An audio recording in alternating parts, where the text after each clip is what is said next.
The intervals also with lunch at 12:30 p.m. and tea at 3:10 p.m. or when 32 overs of the day's play remain, whichever is later. Any members with inquiries around the day can visit our membership and support services team in the members' reception. That's on the ground level of Student Pavilion. Club shop located below the gallery stand will be open throughout the day's play.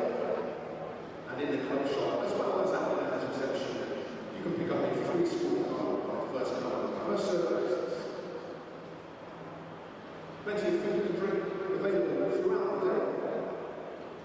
For members, the Ali Brown President's Lounge, Rock Room, Walk and Hain's Bar are situated in the Mickey Stewart Members' Pavilion, while the 175 Members' Restaurant and Peter May Garden are available in the gallery side.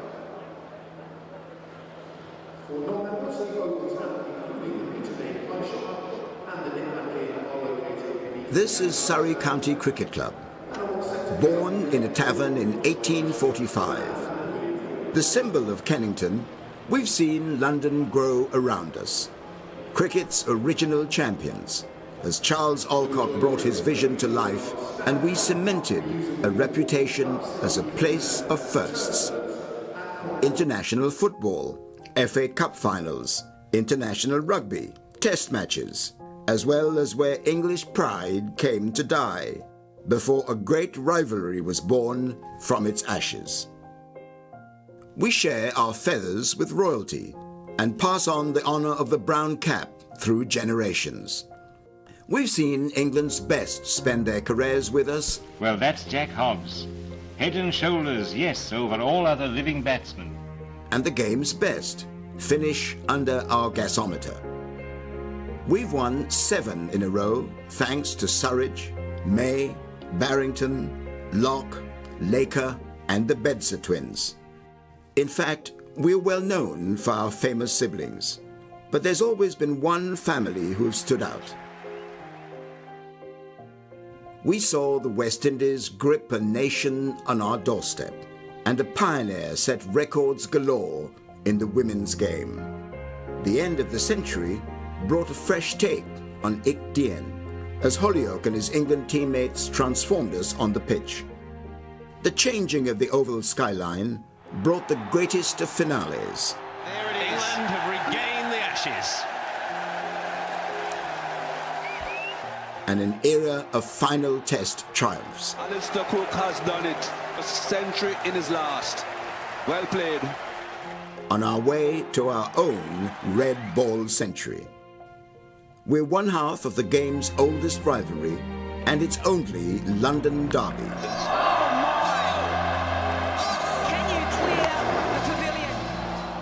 Local players are always the lifeblood of our side.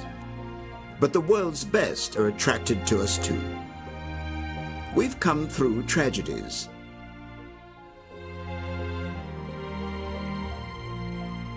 Now we're home to world champions and cricketers of the year. 175 years have passed. There's much more to come. This is Surrey County Cricket Club, heart of London, pride of the county, the grandest stage in world cricket. First prize, a signed Surrey County Championship shirt, signed by today's squad. Welcome to the Kemar Oval on a beautiful sunny Sunday morning. I'm Daniel Norcross, Felix White, alongside me as red ball cricket resumes here at the people's home of cricket. It's Surrey against Warwickshire. Surrey top of the table, 17 points clear of their nearest rivals, Essex. Up against Warwickshire, recent champions Warwickshire. Yeah. Felix White with a couple of very fine bowlers, very decent, strong batting lineup, and the news from the toss is that Surrey have lost that toss. Rory Burns has not had the best of times with the toss this year, and despite the beautiful sunny conditions, Warwickshire have decided to bowl, and I guess the reason for that is because we have these early starts. We're now in September. You may not even be watching the programme yet because you may assume that we're not on until about 5 to 11. But if you are one of those people who is watching, you don't know you're watching. It's a 10:30 start at this time of year. The last 3 county championship matches for Surrey will all be 10:30 starts. This is the penultimate home match that Surrey have got. Their last game is against Northamptonshire later on in September. This is not a must-win game, obviously, for the champions, but if they do win, the pressure they will put on Essex with just 2 games to go after that could be immense. And of course, if they do win and Essex mess up, then the county championship title will be almost within their grasp, Felix. Shall we run you through the teams, because we do have them. Maybe a little bit of a surprise, perhaps. Surrey have signed Sai Sudharasan as cover, but he is not in the side. There we go. Our playing 11: Captain Rory Burns and Dom Sibley, ever present openers this summer. Ryan Patel, who had a fairly decent Mobile Bank One Day Cup. Jamie Smith in terrific form. Ben Folkes back from injury, keeping wicket. Cam Steele, the spin option, and then all those all-rounders: Jordan Clark, Jamie Overton, Tom Laws, Kemar Roach and Dan Worrell. A very powerful bowling lineup, but they will not have the ball in their hand, because Warwickshire have won that toss and they have inserted Surrey. The Warwickshire team we will be able to bring you very shortly is Craig Brathwaite, who's been flown in as cover, opening the batting, the West Indian opening batter. Will Rhodes, who's had a good summer. Chris Benjamin, Sam Hain, the big wicket. He'll be a hugely important wicket for Surrey as and when they get to bowl. Dan Mousley, Ed Barnard, the all-rounder. Michael Burgess, splendid keeper. Danny Briggs, who featured in the 100 final, didn't he? I think he had his only over in the 100. He picked up a wicket. He did. Henry Brooks, and then the twin threat there down the bottom, Chris Rushworth and Oliver Hannon-Dolby, who have, well, picked up quite a few poles this summer, each of them averaging under 23, and they are going to be crucial if Warwickshire's decision to bowl first is going to be vindicated on this slightly steamy Sunday morning. Felix, welcome aboard. What do you think of Warwickshire's decision? Hi, Dan. Well, what is it for me to say what Warwickshire should do? But with Chris Rushworth, he's bowled beautifully this year, hasn't he? He really has. Especially early part of this year. So I'm excited watching bowl. I'm looking forward to that. By the way, I can feel that you've got an 11 coming up, because now we've mentioned Chris Rushworth. Yeah. Unluckiest players never to have got a cap for England. Do you think so? Chris Rushworth has got to be up there. He's a prodigious wicket taker. Has he bowled consistently at that level for a long time? He has. For What's Durham that about? And now Warwickshire. Well, I think it's about pace. I think it's the fetishisation of pace that we have in this country. Interesting. And yet, who's England's leading wicket taker of all time? It's James Anderson. Exactly. Well, I mean, Jamie Porter would be another one from Essex. You put in that category, maybe slightly Sam unlucky. Cook at the moment, but I mean, he's Cook. got time. I can see him getting into the side. Yeah, so look, that's for later. We'll do that when we later. put together our various 11s, because with Felix on board, you don't get a chance to sleep here if you're just watching in. We need you. Well, we've had some fairly crazy 11s throughout this summer. I bought my notebook from last time, Dan, and it's literally just win-vises, manual win-vises, and 11s that we get halfway through. Manual win-vis. Exactly, yeah. I like a manual win-viz. Who needs crick viz when you can just do it yourself? So as you can see, the players are making their way out on this glorious sunny morning. The weather is set fair for all 4 days, which makes you think that a result is likely, but I would just a couple of words of caution. We've seen a variety of wickets here at the Oval. Most of them have been result wickets, but against Nottinghamshire, it got really quite tricky. That said, I firmly believe, and I don't know if the stats will prove this, Andrew Sampson's in the house, so we might be able to get him involved at some point, that the wickets that are over towards our left, which is towards the gas holder side, are a bit more spicy than the wickets over towards the Archbishop Tennyson School side. So we got a spicier wicket. Spicier quadrant. Yeah. Yeah, Okay, now whether the wicket is spicy, we're going to find out pretty shortly, aren't we? Spicy quadrant. Spicy quadrant, yeah. Yeah, okay. Interesting. Yeah. So we will see. Dominic Sibley and Rory Burns coming out to bat. And Rory Burns, it's been a tough old season for the skipper. Yeah. He's captaining the side at the top of the table, Felix, but he's struggled for runs a little bit. Yeah, and psychologically as well, the test team doing what they're doing, it can't have been easy for him, and he's been nicking off early, hasn't he, all summer. Let me ask this before we get into all of that though, Dan. Have you missed county cricket? Oh, more than I can tell you. Honestly? Yeah, Hand on heart, a honestly? yearning. Well, I mean, I didn't have to miss it too much because I had the great privilege of covering the Metro Bank One Day Cup. Oh, yeah, I know. Surrey fans will acknowledge wasn't necessarily a path littered in glory, but I got the opportunity to see a lot of fine young players, both Surrey players. I saw Luke Griffiths coming through, 17-year-old, who's a head boy at Charterhouse, as well as some very fine Leicestershire players. Got to see Josh Hull, very interested in him. It's all left armour. So I've had, do you know what I mean? A kind of like methadone fix of county cricket. Here we go. First ball, Chris Rushworth. And he beats the bat immediately. Nice carry through to the keeper. Well. I'm really looking forward to seeing Rushworth bowl today, because he took 7 or 8 earlier in the season, didn't he? He had one game, I can't remember what it was, maybe it was in July, when he almost took 10 in the game. Well, he just knows what he's doing, isn't he? He's entirely grooved. He's got a great action, highly repeatable action.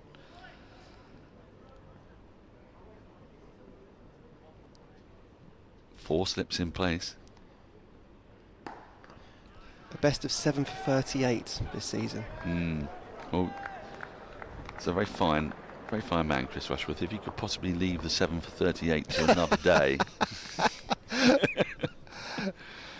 But I can't remember who Warwickshire have got left, but if they were playing Essex at any point, 7 for 38 would be much appreciated. Yeah. That's what I tell you, the thing I really have missed, though, Felix, is the Surrey live stream and being able to be completely partial.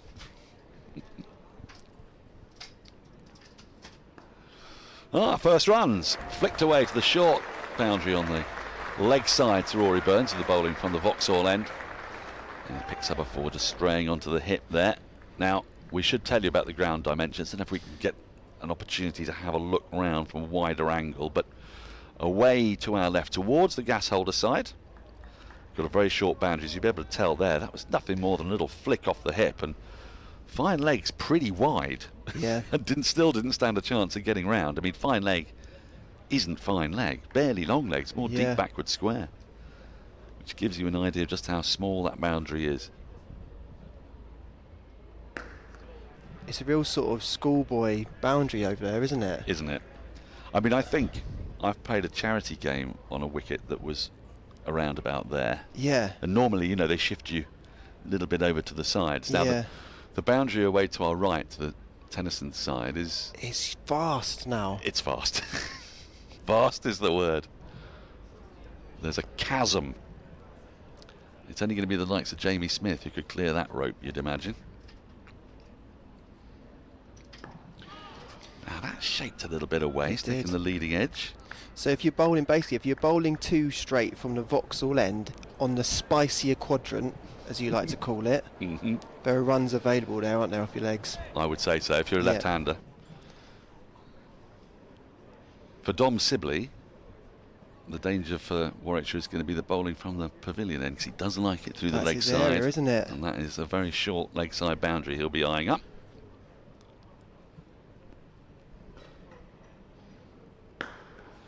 So the end of the first over, and a little bit of encouragement from Rushworth first up, but it's perhaps just a touch too full, really, for us to be able to see what the ball's doing off the pitch in that over. Strayed once, didn't he? But like you said, a little bit of shape there. A little bit of shape. Now, how are you feeling about the return of county cricket, and especially 4-day cricket? Yeah, thank you for asking, Dan. I've really missed county cricket, actually. I sort of strayed down, I don't know if you do this, I've strayed down some YouTube wormholes occasionally, watching various bits for going to long form cricket. And it was right in the middle of 100 and stuff, which I'm sure we're getting to, which I've really enjoyed. Yeah. And I think in lots of ways this August we stumbled into a way that it might all work, accidentally or otherwise. Oh, do you think? Maybe. Yeah. But I'd be interested to hear your thoughts on that. But anyway, I've been going down the YouTube wormhole, and there was some stuff about the discipline of batting and seamers in county cricket, just letting them know that you could bowl that one, and it stirred something in me. I thought, I've really missed that, because that's just, all of that stuff is not in the mix, is it, in short form cricket? No. Do you know what I mean? I do know exactly what you mean. We haven't seen a red ball since 31st of July at this ground. Alan Dolby from the pavilion end. Now, I love Alan Dolby, and I love his action. Yeah, God. He's very owly. He's got a wonderful sort of wise-looking face. Okay, so when you say owl, you mean facial expression? Yeah. He reminds me a little bit of the blocks of flats that are away to our left. Well, sorry, but they look like They owl look like faces. owls as well. Yeah. I don't know if we can get a visual on that. But he's got a wonderful action.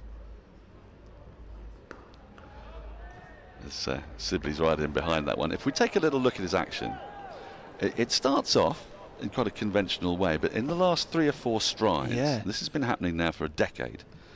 His right hand, and the hand with the ball in it, just pushes away to his right, as if he's got a kind of he's running with a small yappy dog that's coming to have a little nibble at his thigh and knees. He's shooing it. Yeah, you'll see here in a minute. Get away! He really does. Yeah, and that action's been like that for a decade. He used to play for Yorkshire, did he not? Wow. Do you know what that hand reminded me of as well? In musician land, a singer will often do that hand at the drummer. Oh, really? What does it signify? So, in a way to try and not show the crowd, be like, slow down, it's too quick or something like that. The singer will often be making gestures at a drummer. Okay. Exactly like that I as like well. that. Okay, so it's this. Let go. It's too quick. Wow, that is fascinating. Have you ever spoken to him about this quirk? Do you know, weirdly not. I did bump into him in a bar in Sydney last November, because he was out there. I think it might have been Sam Hain's wedding, someone like that. Okay. And bumped into him in a bar with Alex Hartley, and he's a lovely man. Right. Lovely man. He was in very good form that night. He'd been lubricated sufficiently. Okay. It was. And they were there to celebrate. Perfectly natural. His hand, I can't unsee that now. I think one of the things I love about it most is that he's done that literally tens of thousands of times. Yeah. Because ever since I've seen him bowl, he's done that, and he's been around for a long time. And think of all the practice balls he's bowled. It's brilliant, isn't it? Yeah. And this is one of the things with cricket, is that because no one teaches you 10 strides in, it's one of these with your right hand, do they? It's just something that's already built within you that makes it natural. Yep. Everybody's got a quirk. I want you to go further into his action and talk to me about what happens afterwards, because it's all very I should look at that. vertical and straight. Isn't it? And it's so repeatable. I mean, so far he's bowled 6 balls absolutely on the money there, which Dom Sibley has negotiated safely enough. We've not seen anything really in the way of encouragement for the bowler, but that's something that Haddon Dolby can do all day. He will just bash out that length. Very hard to get away. Not really moved, has it? Not yet. Straight up and down. I think it was quite a difficult decision at the toss for Warwickshire, because you arrive on a beautiful sunny morning and you know the weather's set fair for 4 days. There's no cloud due to be in the sky between now and the end of Wednesday. So I think you've got to say to yourself, the best chance of getting the most out of this pitch is day one, just when there might be a little bit of moisture, a little bit of movement, and it's 10:30 in the morning, a bit more live grass. But if you don't get those wickets early, then you're in for a long day or 2. Well, you could be, couldn't you? Or 3. And so that's why this first half an hour to an hour, well, it's first session, sit down, kids, it's going to be key. 4 slips still in place. Now that's a beauty. That has gone. That's the shape. Yeah, it's gone like a fast off break from round the wicket. You said that pace is the reason that Chris Rushworth hasn't played Test cricket. He looks pretty sharp this morning. Yeah. Well, that's the thing, isn't it? You rushed Rory then. Yeah. I think also there's a sort of, I don't know, are some players a bit more fashionable than others? There shouldn't be that. But there's something of the solid yeoman to Rushworth. And if you get a reputation for being a solid yeoman... Yeah, I know what you mean. You know, there's this idea that if you're going to play for England, you've got to have a touch of the X factor. A bit of the maverick. Yeah, and that almost sort of subliminally is a visual thing. So, for example, when a young Brett Lee was running in, your selectors would have been like, look at this blonde beautiful man. Yeah, hurtling in.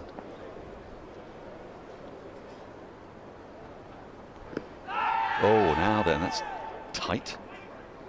An umpire's not interested. That's the other thing we've got to get used to. There's no DRS.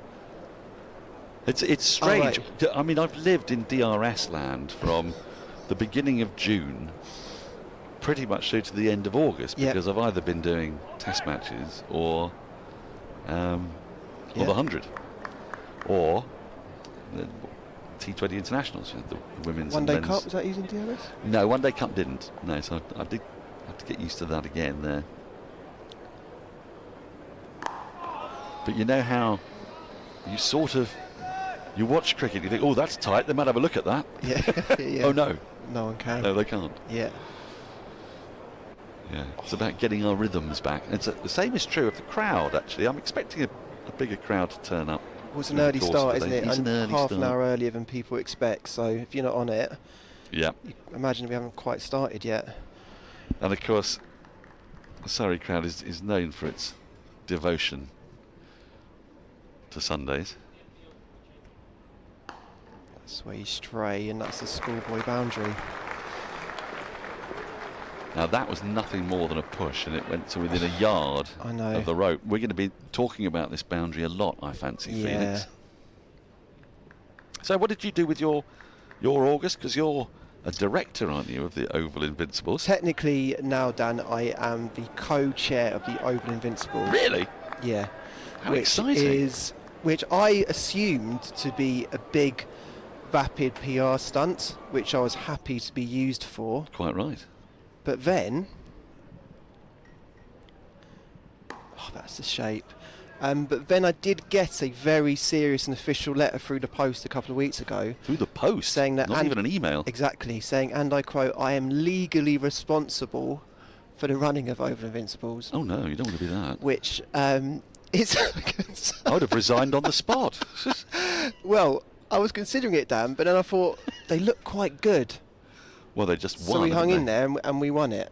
Yeah. So, but what do you need to do to run it? I mean, I don't really understand how the 100 teams are run. Are they run by the ECB? Look, let me just say this. At board level, some things have to stay at board level. Oh, yeah. I couldn't possibly, you know what I mean? That's like the type of croissants you get. Because I'm imagining when you have your board meetings, you have croissants and orange juice. And yeah, well, I haven't actually had one yet. I was more getting at that you were going to grill me sort of like Aga's style at lunch at TMS and just say I'll save that. Yeah. Sort of board level grilling. I won't be doing when I'm that. prepared. Because board meetings, as a general rule, I try to avoid. I've never been in one, have you? Yeah. Right. In a previous life, they were awful. Okay. Without exception. We haven't been in our board meetings. There's that hand. So those slips are very tight, aren't they? They're very close together. So we were told by the people at Surrey that we have to take 4 board meetings a year. Ooh. And in these board meetings, Lydia Greenway, Steve Elworthy, lovely, and a number of other people that I apologise for not remembering now, will report into us. Ooh. Sometimes these meetings only last 5 minutes, apparently. That's good. Can it be done by Zoom? Oh, edged. And that's the first edge of the day, but Sibley's going to get underway. His first runs. It won't make it to the boundary. Pursued by 3 eager fielders. They're going to get back for 3. It's it's an interesting one, Dan, the co-chair thing, because at first it was just funny. We thought this will be funny.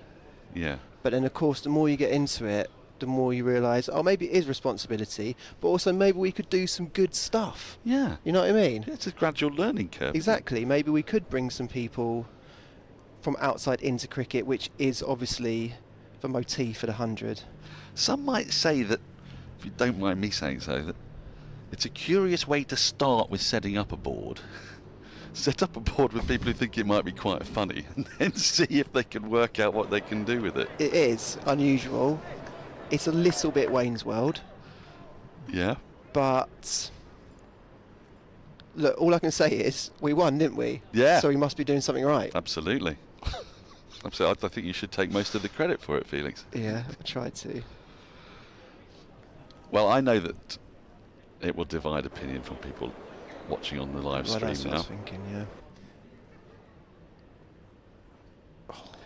But, and I fully expect to get attacked for this.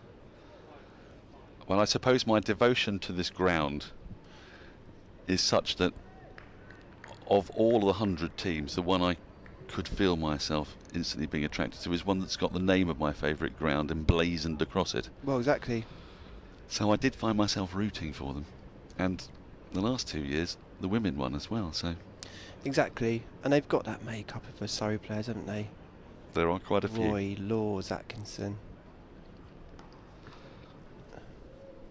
Clipped away just for a single. So far, no alarms for Surrey in this first, well, nearly 4 overs. The ball is doing very little. Rushworth has beaten the bat a couple of times from around the wicket to Rory Burns, but other than that, having been put into bat, Surrey will be feeling pretty comfortable at the moment. It's early days though. You're right, it's been pretty smooth early days. Rushworth's got that beautiful suggestion of shape. No movement yet for Hain and Dalby.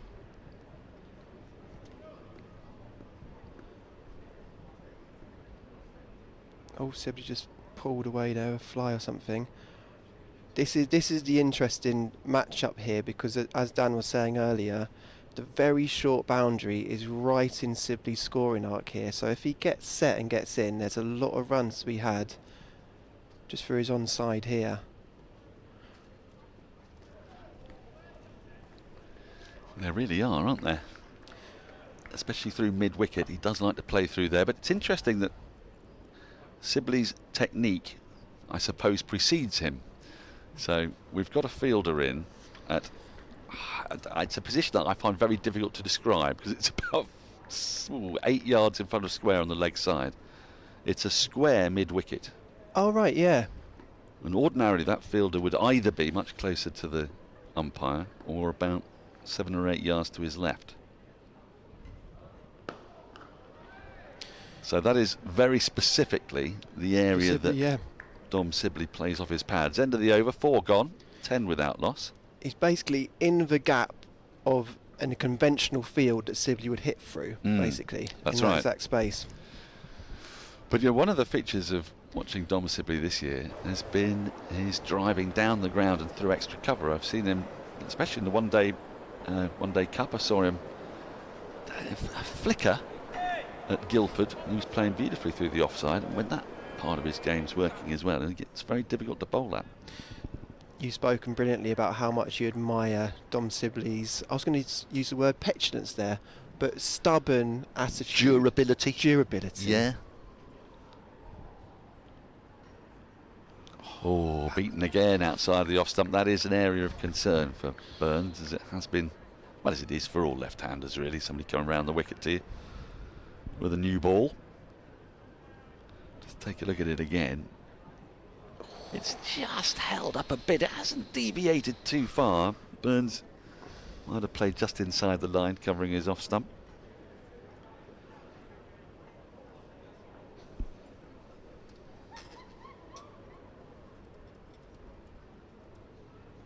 Oh, that's a brilliant leave. It's a no ball as well.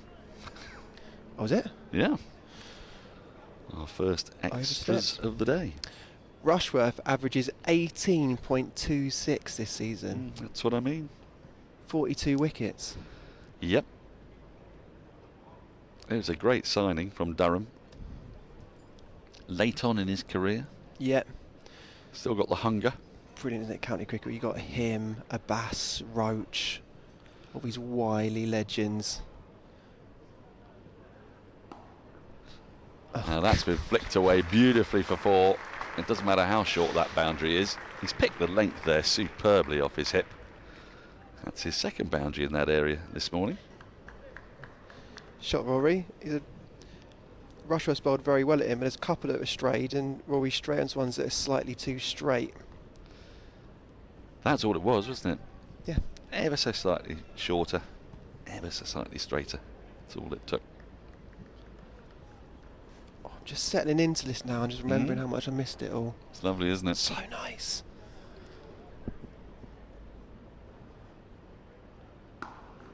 It's like being in a perfect temperatured warm bath. I know what you mean. And nothing but pleasure washes over you. Yeah. Also, because when it's the right temperature, you know, I can be in this bath for quite a long time. Yes. And it's going to go from slightly too warm to slightly too cold, but that's all fine. That's right, because you've got it sort of outdoors in warmer than normal room temperature. So when you're in a bath, you're in a big bath, do you ever just like lift your hips up and down to create a wave ripple effect? What an interesting question to get in the first half an hour play of a 4-day county cricket. I've never done that. Oh, it's really satisfying. So what, you just get a kind of... Yeah, you just like... just lift and drop your hips, or squeeze if you like. And then the water will just make a gentle flowing motion. You have to make sure the bath's not too full, or else it'll slip out the edge. Got you. My co-chair of Overton Invincibles makes a foil plate. This is Greg James alluding to. He makes a foil tray that floats in said bath, but he puts cheese on. So just to take your analogy further, it's a perfect temperature bath that you can stay in for a long time. Yeah. He's really settling in for and the the day. cheese would actually get slightly softer, wouldn't it, on that foil plate, I suppose, the heat of the bath water. I haven't asked him that. You wouldn't want to be putting, say, an époisse on there. It'd have to be like a cheddar, I think, or a Gouda. Another over, safely negotiated. Still no alarms. Ball's beaten bat maybe 3 times this morning, but so far Surrey unscathed, 16 without loss. Burns has had the bulk of the strike. He's taken most of Rushworth. Good to see the kids in. Sunday morning. It's actually quite a good catch, that. Catch that, yeah. Just stuck. It just stuck. Yeah. Saw 2 terrific catches yesterday at Chelmsford by England fielders. Unfortunately, they were both off free hits. Go on. Oh, what, in the women's Sri Lanka game? Yep, yesterday I had the very great privilege of watching Sri Lanka's women's first ever victory over England in a T20 international.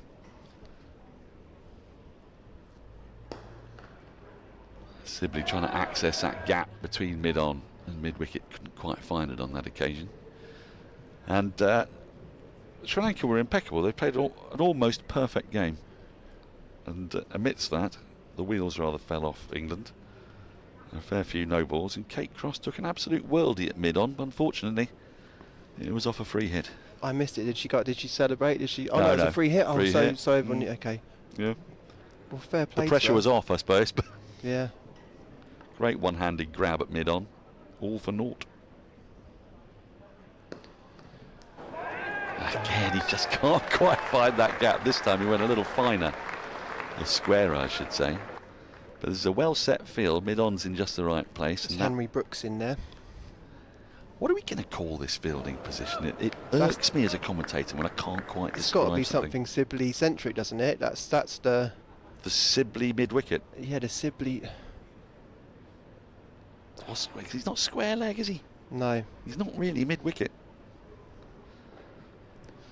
It's for that sort of Sibley bunt. Yeah. Oh, that is good. Yes, well, beaten, I think, for the first time today, actually.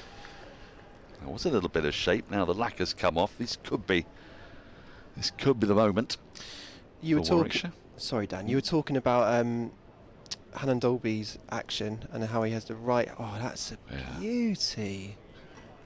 How the right hand, as he runs in, pushes the dog away. I'd like to hear you describe what happens later, because when in his actual delivery stride, his load, it's almost like a grandfather clock set to spin here. Oh. Like the arms are. Do you know what I mean? Yes, I see exactly what you mean. Yeah. It's making me think of like 90s films like Hook, when everything goes mad and clocks spin around really quickly, like Back to the Future. Yeah. His arms sort of imitate that. I wonder if that's partly a function of the fact that he's got quite a front-on delivery, hasn't he? He does. When you were being taught. We're always being taught about being side on, and then there's been a lot of twisting and torque, wouldn't there? Yep. With your back, but Hain Dolby's very front on.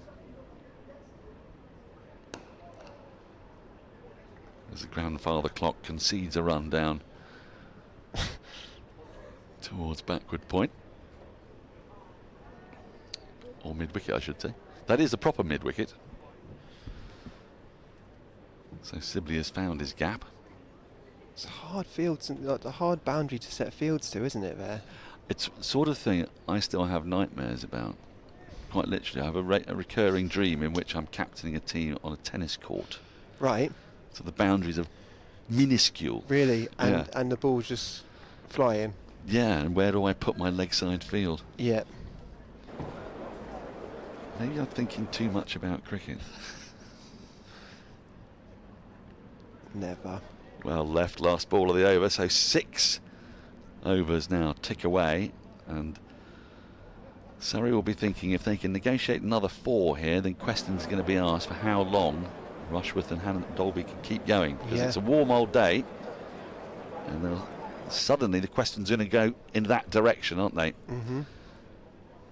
How much longer can you keep your opening bowlers on when you realise there may be a requirement to bowl 3 spells at least today on what will be warm later on? You were oh, sorry, Dan. Yeah. You were saying that it isn't a must-win game for Surrey necessarily here. Max, they're 17 points clear. So to do bonus Warwickshire, points would be quite. But do quite Warwickshire? I was getting at. Have Warwickshire got any sort of a sniff if they absolutely battered Surrey here with their game in hand? Well, why don't we get the county championship table? I do love looking at the county championship table. It's filled with possibilities. Rushworth starts a new over. A bit of a thick edge from Sibley, but along the ground will get him a single.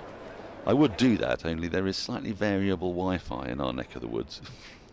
I think I know, I've noticed that as well, honestly.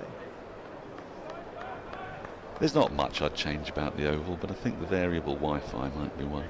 Well, I might be able to do something about that as the co-chair of the Over Invincibles. Oh, yeah. They would only be able to do it in the month of August. So is that the only time you have any jurisdiction? Yeah.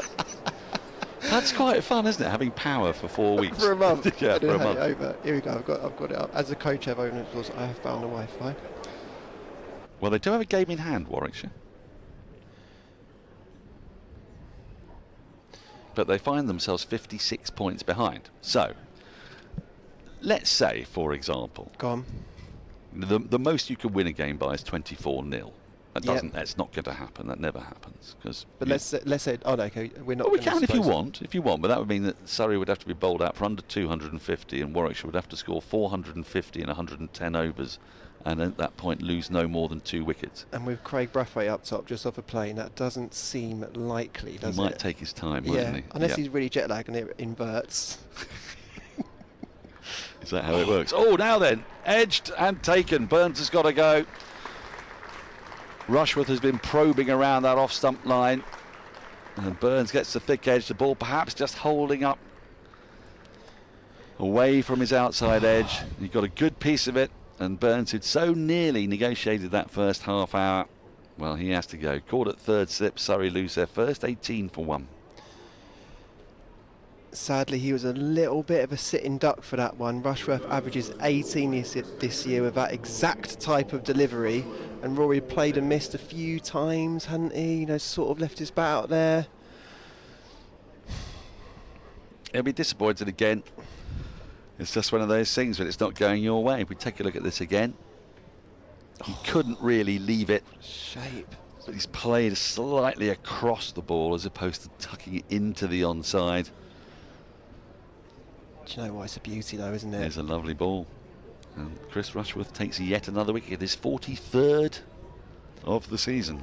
He's got that knack, Rushworth, of doing not that much of it, but just enough. Yeah. Doesn't he? Yeah. And actually, it's what you want to do. If you do too much... Which is the art form, isn't it? Yeah, you miss it. So Ryan Patel comes in at 3. He's been preferred to Sai Sudharasan. We expect to see the Indian signing play more of a part in the last 2 games. Yeah. As England will have a one-day squad to pick for the island fixtures, and there's an expectation there that they may want to have a look at some new players. Yep. Surrey, of course, have quite a lot of new players that they might want to check out. So that wicket felt quite a timely moment for us, because we were talking about what if Warwickshire went through Surrey and were to win this game at a canter. Well, if they do, they're 56 points behind and they have a game in hand. So if they could say, let's say, if they could make an 18-point difference, yep, they'd be 38 points behind with a game in hand. Yep. And if they won that game, let's say they got 22 points, they'd be 16 points behind with 2 games to go. So they've got a sniff. Yeah. But they have to win. Yeah, Okay. they have to win. They probably have to win quite well. Oh. First ball, absolutely. Again, goes like an off break. Beauty. Beauty. Surrey have got to find a way of just getting through this Rushworth spell here. That is an interesting. Sorry, just watch. Oh, that hasn't really actually done anything, but just Swung a offers lot to. after left. Yeah, After went behind the stumps. Yeah. Tricky keeping. It's an interesting subplot here, though, isn't it? If Warwickshire win at a canter. Well, it does give them a sniff. Oh. Big appeal, but too high and probably going down the leg side. Yeah. Because the other thing I'd raise, Dan, is that the break came at a good time for Surrey, because we had lost a game that we shouldn't have. Yes. There was a bore draw. Yes. Nottinghamshire. So Then they did beat Somerset, I suppose. Right. We had that massive chase at Essex, was it? We've got Kent. Kent, sorry. Yes, 501 for 5. First run for Ryan Patel. He gets off the mark. So a successful over for Warwickshire and Rushworth. Surrey lose their skipper, Rory Burns. I'm going to make way for the first time today for Adam Collins. It's been a pleasure, Dan.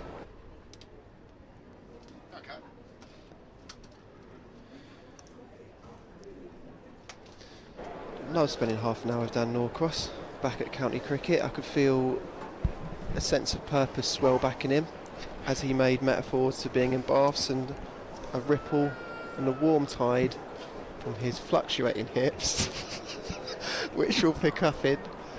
I did like that. Yeah. I'm not such a huge fan of a bath as a rule. Oh yeah. Don't know what something about laying in your own filth which doesn't really appeal to me. Okay, good to I don't know. good to see you, Adam. Hello, Fee. Adam Dolby, here he is.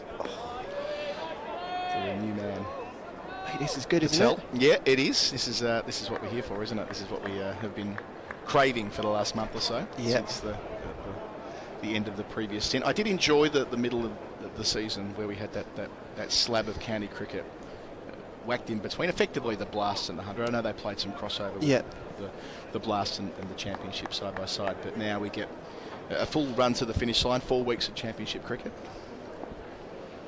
Feels good. It does. Reminds me of Farney de Villiers, Helen Dolby, with the approach with the right arm going out to the side before reaching his load up. Well, we were talking about that. Dan was saying it's almost like he's shoeing a dog that's running alongside him. It's an interesting quirk, and then it's so vertical, isn't it? Yeah. And also from face on.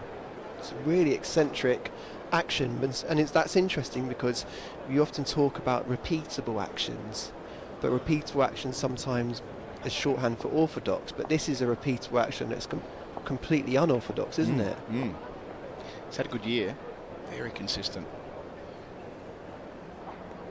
He's averaging 21.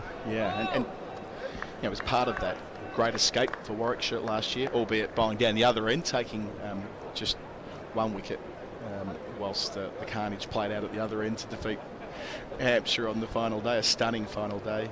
Liam Normal and his 9-fer that won't be forgotten ever by Warwickshire fans, I'm sure. Regrettably, the news came through yesterday that Normal won't be able to play for the remainder of the season. Has that bulging disc, isn't it? Oh, right. In his back, and it's kept him away from the Warwickshire setup throughout 2023, regrettably. Shot. Short side of the ground. Patel on the top of the bounce, his first boundary, classy. That is just art. That's going to be a problem having that short boundary for all fielding teams for the next 4 days, isn't it?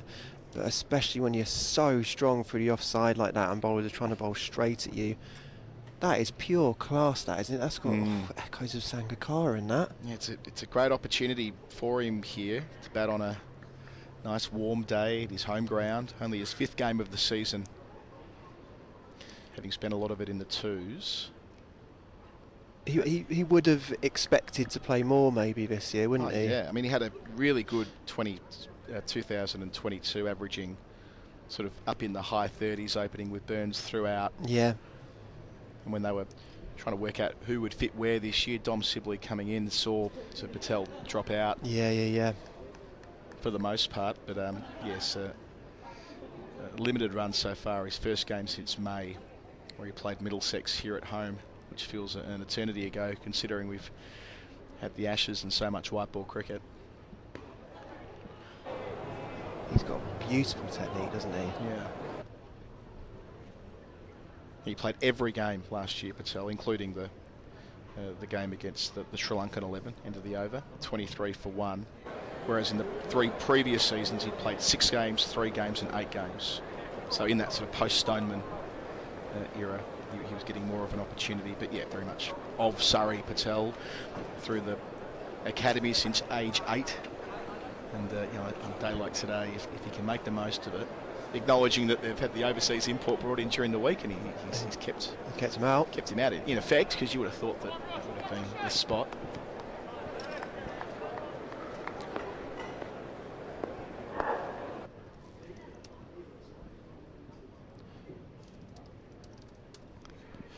I've really loved watching Rushworth bowl this morning, Adams. Just that, he just offers to move it a fraction, doesn't he? And that's just enough. It was a real inspection of Rory Burns. It's like a few balls, but he bowled slightly too straight, and Burns clipped him for 4 down that really short boundary. But other than that, it was just that perfect line of length with some that were slightly moving, some that weren't. He's had a huge first-class career, Rushworth.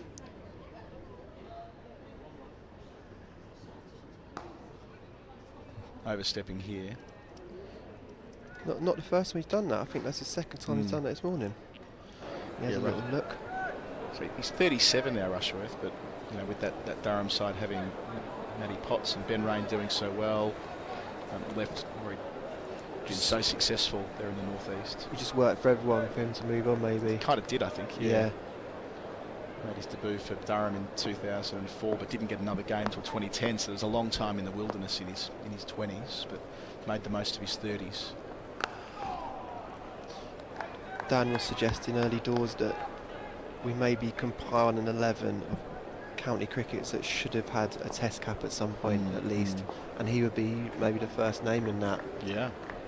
It's interesting, that sort of idea that it's almost unfashionable to pick someone like Rushworth because they're not quick. It's sort of a Jamie Porter type situation, Well, he was probably the Porter before Porter, right? Right. You go back to 2015 when he had his biggest season, 83 wickets at 20, and was the PCA Player of the Year and so on at Durham.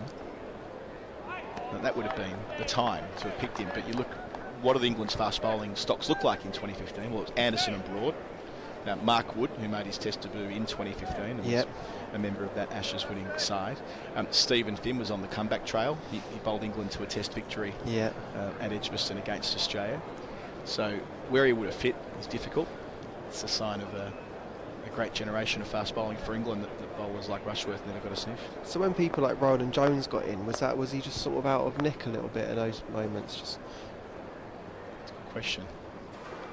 So Roland Jones, when he did come in 2017, was quick, wasn't he? He bowled exciting. fabulously well. He would have gone to that Ashes series in Australia in 17-18, if not for... It was around this time of year, actually. It was in September when he was playing a game at Lords, and I think the Ashes squad was being named the next day, and he went off the ground with a niggle, and by the end of the day, we'd learnt it was a lot worse than a niggle. Yeah. It was his back, and missed the better part of 2 seasons with stress fractures and so on. Having worked so hard to get an opportunity. In comes a closer catching mid-wicket now for Sibley. 2 left in the over. staying on that nagging line, fourth stump line for Rushworth. We were talking about that spot you just mentioned, which is slightly off and out of shot, but that's specifically Sibley's shot, isn't it? And when on the opposite side of the ground where it's very short, they've kind of got a very square leg. It's almost between square and mid wicket, and it's almost been invented for that kind of Sibley bunt. And they're in really tight now on the onside. Same version of that. So out of shot as well as the very short boundary to the offside for Sibley here. And he does not take the bait. That just angled back to finish. Good over from Rushworth, just a front foot no ball. 25 for 1 after 9. Remembering that Warwickshire won the toss and elected to bowl. Changes galore for the visitors since they last played it against Middlesex in July and lost a game they should have won. I say they should have won in terms of where they were on the table. They were bowled out for 60 on that opening day. But Brathwaite, the new man in, great story that. Brathwaite landing at Heathrow yesterday. I know. So what, this just happened this week, Brathwaite being I mean, they are crediting his arrival to their analyst at Warwickshire, George McNeil, who they needed to find a batsman and fast on the basis that they've lost Alex Davies with a back injury and Rob Yates, who's been an important opening bat for Warwickshire for a number of years now, going back to when he made that 100 when he was delaying writing a university essay about gorillas a couple of years ago. Anyway, Yates is crook. He pulled out late last week. Right. It was Thursday. So they needed to find someone who could come in as an overseas player who didn't require a visa. Change of bowling. And Barnard getting his first chance, and that's angled back nicely. First delivery from a man who's been in great nick in one-day cricket. It's great Royal leave. London. It is a good leave on the basis of length. We'll get a second look here. So Barnard's first ball bends the back, and not far away at all. Well bowled. And they realised that Craig Brathwaite, with all that experience, of course, as a county player, most recently with Gloucestershire, could come over and not needing a visa into Heathrow yesterday. The Kia Oval today. Good story. Did he not need a visa because he's already been playing? Yeah, it's a great question. I'm not sure about the mechanics. Whether it's to do with Barbados and the United Kingdom and the relationship between those countries. Okay. It's straight over. Yeah. Straight over. And into the team today at the top of the list. So he's in. Oh, that'll be Roach to him later. Will be lovely, wouldn't it? Tasty. Hadn't considered that. Kemar Roach back for the final month of the season for Surrey. Inside part of the bat there. Nice movement from Barnard. Back to the left-handed Patel. Barnard's averaging 38 this year, Adam, but he already looks a better bowler than that. He's got a lot of fans, Barnard. Into the team as well, Chris Benjamin, who's the South African passport player, if you like. He's got the UK passport. Danny Briggs, experienced all-rounder, and Rushworth, who didn't play the most recent game for Warwickshire. And then for Surrey, 3 ins. Ryan Patel is batting at the moment. Cameron Steele, leg spinning all-rounder. And Kemar Roach, what an addition he is. West Indian superstar, back having played the first handful of games at the start of the year, then went back home to West Indies cricket in the middle there, and now back here at the Kia Oval. And missing for Surrey, Tom Latham, whose stint's finished. Will Jacks on England duty. Also Gus Atkinson on England duty. I watched Atkinson bowl up at Manchester doing that game a couple of nights ago. Boy, he was quick. Yeah.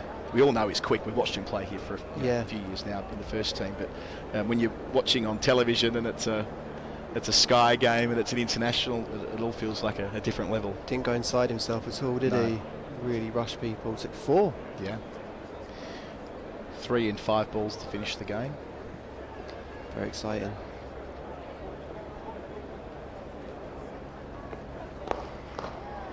Whipped through the gap. It's to the long boundary. Beds to stand side of the ground. It may not quite make the journey. Just dragged in. It was a long run there for Henry Brooks. Relay effort completes the over.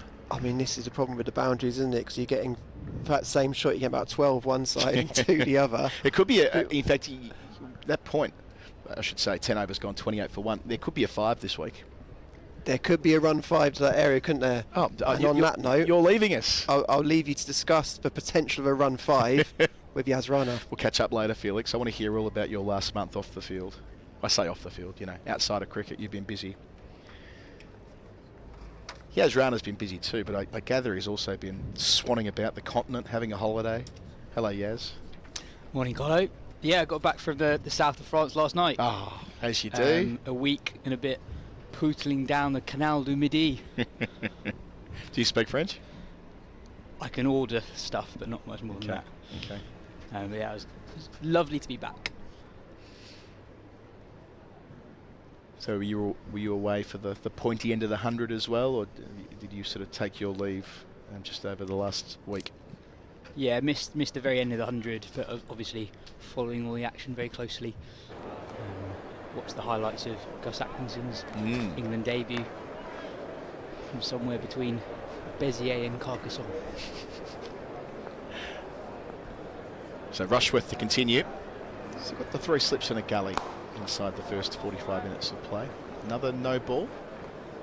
Now towards the yes, it is. It's the 3rd time he's overstepped this morning. 29 for 1, the veteran.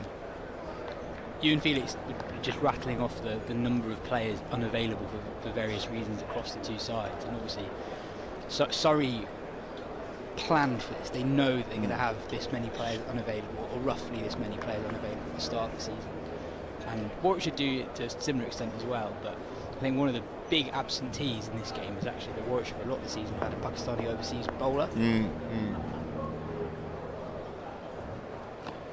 Extra bounce. So Hassan Ali played 6 games and I think took his wickets at 21. Mir Hamza played a couple of games as well. So that was clearly an area that they identified at the start of the season when they wanted overseas expertise. They don't have that on this occasion, so it'll be interesting to see how the Warwickshire bowling attack fares. Especially in the absence of Liam Norwell, we touched on before that he won't play any part in this campaign. Desperately frustrating after they kind of put him together with gaffer tape and pushed him out the door for that final day last season. What a performance that was, one of the greats. But not possible with his ongoing back complaint. Hope he gets well over the winter and is able to turn out on opening day in 2024. But yeah, Mir Hamza, one of the 4 out today for Warwickshire. Yates and Davies were the 2 missing that meant they needed to shop for a batsman quite quickly, and thus Brathwaite. He was playing against India only a few weeks ago. Speaking of India, the fact that Surrey didn't pick their Indian overseas today. Oh, it's nice shape from Rushworth. We saw a couple of times in the previous over. Sibley leaving balls very close to his off stump, but had to play on that angle. Beautifully bowled by Rushworth, seeing the replay back, and that's the perfect line to Sibley. But yes, Sai Sudharasan, who was the player of the final in the IPL this year. I don't profess to watching a lot of the IPL, but I am aware of the fact that he's been able to dominate that competition at an important time back in April, May. He's got an excellent IPL record for Gujarat Titans, the side that Vikram Solanki obviously has close links here to Surrey, so you can see the obvious link between the two sides there. I'm annoyed he's not playing from a very personal, selfish point of view, because I really like it as a signing. I often think that's an untapped market, getting these superstar Indian and Pakistani batters sort of before they become superstars. Sure.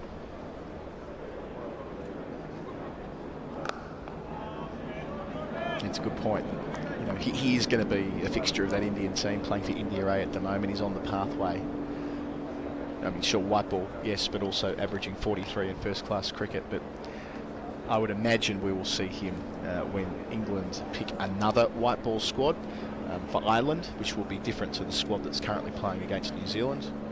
Jamie Smith is the player you would think is in the frame there for an England debut.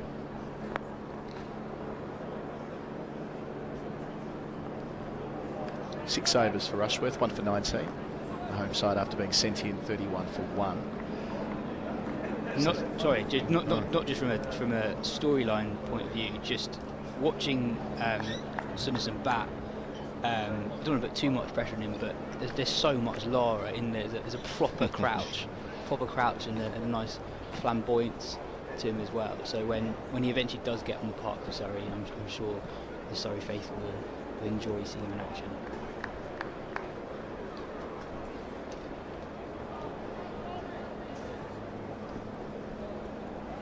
So Ed Barnard to continue.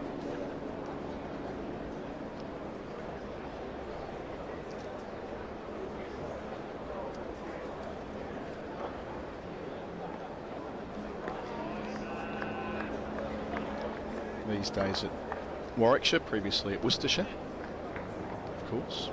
He had plenty of experience making his first class debut 8 seasons ago. Had a really impressive, I was going to call it the Royal London Cup, the Metro Bank Cup, wasn't it, this year? The 50 over tournament where he made back-to-back centuries against Durham and Sussex a couple of weeks ago. Oh, that's a beauty. Barnard, just with that extra movement we saw in his first over, a little bit wider on the crease, straightens it up. Have that. Patel knocked over for 9. 31 for 2, Yas. That's a beautiful delivery from around the wicket. Just holds its line, and I guess early impressions of this pitch is not particularly quick.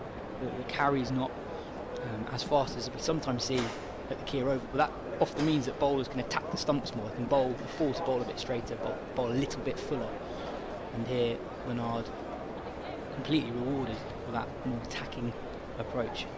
So we saw the first couple of balls he bowled to Patel that took off on the angle and meant that Burgess had to move away to his right, but that is just straightened up a treat. The stuff you love doing as a seamer, a bit wider on the crease. Can't always get the ball to straighten up and stand up tall off the seam, but as we'll see again here, extraordinarily difficult for a left-hander to play down that line. He's not done a lot wrong. Recalled to the side today, Patel, after missing a lot of cricket this year in the second team and overlooked, and yet cartwheeling off stump. Lovely sight to Barnard. A second wicket for the visitors inside the first hour as Jamie Smith makes his way to the middle. It's a very similar type of dismissal that Tom Laws gets for Surrey. He's very good at getting balls to hold its line against left-handers, and Ed Barnard has actually got a similar type of bowler to Tom Laws. The pitches here at the Kemar Oval give assistance to all types of bowlers. If you bowl in the right areas, you will always be in business.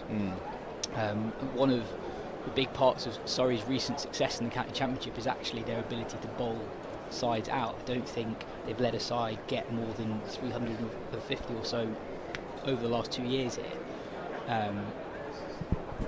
And I'm not saying that the pitches have a lot in it for all types of players, is what I'm saying. And Barnard very much rewarded for an excellent start today as Jamie Smith comes to the net. Yes, Jamie Smith so impressive through the campaign with the mark first ball here. And a gentle little drive. He's off the back of a century at Lords against Middlesex a couple of rounds ago, albeit back in July. Made a stunning 114 against Kent in that final day chase, record-breaking chase at Canterbury. Made 97 here against Middlesex, 88 against Warwickshire when these sides met at Edgbaston in April. And as we noted before, it feels increasingly like Jamie Smith's going to be part of that England setup and has the game to go up the gears and bat in a more modern fashion, but also absorb a lot of pressure. Absolutely scored a 70 ball 100 for England Lions against Tranqueray earlier in the year as well.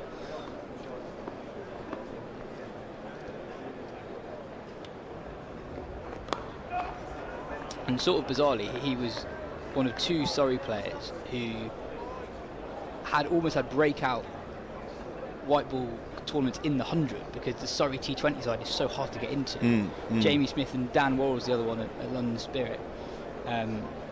Actually got more of an opportunity to show what they can do with the white ball in the 100 compared to the opportunities they get in the blast, and Smith really showed that he's got a game for all formats. Sibley, a little shuffle before pushing to that familiar position for him at mid-wicket, about 15 metres from the bat. So Barnard in the book early on. Had a good month. Mentioned his batting in the white ball format. He's what I would describe as a Twitter favourite over the years, or a media darling. He's been talked up for higher honours for years.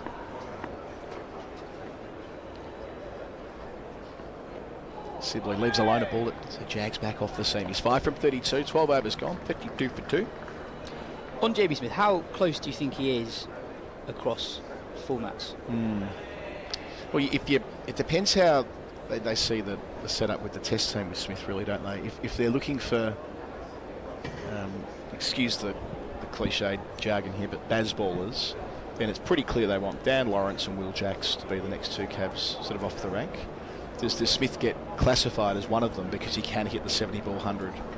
Or do they think of him as someone who might be more in the mould of Joe Root? That's what I find interesting. It's how they see Jamie Smith as a player, where he fits in. What about you? What's your impression? Let's start with the test side for him. As Oliver Hannon-Dolby, rather, I should say, comes back into the attack, having bowled 4 overs earlier today, none for 9. I think it's really difficult. I mean, it's a very hard England middle order to get into at the moment. When you're imagining what the England 11 might be for the first test in India at the start of next year, it's not immediately clear how. It's not immediately clear how even someone like Ollie Pope gets back into the side, given the balance that England ended up on towards the end of that Ashes series. With obviously root for Stokes in the middle order as well, Bairstow having had a good Ashes, Harry Brook in there. There's not that much room for another middle order player. Well, the difference there, of course, was that they chose to lengthen the bowling lineup after the second test match. They had Wokes as the swing man, but Moeen Ali coming out, acknowledging that it's improbable he'll make another test comeback.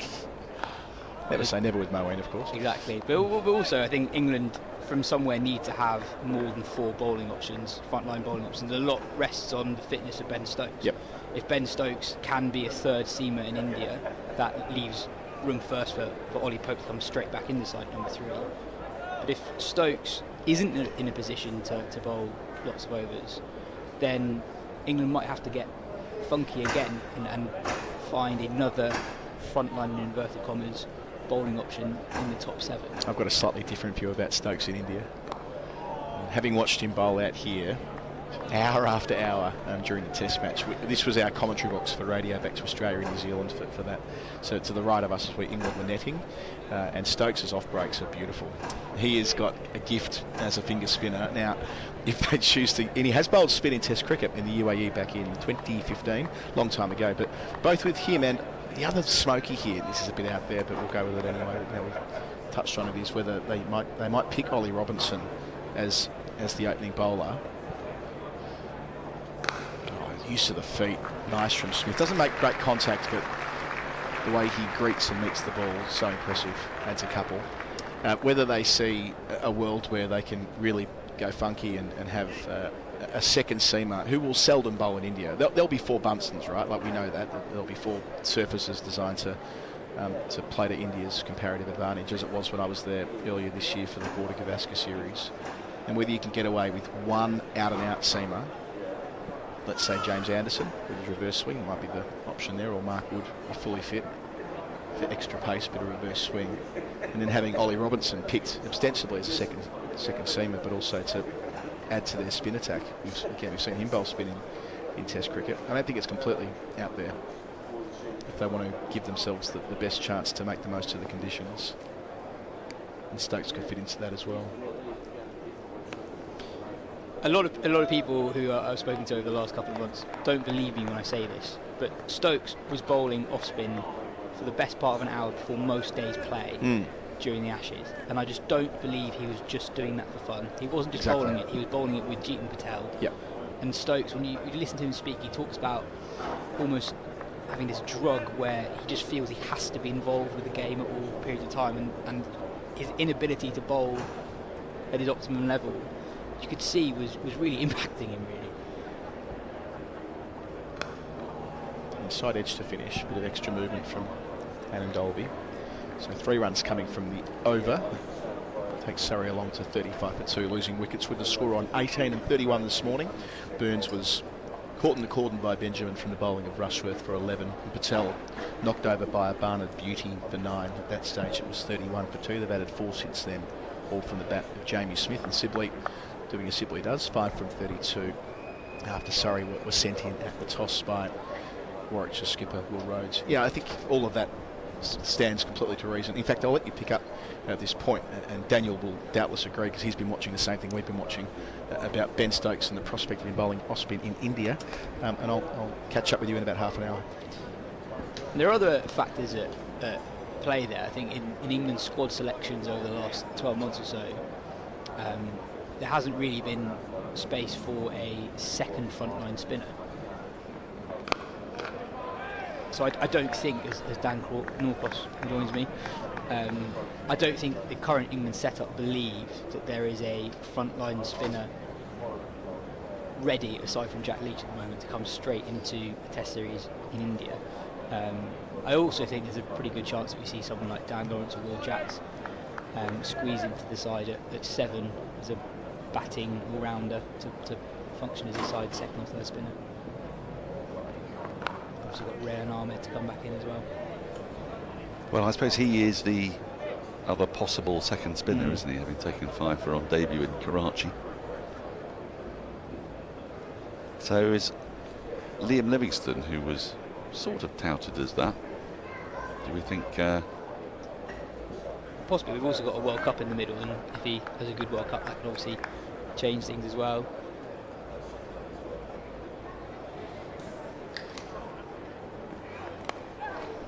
Oh, thick edge, squeezes away down to deep third for 4. Certainly not where Jamie Smith intended. There's been a little bit of movement, hasn't there? Not extravagant, but there's been enough. There's been enough encouragement in the pitch. Now, you'll have seen the replays of Ryan Patel's dismissal. I watched it live out there. Did it do much to ball? It did just enough. Around the wicket, held its line. Patel played for as if the ball wouldn't move the pitch. It just moved a little bit, just enough away from him. It's a spectacular dismissal. Knocking out that off stump.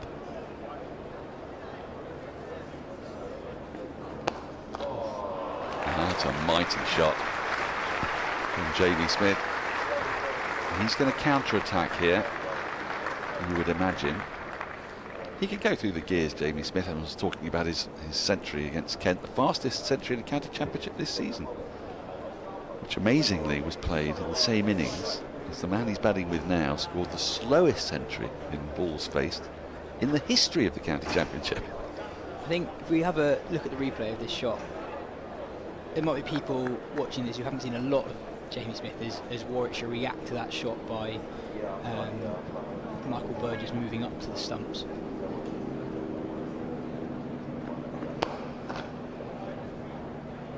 Smith just has a lot of time. There was a shot in the previous over where he advanced down the ground at Hain and Dalby that he didn't quite get the timing right, but he got himself in a position that not that many batters can get themselves into. That gives him just more options. And I think when you're comparing the best young batters in the country, I do think that is one area where Smith is potentially ahead of some of the other guys his age who have yet to make England. That's again beautifully struck. So they go through the pigeons out towards the groundsman's hut for 4 more. 3 boundaries in the over. And after what has been a very cautious start by Surrey this morning, totally understandably, have been put into bat on a September pitch. For the first time, we're seeing some really attacking intent. And it's no surprise it's come from Jamie Smith. Now, England play 2 more T20s, 4 more one-day internationals against New Zealand, and then they have 3 ODIs at the back end of the month against Ireland. So do you anticipate England trying to keep their World Cup team together, so to speak, their World Cup squad, or do you see them having a look at other players? Because if the latter, then it wouldn't be an enormous surprise to see Jamie Smith get a call up, would it?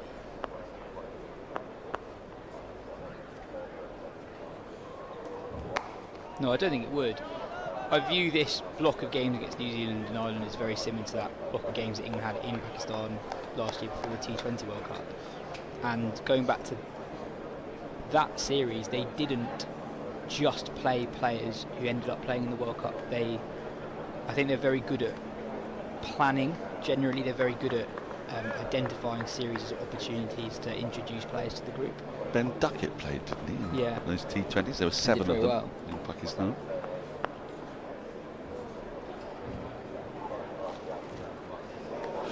Oh, a little flirtation from Sibley. He's had a sticky old morning. He's been there all morning, and he faced 34 balls out of the, well, nearly 90 that have been bowled today, because we've had a few no balls. So he's not had a huge amount of the strike. Not had a lot of chance to get fluent, but just feeling for one that was there to hit. It's just left him a touch. No, on Smith, I think, as talented as he is, I think quite a lot needs to happen to the current England top 7 for him to play a test match right now. It does, doesn't it? Because you're looking at a fairly settled opening partnership of Crawley and Duckett. You know that Root's going to be in there. You know that Pope, if fit, would be ahead of him. And Stokes is going to play and Bairstow's going to play. So how does anyone get into that at the moment? And this is what I mean about the India series being very difficult to predict how England balance their side if Stokes is unable to bowl as we're used to seeing him bowl in the past, which is potentially where his off-spin comes in. Yep. Well, what they do have is a genuine all-round option in the top order in Root. So they might take the view that they'll take a few seamers, but you can tell pretty quickly when you arrive at an Indian ground and you look at an Indian pitch, you know if it's going to be one of those ones where it's going to favour spin because of the colour of the soil. And the way India prepared wickets against Australia last year was to make them brutal turners. So you don't actually need a lot of seam options, really. I mean, you can argue you only need really 2, and as long as you've got Root plus 2 spinners, and if those 2 were Leach and Rayan Ahmed, then you want some out-and-out pace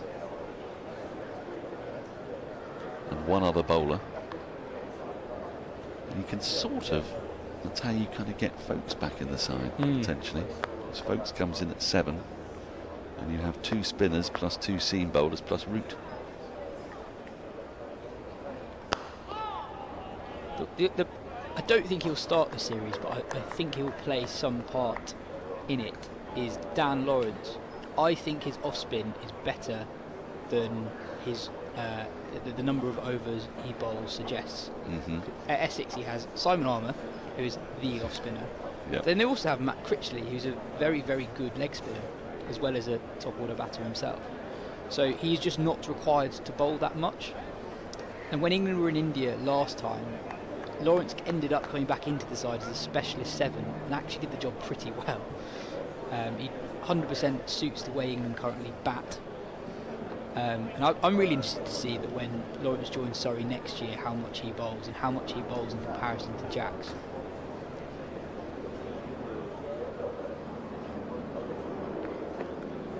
Oh, now then. It's a great pick for the first slip. Nice, wasn't it? Again, standing up to the stumps, Barnard, to try and keep Smith honest. This is a very key period in the game here. Let's just take a look at that again. A little edge, but brilliantly taken on the half volley at slip.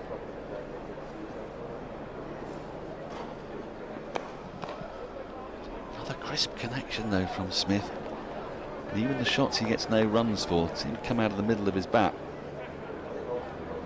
He'll be pretty confident after I mean, his side didn't do particularly well in the 100, but he had some moments. Quite interesting that, saying with Collar, that Smith and Dan will get more opportunities with white ball in the 100 than they do in the T20 Blast. It's intriguing that, isn't it?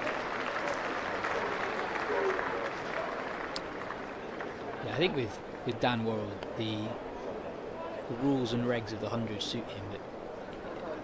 A bowler so good with a new ball can bowl 20 of the first 25. I don't think he's ever quite done it. He's bowled 15 though, hasn't he? Bowled 15 quite regularly in that first 25, so you kind of get the very best out of him. Yeah, there was a lot of chat about the ball potentially swinging more in the 100 compared to the T20 Blast. And I sort of wondered when you just look at the list of opening bowlers in the competition, that could also just be a skills thing, partly a skills thing. 50 up for Surrey. That's the ripple of applause you can hear around the ground. The crowd, by the way, is relatively thin for a beautiful summer, late summer, early autumn day, but it's a Sunday. I imagine people will start drifting in later on. Most of the crowd away towards the gas holder side, because that's where the short boundary is. And again, Smith. His driving has been impeccable so far today. That's his 4th boundary.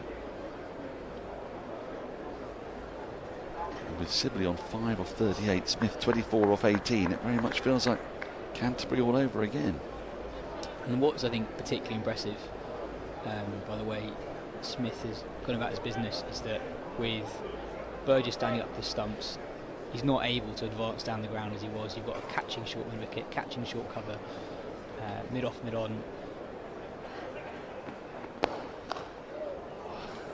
Another drive. I tell you, suddenly the game looks totally different when he's facing. Indeed, that last 4 that he hit at the end of the over, 55 for 2, that was not a half volley. Exactly, you just see how many boundary options he has, that he's not someone who's reliant on half volleys to score his runs. He can punch good balls through the covers for 4 as well. And actually, after Warwickshire bowled pretty well this morning, Ed Bernard, despite going at 6 and over, I think has bowled really, really well. We saw him induce an edge from Smith at the start of that over, but such is the impact of Smith. Surrey are now rattling along at about 3.5 and over, and this is a pitch with more than just a tinge of green on it. Oh yeah. Surrey would have loved to have bowled first, you fancy, on this, because you'd think, if anything, the pitch is going to ease over the course of this match. It doesn't. It's not bare at all, so it's hard to see spin playing an enormous part in it. And Surrey, quite rightly, will be preparing pitches that suit their bowling lineup. Have they played a specialist spinner? I think Dan Moriarty may have played 1 game. I think so. Last year he played 1 game against Lancashire, didn't he? Yeah. So Will Jacks when available, or Cameron Steele coming at 6 or 7.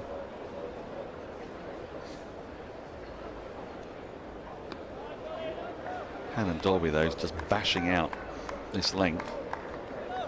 It's got such a wonderful. We talked about it earlier with Felix. This great repeatable action. He just bashes out that ball on and around off stump. Lets natural variation do its work. He sees a good leave from Sibley, but nice carry still. Nice keeper. Nice carry and nice movement as well. Seamed away from Sibley. Suggests there's a bit of grip in the pitch.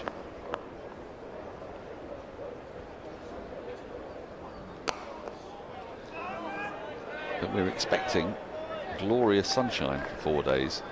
So what that does to the pitch, well, we'll wait and see. You would anticipate that these would be the best bowling conditions on a fresh pitch first up.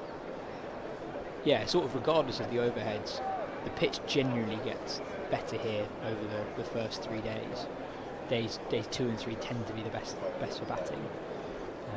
If you're Will Rhodes, how many wickets do you want in the wickets column? 3 at lunch, I'd say, wouldn't you? I would think so, especially because Surrey this season especially have batted very, very deep. They don't have Sean Abbott. He won't be playing any further part in Surrey's championship campaign, so that helps a little from a Warwickshire point of view. But they've still got Tom Laws down there. Jordan Clark has been fantastic with the bat. Jamie Overton. So they bat deep.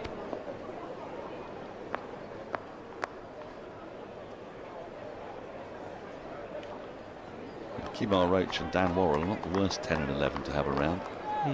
Roach, he won't go after the bowling, but he's perfectly capable of hanging around with somebody who's in. Yeah, I mean, sorry, at top of the table, and you wouldn't say that any of the batters are having extraordinary individual seasons. Well, so far from it, actually. Smith doing well, but it's still averaging, I think, low 40s rather than the seasons we've seen Pope mount up here before. Still no sign of Henry Brooks this morning. I'm excited to see how he goes.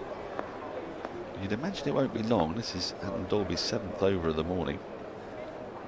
Oh, playing a miss from Sibley.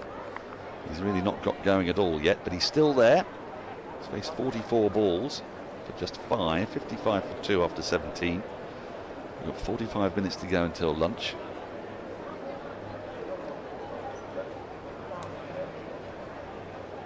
And 2 wickets to go. Burns, who's, I feel for him, he's not in form. When you look at the replay of that wicket, it was a decent ball, but he came across the ball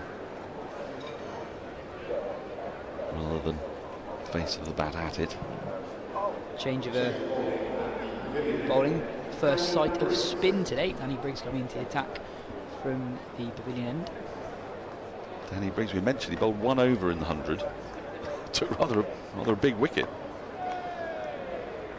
That was all. Former Sussex man. Shane Warne always used to say, if it spins, if it seems, it spins. So we shall see shortly. I wonder how Smith will approach this. There's a long on in place and a deep cover. The score 55 for 2.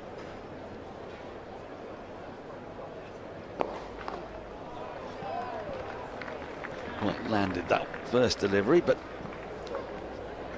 the field changed slightly for Sibley. It will. Long on comes up. So there were 3 boundary riders out for that first ball from Briggs. Bit of protection for him as he looks to find his rhythm.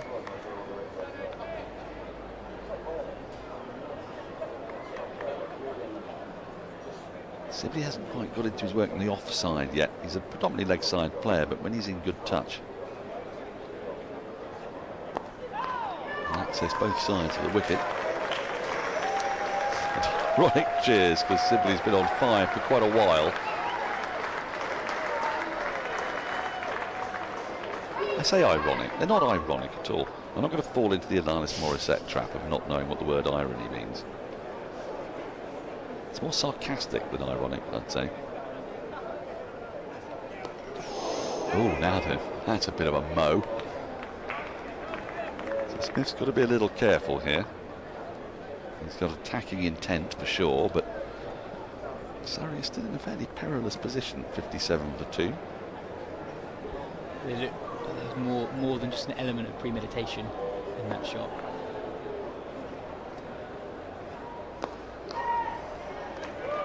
The man extra cover is very close to the bat. The man on the offside boundary, just in front of square. So there's a big space to target for Smith, but very close to losing his wicket. I think that was one of the more predictable forward defensive shots you're ever going to see. After the big hack of his previous ball, heart in mouth stuff.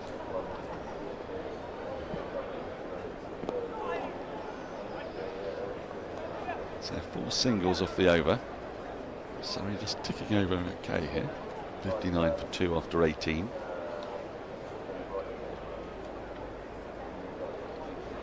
It's good to be back there, isn't it? I was just thinking that it doesn't really feel like September, does it?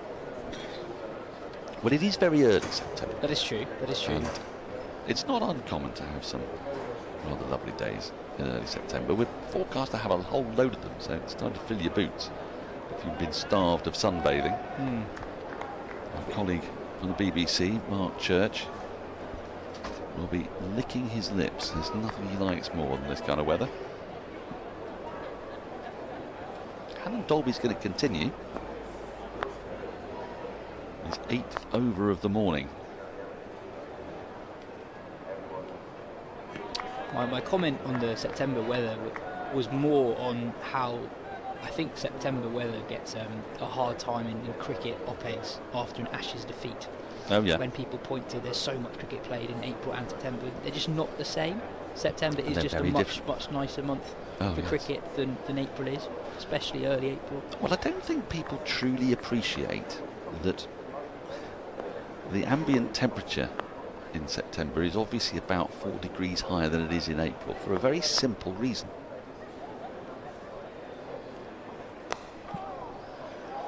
That's a brilliant one. Just a signal, and they'll amble back for a couple as the pigeons fly away. A couple more to Sibley's, hit 4 runs of his last 5 balls. He's hit 5 or 43 before that. A very simple reason: we live on an island surrounded by water. And the temperature of the water often determines the temperature of the air. And in April, the water temperature is about as cold as it's going to get. So it's obviously rather chilly. Oh, now then, that looks tight. Maybe drifting down the leg side. Hain Dolby liked it.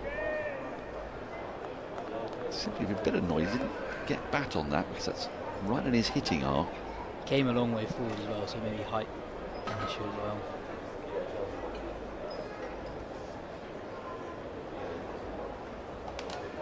It's pretty tight, that one.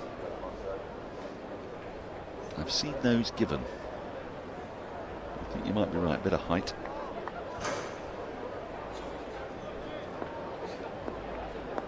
And it's partly why you see it a bit more swing in September than you do in April, I think. Yeah, the other thing that I think that people often quite don't get right in assessment of pitches at various points of the year is that in April everything is difficult because there's no hardness in the pitch, there's no pace in the pitch. I think it's hard for the actual act of run scoring, but it's also quite hard so often to generate wicket-taking opportunities because of the slowness in the pitch. Well, you tend to score, I think Andrew Sampson did something on this, I think the average scores in April are higher than in September, for 2 reasons: that the pitches are fresh, so they're as good as they're going to get. Rare run on the offside for Sibley. Oh, he could get 2 here. He will do. A little misfield, gets him into double figures. And whereas in September, pitch is a bit more tired. They've been used more. There's more through the air. But the best time to bat is July. Simple as, isn't it? June and July is the general rule. But you're right, it is tricky to manufacture wickets, especially when you're a fast bowler and you want some rhythm, and it's 14 degrees.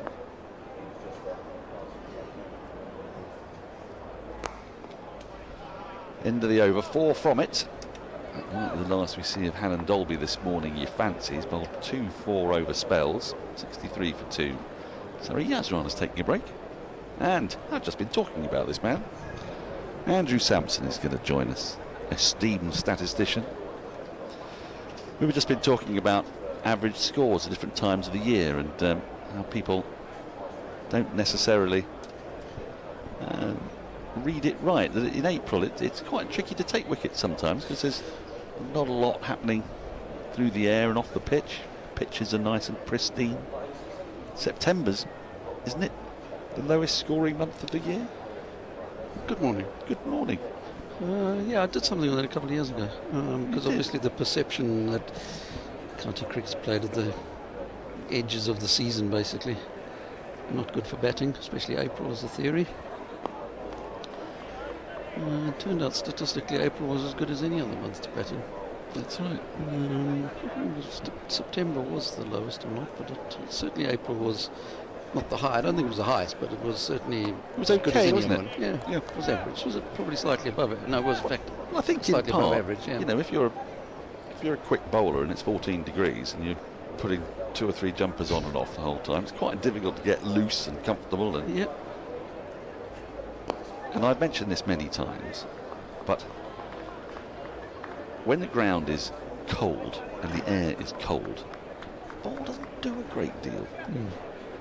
So there needs to be a little bit of a contrast between the ground temperature and the air temperature. Creates this nice convection current that flows across the surface. Meteorological days are coming back to you. They are.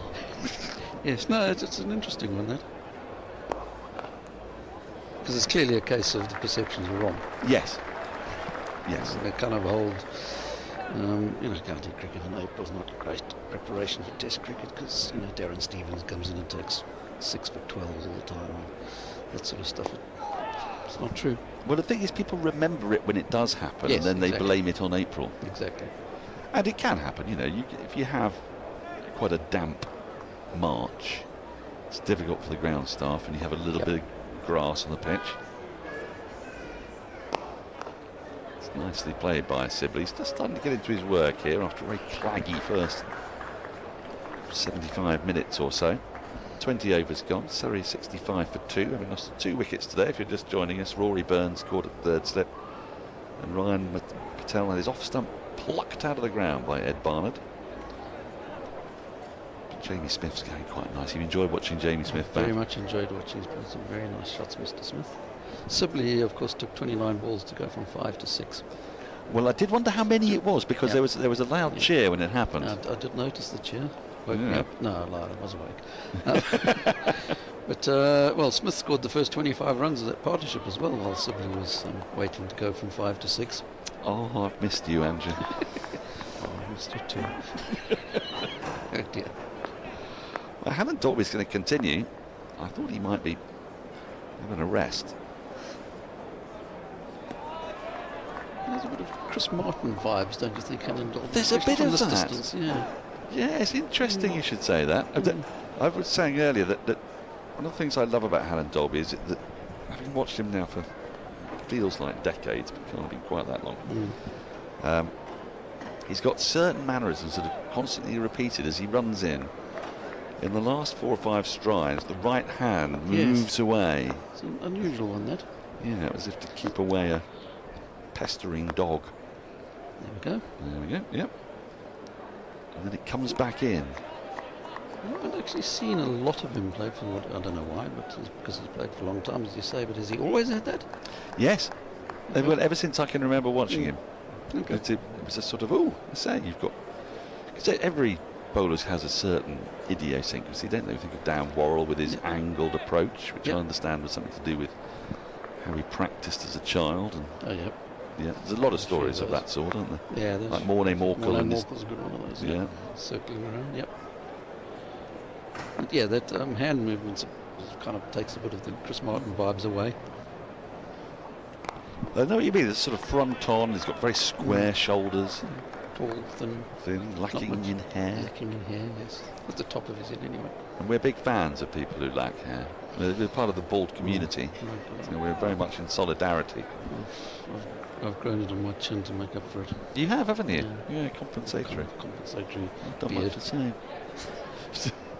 Not quite as fulsome as yours. This is it's a salty sea dog you've got going on there. Depends on how recently I've been to the barber normally. Not recently, I would have suggested. Not recently, this time. Oh, that's nicely played. He's found the gap, Sibley. He likes it there. He's going to run away to the boundary on this very fast outfield. 4 more. And he is now finding some fluency here. This will be a concern for Warwickshire, having put Surrey into bat. They're going to want at least 3 wickets before lunch, you would imagine, with Surrey's very long batting order. And Alan Dolby, a rare occasion in which he's just over-pitched. For the most part, he's found that perfect length on this occasion. Went too far into the pads and full of Sibley. He loves it there. He does, doesn't he? His career wagon wing is certainly interesting. Oh yeah, it's a very thick spoke. That direction. This time he's going to get some runs straight. Should be a couple, and it will be. Almost catching up with Smith. What's the one coming to? Well, he was on 5 off 43, so he's got 13 in his last 17 balls. Well, Smith had the power of patience, Andrew. Yeah. He had 5 when Smith came in. Smith got the first 25, so he's got 13 of the last 15. It's very much a partnership of two halves. So far. So far, yes. Could be another few eighths and tenths of it to go. Well, these two, as I said, did bat quite beautifully together against Kent. Again, it was Smith that day who was the major contributor to that partnership. Yep.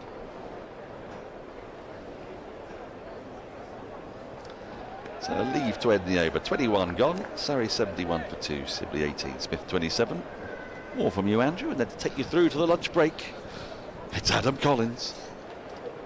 Yeah, started off pretty well for Warwickshire, but this is a solid partnership that's maybe starting to move the momentum back towards the home team. How are you, Adam? Hello, Samo. It's right. always a delight when you drop in for a spot of commentary. It's always good fun. I'm conditioned to you sitting at the other end of the desk when you're working as our statistician on the test coverage, but having you in the summariser chair, lovely stuff. There you go. Are you enjoying it? Yeah. A bit of, coming at it from the wrong angle, as you would say, with the commentator on the right of me for a change. Briggs continues with his left arm orthos. Jamie Smith, who's been the more, shall we say, fluent of the Surrey pair so far, which isn't to denigrate the work of Dom Sibley. Yep. He's playing his role, doing his thing, 18 from 61. Yep. And Jamie Smith, who we all kind of expect is getting an England call-up for the Ireland series next week, or the week after next, rather. 27 from 27. Yeah, that would not be a surprise. We're joined by some, I assume, on a tour of the Oval at the moment. Brilliant. About half a dozen patrons in who are going to enjoy a nice day at the Kia Oval, but a poke around the commentary boxes. Nice way to do it. Yep. Did you do that kind of thing when you were a youngster, have tours of grounds and so on? I don't think there were a lot of tours of grounds in my days when I was a youngster. I did the Lord's tour as a 10-year-old boy when I was over on holiday in the UK. Did the Lord? Well, the first time I came over here on my own was 94. Mm-hmm. Me too. And I did the Lord's tour. Yeah, that was the same year I was here as a kid. So you might have been on the same tour as me. Be still my beating heart. When I was here for the 05 Ashes and playing cricket over here, I kind of went to all of the grounds I could just to get a look. Yeah. I sort of snuck in a gate at Headingley. Yeah. And imagined where Willis might have been running up from the football stand end. Yeah. And changing ends and all the rest, and the rest being history. Yep. Well, my first time over here, as I came over with the family when I was a kid, but I came over on my own in '94, in South Africa's first tour after the years of isolation. Mm-hmm. I watched cricket in all 18 first-class counties. That's a very you thing to do. Yep. I've done that. I've done at the end of the over, 22 gone, 72 for 2. A partnership that's built from 31 to 72 over the last hour or so. I've commentated at all 18. Yeah. Probably a handful more when you consider the outgrounds that we occasionally get to. Yeah. Not quite so much at the moment. Yeah, I like the outgrounds. Anyway, there's not many of them left. Yeah.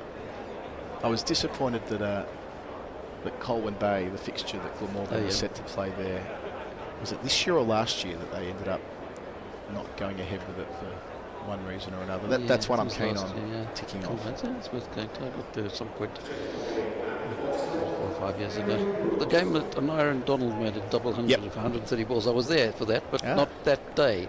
The day I was there, he was out first ball in the second innings. Now the pace of Henry Brooks, who burst onto the scene back in 2018. Hasn't played a load of first-class cricket. 89 wickets at 37, all told. Yeah, he had injury issues, does he? Yeah, he had a stressy. Yeah. He's played 4 games this season, 2 on loan at Derbyshire. That's right. Back in May, and a couple in that block we had in July. Starts his day from our broadcast end, a bit wayward to Smith, and has signalled wide. So he picked up 6 for 20 on opening day. Oh, sorry, it wasn't opening day. It was the first day he played with Derbyshire. That was against Leicestershire. And in his 2 Warwickshire appearances this year, 4 wickets at Canterbury against Kent, and 3 against Middlesex at Edgbaston. He played in their most recent game. He would have been one of the 1 for 49s, I assume. And I'm sure you know exactly what I'm talking about when I reference that. The scorecard where everyone had the same bowling figures. All the same bowling figures. A staggering card. 4 bowlers, all the same figures. All with the figures of 1 for 49. And they were all the same. Let me get the score. I think 3 of the 4 had the same number of overs. Same number of overs, that sounds right. Yeah. That's the stuff that gets you purring. It does, really. Sadly.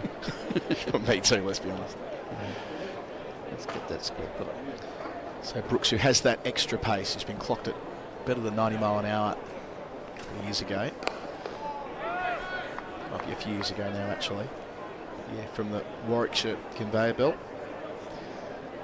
through the academy and all the rest of it. Got himself an England Lions call-up as a teenager. But then, yes, stress fracture, as you often see with young quicks. And now at 24, he turned 24 a couple of weeks ago. You speak to the sports science types, and this is the age when, if you've had back problems, it's meant to settle down a little bit. 24, 25.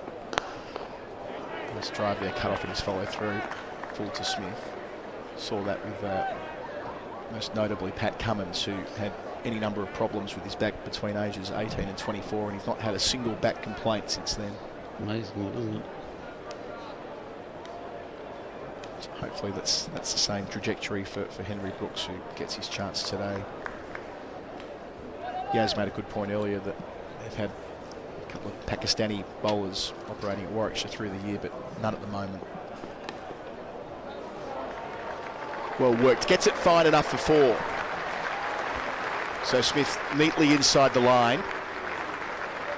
And finds the boundary for the 5th time, so 5 fours out of his 32, going at a run of ball. Still got about 25 minutes until the luncheon interval. Warwickshire Middlesex at Birmingham in July. Hain and Dolby, 14.1 overs, no maidens, 3 for 49. He was the outlier because the others were all. Well, Hamza was 13 overs, 3 maidens, 3 for 49. Barnard was 13 overs, 4 maidens, 3 for 49. And Brooks, 12 overs, 3 maidens, 1 for 49. It's art, really. It is, yeah. You don't get that anywhere else, do you? No. I doubt the same figures would have even been taken 3 times like that in a first-class innings, let alone 4. Yeah. I did look it up, but I think it was the first time there'd been 4 where the same runs and were conceded. Well, so it's the first, the 3 for 49s. Yeah. Also, yeah. So, very Brooks, one of that 49 club. He's cut away. Short boundary, help yourself. So 2 boundaries for Smith in the over, wide as well. So a wayward start for Brooks, none for 9 for him. 23 overs gone. Surrey galloping on to 81 for 2, and that raises the 50 partnership between this pair. And they came together when Patel had his off stump taken out of the ground by Barnard. Warwickshire enjoyed the best of the first 45 minutes or so, but Smith changing the energy of the game. Already up to 36 from just 34 balls. We were debating earlier where he might fit in, relates to higher honours and how he might be seen. Well, if you can go on to run a ball, and you can score the types of runs he's made this year, you'll be talked about across the 3 formats, I'm sure.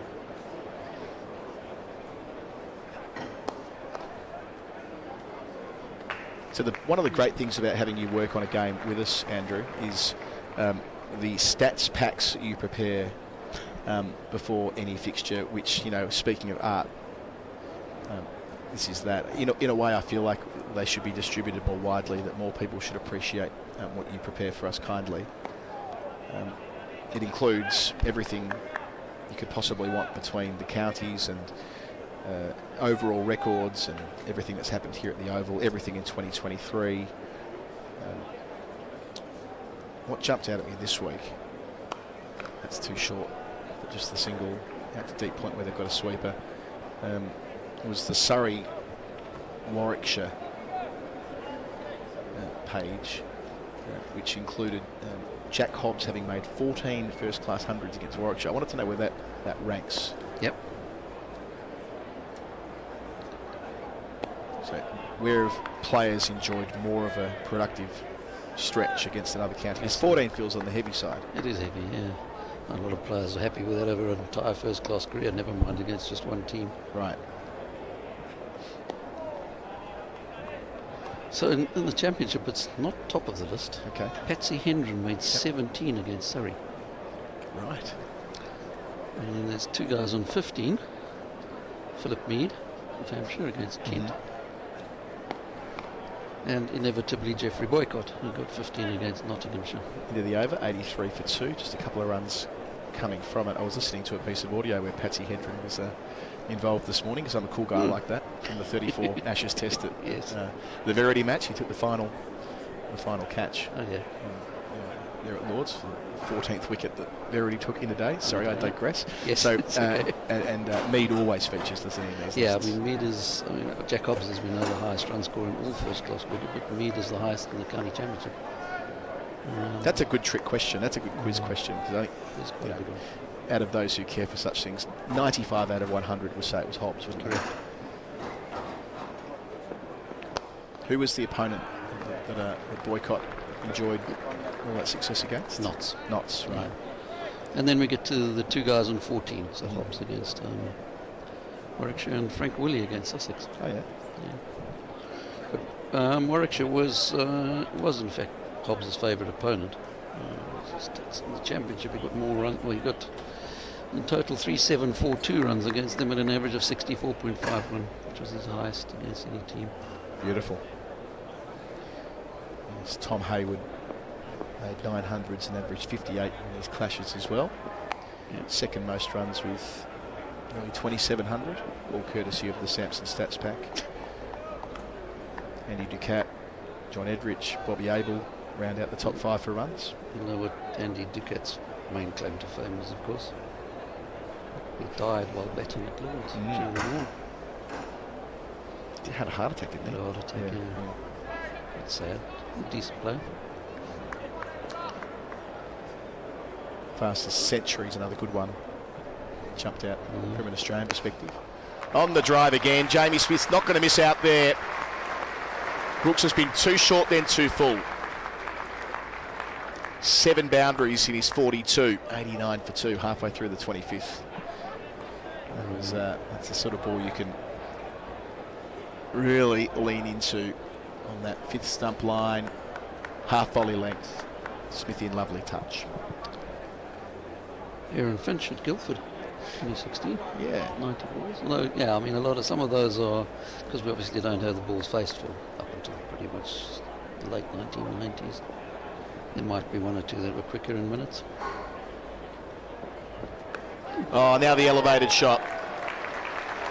So again, that's width, knowing that there is the deep point, but no one behind point. Of course, no third man. In complete control over the gully. Back-to-back boundaries to 46 for Smith. Easy. Too easy. Brooks needs to reset straight away. Could be an argument for getting him out of the attack here and letting him just have a moment and come back after the luncheon interval. 19 of 10 balls already. Yeah. Yep. Doesn't catch up with that down the leg side, so an overcorrection there. Yep. Guildford was the game I saw, my first county championship game. It was the venue. All right. 94. Do you do any of with those scorecards where you've got minutes but not balls?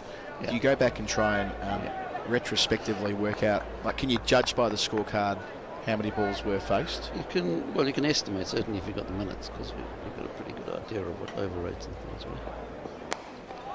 So just have a look. 10 runs from the over. Brooks has conceded 19 from 2. 93 for 2. We've got 16 minutes until lunch here at the Kia Oval. Surrey, after being sent in, lost wickets with the score on 18. That was the captain Burns, caught at third slip by Benjamin from the bowling of Rushworth. He made 11. Then Patel got an unplayable from Barnard. Round the wicket, straightened up, took his off stump out for 9. They were 31 for 2 and in some strife, but found some clear water via Jamie Smith. 46 from 41, and Sibley doing as he does, 20 from 70. Adam Collins with Andrew Sampson, I should say, on the call with you at the moment. So, yeah, with balls faced, because we often talk about the fastest century made for England in Test cricket. Yep. And there is some cynicism around the balls faced number. Yeah. So just talk us through that. So Jessup 76 balls, a famous test match in 1902 that England had to chase 263 in a low-scoring game, or 48 for 5 when he came in. And Rhodes and Hurst allegedly got them in singles at the end, which they didn't, but anyway. There was at least they said that to each other a couple of times. Yeah, it was 2 and a 4 out of the 15 for the last race. Anyway, I'm digressing now. So the scorebook for that test doesn't exist, or nobody's found it anyway. But the newspaper reports in those days were very detailed. So they wouldn't necessarily put each ball, but they would say, and Jessup got a single of whoever, probably didn't get that many singles. He hit a 4 if whoever was bowling, and then he got a 2, and then the next over Rhodes got a single and Jessup got a 4 or whatever. So the approximation, there's a chap called Charles Davies in Melbourne, who's done a lot of rescoring of all test matches, most of them from actual scorebooks where they've been found. But that, as I say, would have been mostly from a very detailed newspaper report. Doesn't make the most of that, Smith. Just had one man to beat there at cover. Couldn't get it beyond Sam Hain moving to his right. So it's possible it's not 100% accurate. So you had, but it would be in very much within that sort of range. It wouldn't be much away from 76 points. It wouldn't be like better from Briggs to finish, 94 for 2.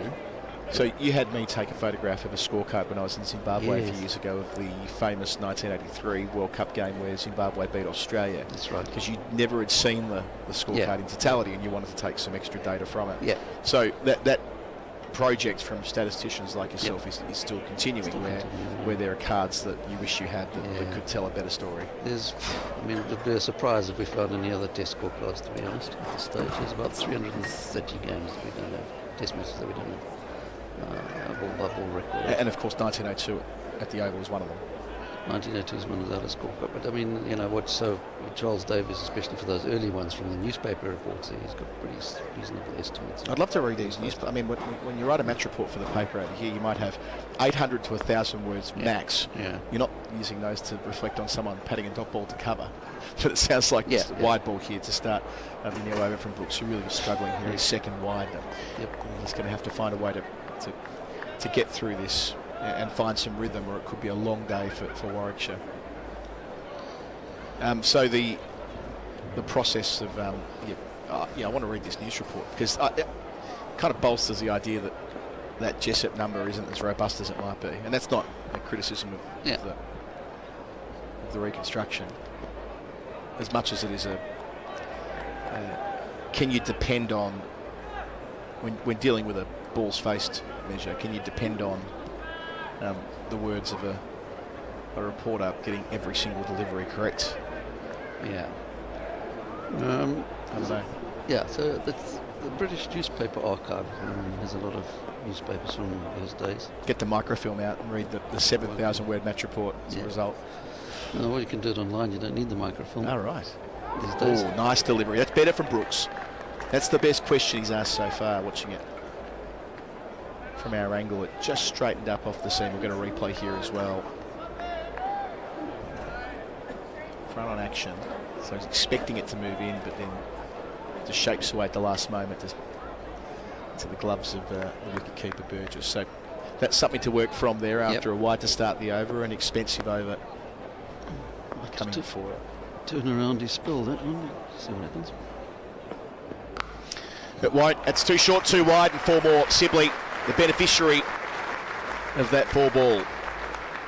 He's only hit a couple of boundaries, been out there for the better part of 2 hours, and that's a nice way to move along to 25. Yeah, I'll find that report on the Jessup innings somewhere. That might not be before lunch. But if you do read those scorecards in those days, it was very much just a literal chronological record of what happened in the game. Okay. So like the precursor to the Cricinfo ball by ball, really? Pretty much. They're hard to do. So it goes from 2 short and 2 wide outside the off stump to a ball that worked around the corner, and the applause you hear is for the Surrey 100, raised in 27 overs, going at a pretty decent clip, nearly 4 and over after being sent in, and losing 2 wickets inside the 45 minutes that followed. This pair, Smith and Sibley, have got Surrey into a strong position. 11 minutes until lunch.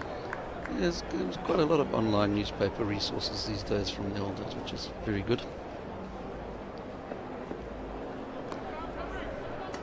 You've got the old Trove in Australia. We do. Which is very good. That's a great resource. It was under threat a couple of years ago. It didn't have adequate government funding, and there was a huge campaign run online. Correct. Yeah. And the government, which changed last May, saw fit to reinvest in that resource, which, as would suggest by its name, is a treasure trove of old material. Good for the government. Good for the country. And for the country. Straight drive to finish, cut off in the follow through. 6 runs from the over, 100 for 2 after 27. New Zealand's got, I think, what papers passed. Okay. Although that kind of seems to stop in the 1950s, early 1950s. But again, if you're obsessed with the cricket like I am, you can go back and read similar type of match reports and extract extra information out of all those, like who the batsmen out at the full and each wicket. It's quite helpful that Cricinfo have a Wisden almanac report for every game. When you're looking at the scorecard, it's not hard to navigate to I mean, I know that the Wisden almanac match reports aren't that detailed. Yeah. And when you go back, often it's a few paragraphs for an entire test match, but it's not for nothing. Yeah. You're trying to get a couple of pertinent details. Correct. Yeah, it's an art in itself, I suppose. So Briggs bowling from the pavilion end. Sent down 5 overs before lunch. Left arm tweak. Experienced operator. He's been around a long time, hasn't he? He kind of started off more of a white ball specialist, didn't he? He's developed into a pretty good first-class bowler as well.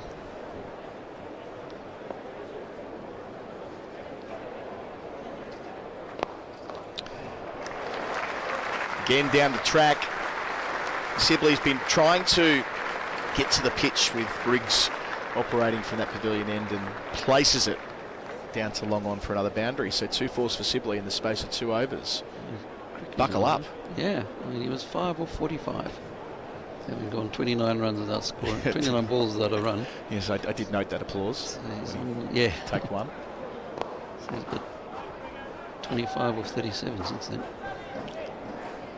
As an opener, when being sent in, your job's to be there at lunch. Doesn't really matter how many you've made, but 30 is more than adequate.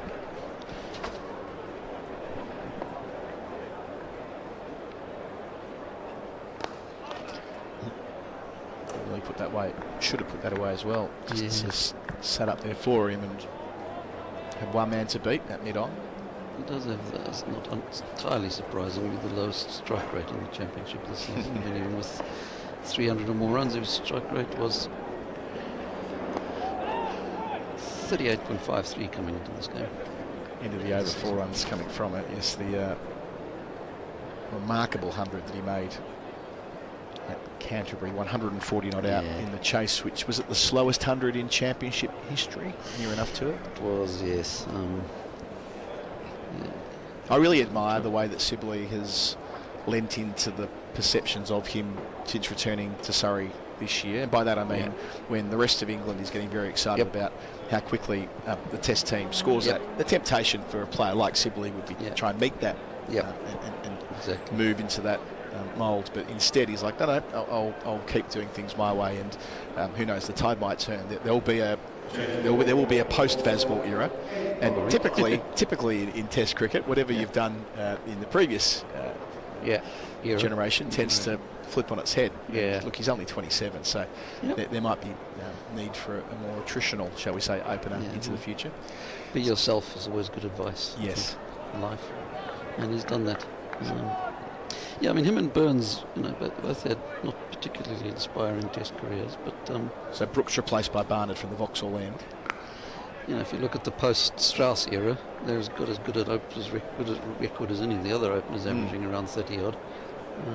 So they might consider themselves a little bit unlucky, but on the other, I mean, Burns hasn't had a great season at all, has he, this season? He's not exactly pushing for a return on the season's numbers. It was probably more that they typified the previous era, right? They were when Chris Silverwood came in as coach after the 2019 Ashes, there was a big emphasis on sides being able to make it to 300 to 400, because England weren't doing that. The major handbrake they had under Trevor Bayliss was that they were winning matches and occasionally series, but they were winning them in sort of low-scoring shootouts. And what's often forgotten in the Silverwood era, he did put a stop to that. England, for the most part, were more consistent when batting in the first innings. That's true. Yeah. And Sibley and Burns were a major part of that story, even if the results didn't necessarily follow towards the end of his tenure.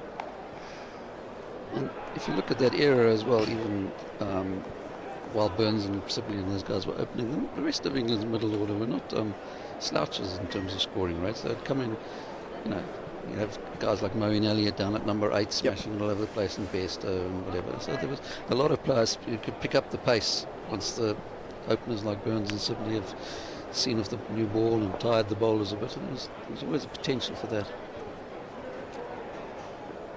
Yeah, one test stands out. We've got a single just behind point here. Smith up to 47 was the New Zealand test at Edgbaston in 2021, where they were 60 without loss at lunch on day one, and it was seen as an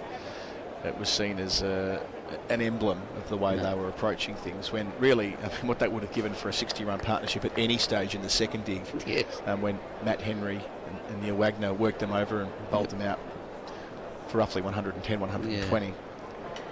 So you're sort of quick to judge, but it may not have been pretty, but there were some times where both Burns and Sibley were able to provide some stability at the top. But yeah, it does feel like a long time ago. And Crawley, that masterful 100, which wasn't without risk early on. Let's be clear. He did benefit from a lot of inside edges and plays and misses when going at the Australian quicks at Manchester. But 191, and Ashes great, really, that innings. It'll be seen as a great Ashes innings. Exactly. I just remember the early stages of that innings thinking, well, this is one of the worst 30 odds I've ever seen. And then he just, suddenly clicked and started smashing all over the place. Privileged to watch it. Just ballooned up there, Sibley, last ball. That's why they had that catching mid-wicket in position. Doesn't reach him though. 2 off.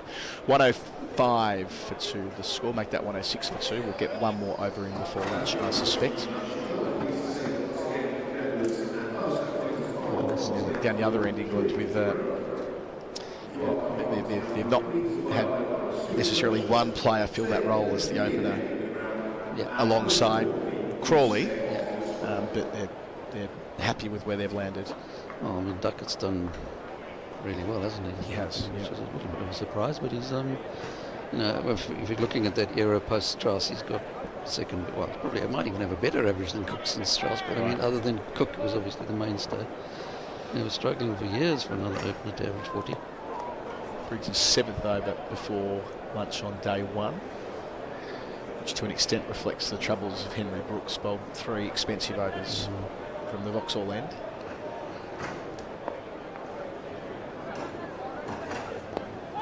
Wickets to Rushworth and Barnard. Pretty rare to see a spinner bowl much more than 1 over before lunch on the first day as a general rule.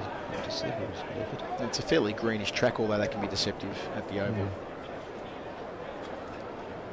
But it did give a bit of help to the seamers early on. Certainly felt so from our vantage point. It's been a bowl first kind of pitch over the last 2 or 3 years, the oval. Surrey love bowling first and getting into their work, and Warwickshire took the opportunity to do the same this morning when the coin came down in favour of Will Rhodes. So Smith's just been held up in the 40s. He's now faced 50 deliveries for his 47.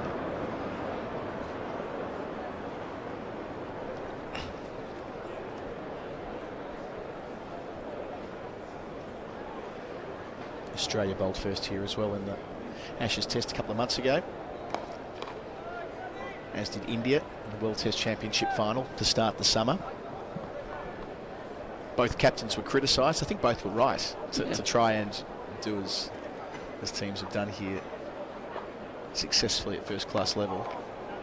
Australia picked up, I think, 4 wickets before lunch. That's the end of the over, and it's only 29 past the hour, so they should be able to trundle through. That's good match awareness from from Danny Briggs, who got through that over in 75 seconds, reminiscent of Rabindra Jadeja, who was playing in that test for India at the start of the summer. It was certainly the quickest these days, isn't it, in the international game, Jadeja. So the last 2 seasons in the championship at this ground, only 3 teams have batted first out of 13. Yep.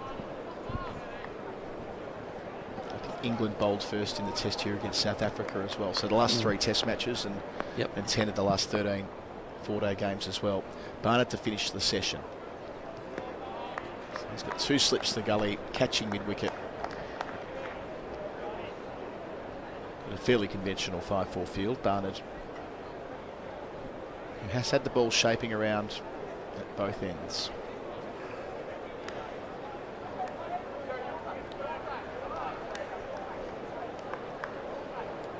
Warwickshire, who need to make it work for them this week to stay in the title race. Here again, movement after Sibley shouldered arms. That was sort of through the air, then off the seam as well. We'll get a replay here that shows just how close it came. Yeah, and they would have hit the 4th stump, I reckon. Perfect. Question to ask early in an over.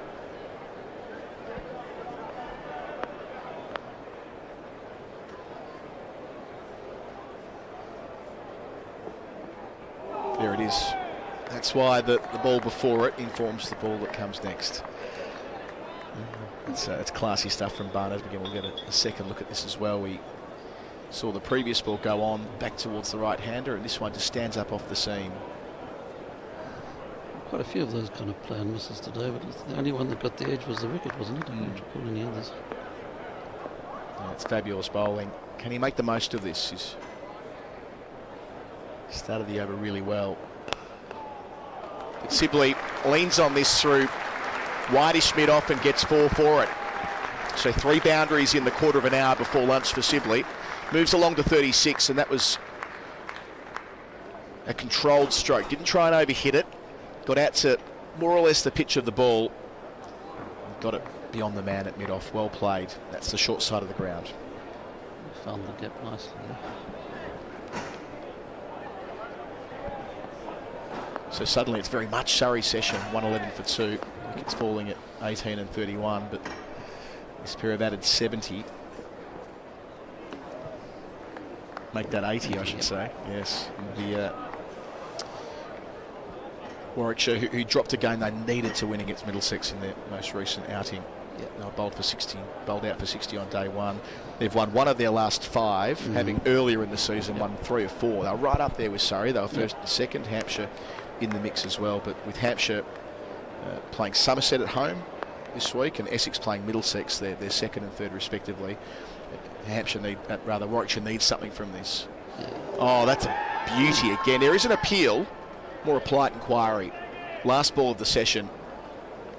Barnett's done a lot right there in that final over, but doesn't get a reward here. So that will be the luncheon interval here at the Kia Oval.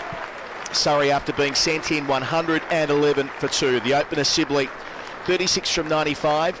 In contrast to Smith, who's 47 from 52 with 8 boundaries, but slowed up before the long break. The 2 wickets, Rory Burns caught at third slip by Benjamin from the bowling of Rushworth for 11. It was 18 for 1. Then it was 31 for 2 when Patel had a ball come back towards him, then jag away and take his off stump. A beauty from Barnett in his first over. That second wicket fell with the score on 31 in the 12th over. And they've taken it through, adding 80 further runs, Sibley and Smith. And it feels as though with the sun out, warm afternoon, that Surrey have put in the work they needed to, and now they can benefit after the long interval. Andrew Sampson. Yeah, very much Surrey's session in the end after a couple of relatively early wickets. Yeah, and just quickly on Warwickshire, I mean, they're going to have to probably win all 4 games with maximum points to even have a chance really at this stage. All right, with that parting thought, just note that for Warwickshire, Rushworth took 1 for 19, Hain Dolby none for 22, Barnett 1 for 30, Briggs none for 15, and Brooks none for 25 from 3 expensive overs. We'll take our leave here at the Kia Oval. There's going to be an interview during the lunch break as well with Daniel Norcross. That'll be coming up in just a couple of moments from now, and then it'll be myself and Felix White taking up commentary after lunch, which has been taken with Surrey at 111 for 2.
So, Surrey have gone to the lunch break 111 for 2. They'll be absolutely delighted with that after the loss of 2 relatively early wickets. Rory Burns, whose poor run of form has continued, getting an edge to third sip, and then Ryan Patel done by a good nut from Ed Barnard, taking out his off stump.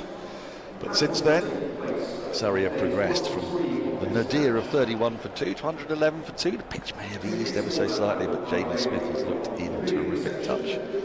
He has 47, Dom Sibley 36, time to find some fluency after being slightly in the mire. He had 5 off 43, and then he's sped to 36 before lunch, so Surrey find themselves in a good position, and we are in a very good position at lunch because we have with us award-winning book author, can we say that yet? I think we can, can't we? Michelle Savage. You can, thank you very much. Between Overs is the book that you have produced, and it is, we'll show it to the camera. Why don't we show it to the camera, then everyone can see it. How life gets in the way of cricket, don't we know that? Every single person who's ever sat in this box knows how life gets in the way of cricket, although my partner would probably rephrase it the other way around, as would yours, yes. By the sound of it. We're going to talk about all sorts of things that cropped up in that book. Michelle is a pioneer of woman in cricket journalism, in sports journalism, having come into it in, what, the mid-80s, 1984? Yes. And your first gig was with the cricketer. With Christopher Martin Jenkins, much lamented, who was a brilliant example of a hard-working cricket journalist, seemed to have a book out every month, taught me a lot about magazine production and writing, and was a real giant of the profession, and really missed. And quite a chaotic man. You do reference it a little bit in the book, and I've worked with people on Test Match Specials who worked with him for years, and I tend to find that when people do after dinner speeches, they can actually just do 25 minutes to half an hour on CMJ, losing his golf clubs, turning up at the wrong place, getting on the wrong airplane. Exactly. He was always late and never had enough time to do anything, so there'd be frequent meetings in lay-bys on, the A24 with some letters which he had to sign. It was a complete madness, but what a lovely man. He was a really lovely man. Well, we should be talking about him and perhaps some of the less savoury men that you have encountered. But the book is not just about your journey through cricket. It's about cricket and the loss of your parents. Yes. And how cricket has been a sort of backdrop to that. And like a lot of people, it was a parent that got you into cricket. In your case, it was your father, same as me. And you started at a very early age. The very beginning of the book is you almost waking your father up by the arrival of Viv Richards in 1973. That is an early sighting. That was a very early sighting. I think he'd only arrived in England a few days before then, and my father would watch any cricket match anywhere. And we were in Midsummer Norton at my grandparents', went to Midsummer Norton's ground. They were playing Lansdowne. And my father's sort of half asleep, but we see this chap come out to bat. I'd never seen anything like it, and he was feline, but very much the strong man, wheeling his arm around, and he started to bat in a way I'd never seen anybody bat before. Everybody else was a bit pedestrian. He was like a dancer, and he just hit the ball so hard, and I was just mesmerised by this cricketer. And my father stood up and said, I'll just go and find out his name. Came back and said, his name's Vivian Richards, we'll keep an eye on him, won't we, sweetheart? And we did. Well, you know, he was the first person I saw play, and it was here at the Oval in 1976 when he got his 291, and Michael Holding famously bowled from the very boundary edge as West Indies pulled off a 3-0 win after that ridiculous Tony Gregg grovel business. And he made an immediate impression on me. I think he made an immediate impression on everybody the first time they saw him. But for you, it became, and I mean, actually, it was probably with me quite similar, something of a crush. He started to become, when he replaced David Cassidy, didn't he, in Your Affections? And that must take some doing in 1973. It did, but I think there was something about Viv Richards, and you're right, it wasn't just me who was mesmerised by him. Many people were. He similar to how Ben Stokes has turned on a lot of youngsters now, Viv Richards did it a lot for my generation, and I became then fascinated in West Indies cricket, and was lucky enough to go out to Antigua a few times and meet him, and also presented him with my book last year on his 70th birthday, because, as I said, without him I wouldn't have done all of this. And he's very charming and humble in a way that a lot of people who haven't met him wouldn't realise that he's humble. You say that you wouldn't have done it without him. That intrigues me. So you obviously had a very keen appreciation and love of the game.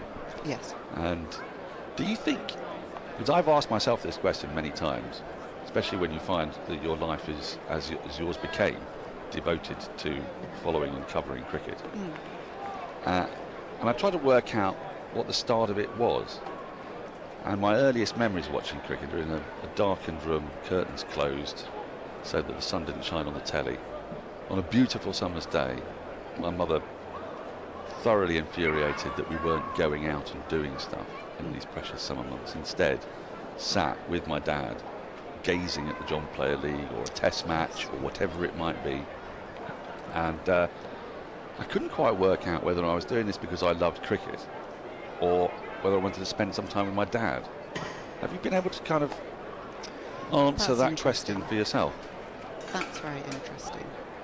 I suppose my father opened the door to my interest in cricket, and then seeing Viv bat gave me another reason to explore it more and become more deeply involved, realising that watching cricket wasn't just all about stats, bearing in mind that I mentioned in my book maths was not my strong point. Really wasn't, was it? It really wasn't my strong point, so there had to be something else other than stats which would keep me interested. But I think you're right, actually. It was my father who was the one, and spending time with my father, particularly as he got older.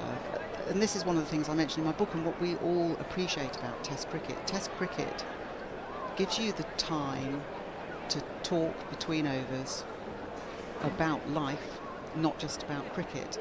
And it's quite extraordinary. The people I come to cricket matches with who, you know, there will be a natural pause in the game and you have conversations about things which start to take very different turns. But Test cricket, as well as being the purest and best form of cricket, it gives you that opportunity to also talk. And what could be better? And I think conversations with my father, which could be a whole other book, but, you know, an awful lot of those were cricket matches. Well, you know, that was to be too stereotypical about this. People of our sort of generation, fathers weren't necessarily always very active in parenting. Their careers would often come first. So actually time that you got to spend with them could be quite rare. I mean, speaking as a child, my father would be out of the house before I was out of the house, and he'd come back probably about an hour before we went to bed. And then and rinse and repeat for most of the year. Yes. And so then you get to the summer months and you get this incredible, suddenly this opportunity to find out who this bloke is who lives in your house. Yes, I don't know whether that you can relate to that, or I definitely can. I think the only difference is my father would always make time for sport. So he took me to my first Nottingham Forest game when I was 6 months old, which in itself, that was quite unusual.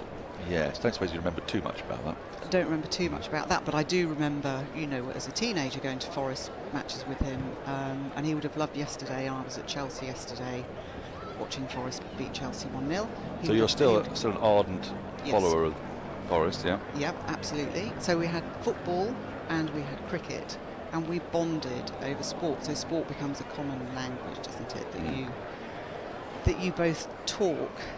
And I mentioned in the book there was a test match at Lords where it rained the entire day, and we had conversations about cricket. But then, if my father wanted to talk to me about something, which was quite difficult sometimes for a man of his generation, he would just sort of lead up to it gently when we were watching cricket, almost as if I didn't know what he was doing. Do you mean sort of affairs of the heart and emotion? Yes. Yeah. And you'd still be looking actually out at the middle. Yes, rather than at each other. At each other. Which is where it gets awkward. So it's quite safe to do that. You're both looking the same way, under an umbrella as it was that day. Of course. Now, you mentioned him a lot as being a man that you feel was a bit ahead of his time. Yes. Born in 1928. My dad was born in 1927. So very similar eras. And the fact that he championed you going into sport. Now, obviously, if he's taken you along to a football match when you're 6 months old, then he has an attitude towards his daughter that is that there's no reason why she shouldn't absolutely be involved in sport in exactly the same way as it. I mean, you have a brother as well. Did he get the same treatment? Yes. So sport was a thing. Yeah. And can I ask about your mother in all of this, because she doesn't strike me as being quite so interested in cricket. Is that fair? No, she wasn't so interested in cricket or football. But I think she was glad that members of her family were. So never, said, I don't want you to go there or do that. No. And so this has been embedded in you straight away. Yeah. And you've, at what point have you decided that you want to become, that you want to spend your life in sport? Because it's all very well being introduced to sport. My wife has a father who's very, very similar. He used to take her along to West Ham matches. They used to sit on wet, miserable days watching Grandstand in February, and any sport, so we still find ourselves meaning to go out and the ski jumping's on, and for some reason we can still end up watching it. The indoor bowls. First time I met my wife, she did a perfect impersonation of David Bryant, the indoor bowls player, and I thought, this is the woman for me. You can see that. Doing the bit with the pipe, and I thought, good grief, if she's watched that much sport, then she'll understand. We'll be fine. Everything will be fine. So you obviously were in that kind of similar sort of environment in that respect. It was just completely normal, and it was. I think I was about 12 when I thought I want to write about cricket. Specifically cricket, that was the thing. Well, I did send off a village football match report to somebody at the Derby Evening Telegraph. Right. When I was about 10. You mentioned it. Yeah. And you got a reasonably good response. Good response.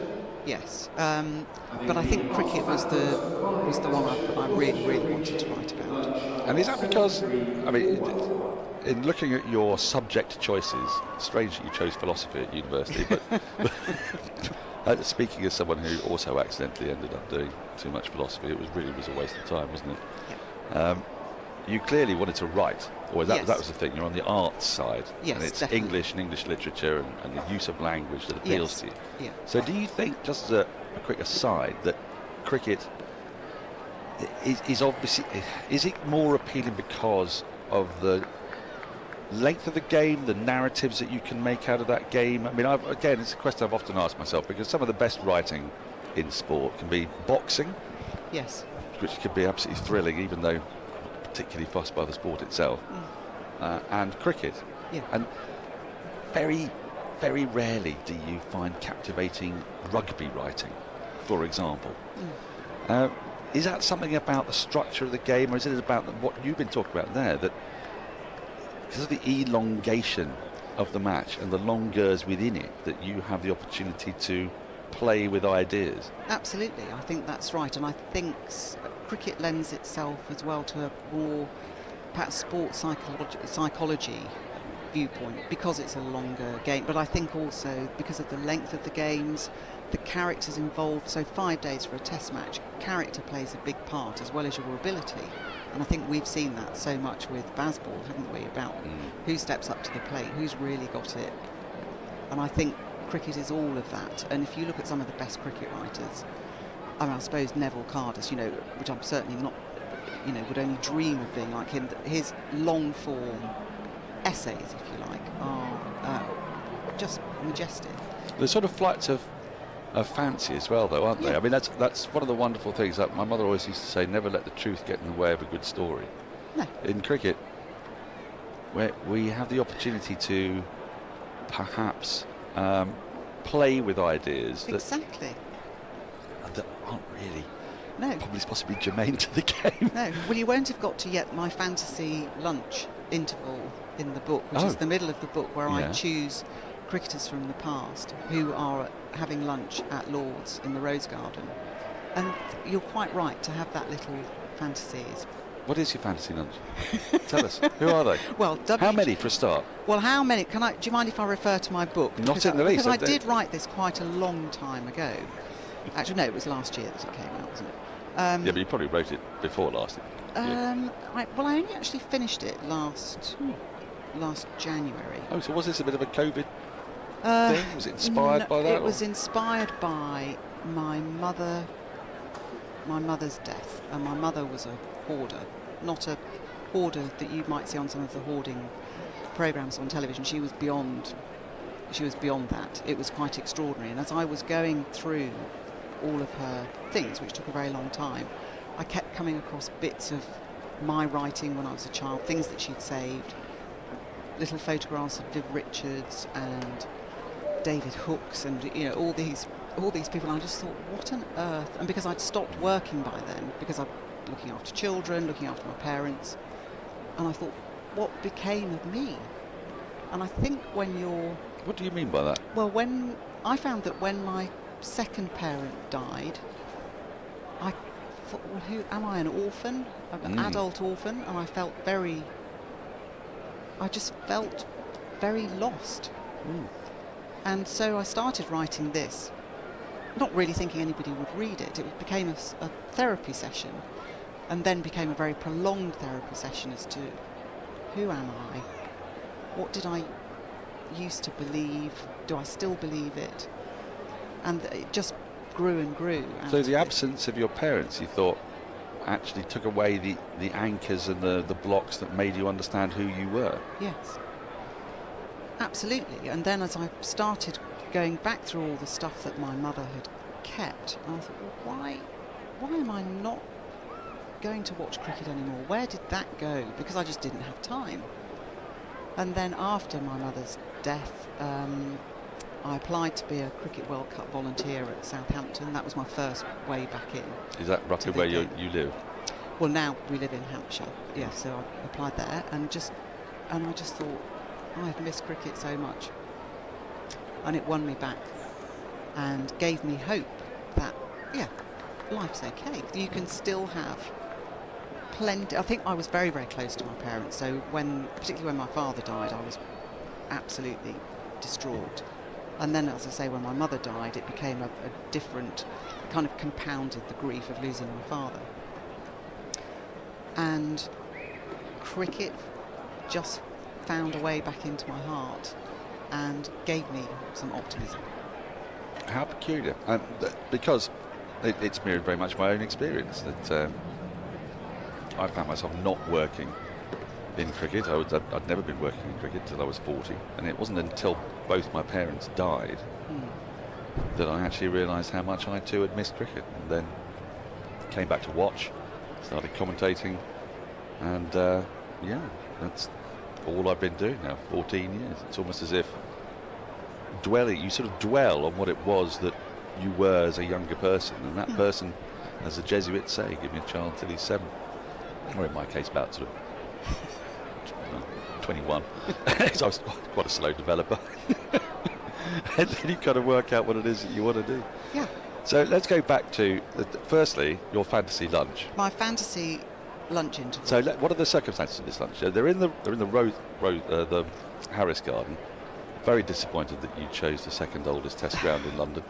Well, for shall this, I say, as opposed to it's a scorching July day, the Saturday of a Lord's Test between England and the West Indies. West Indies, good, not Australia. Okay.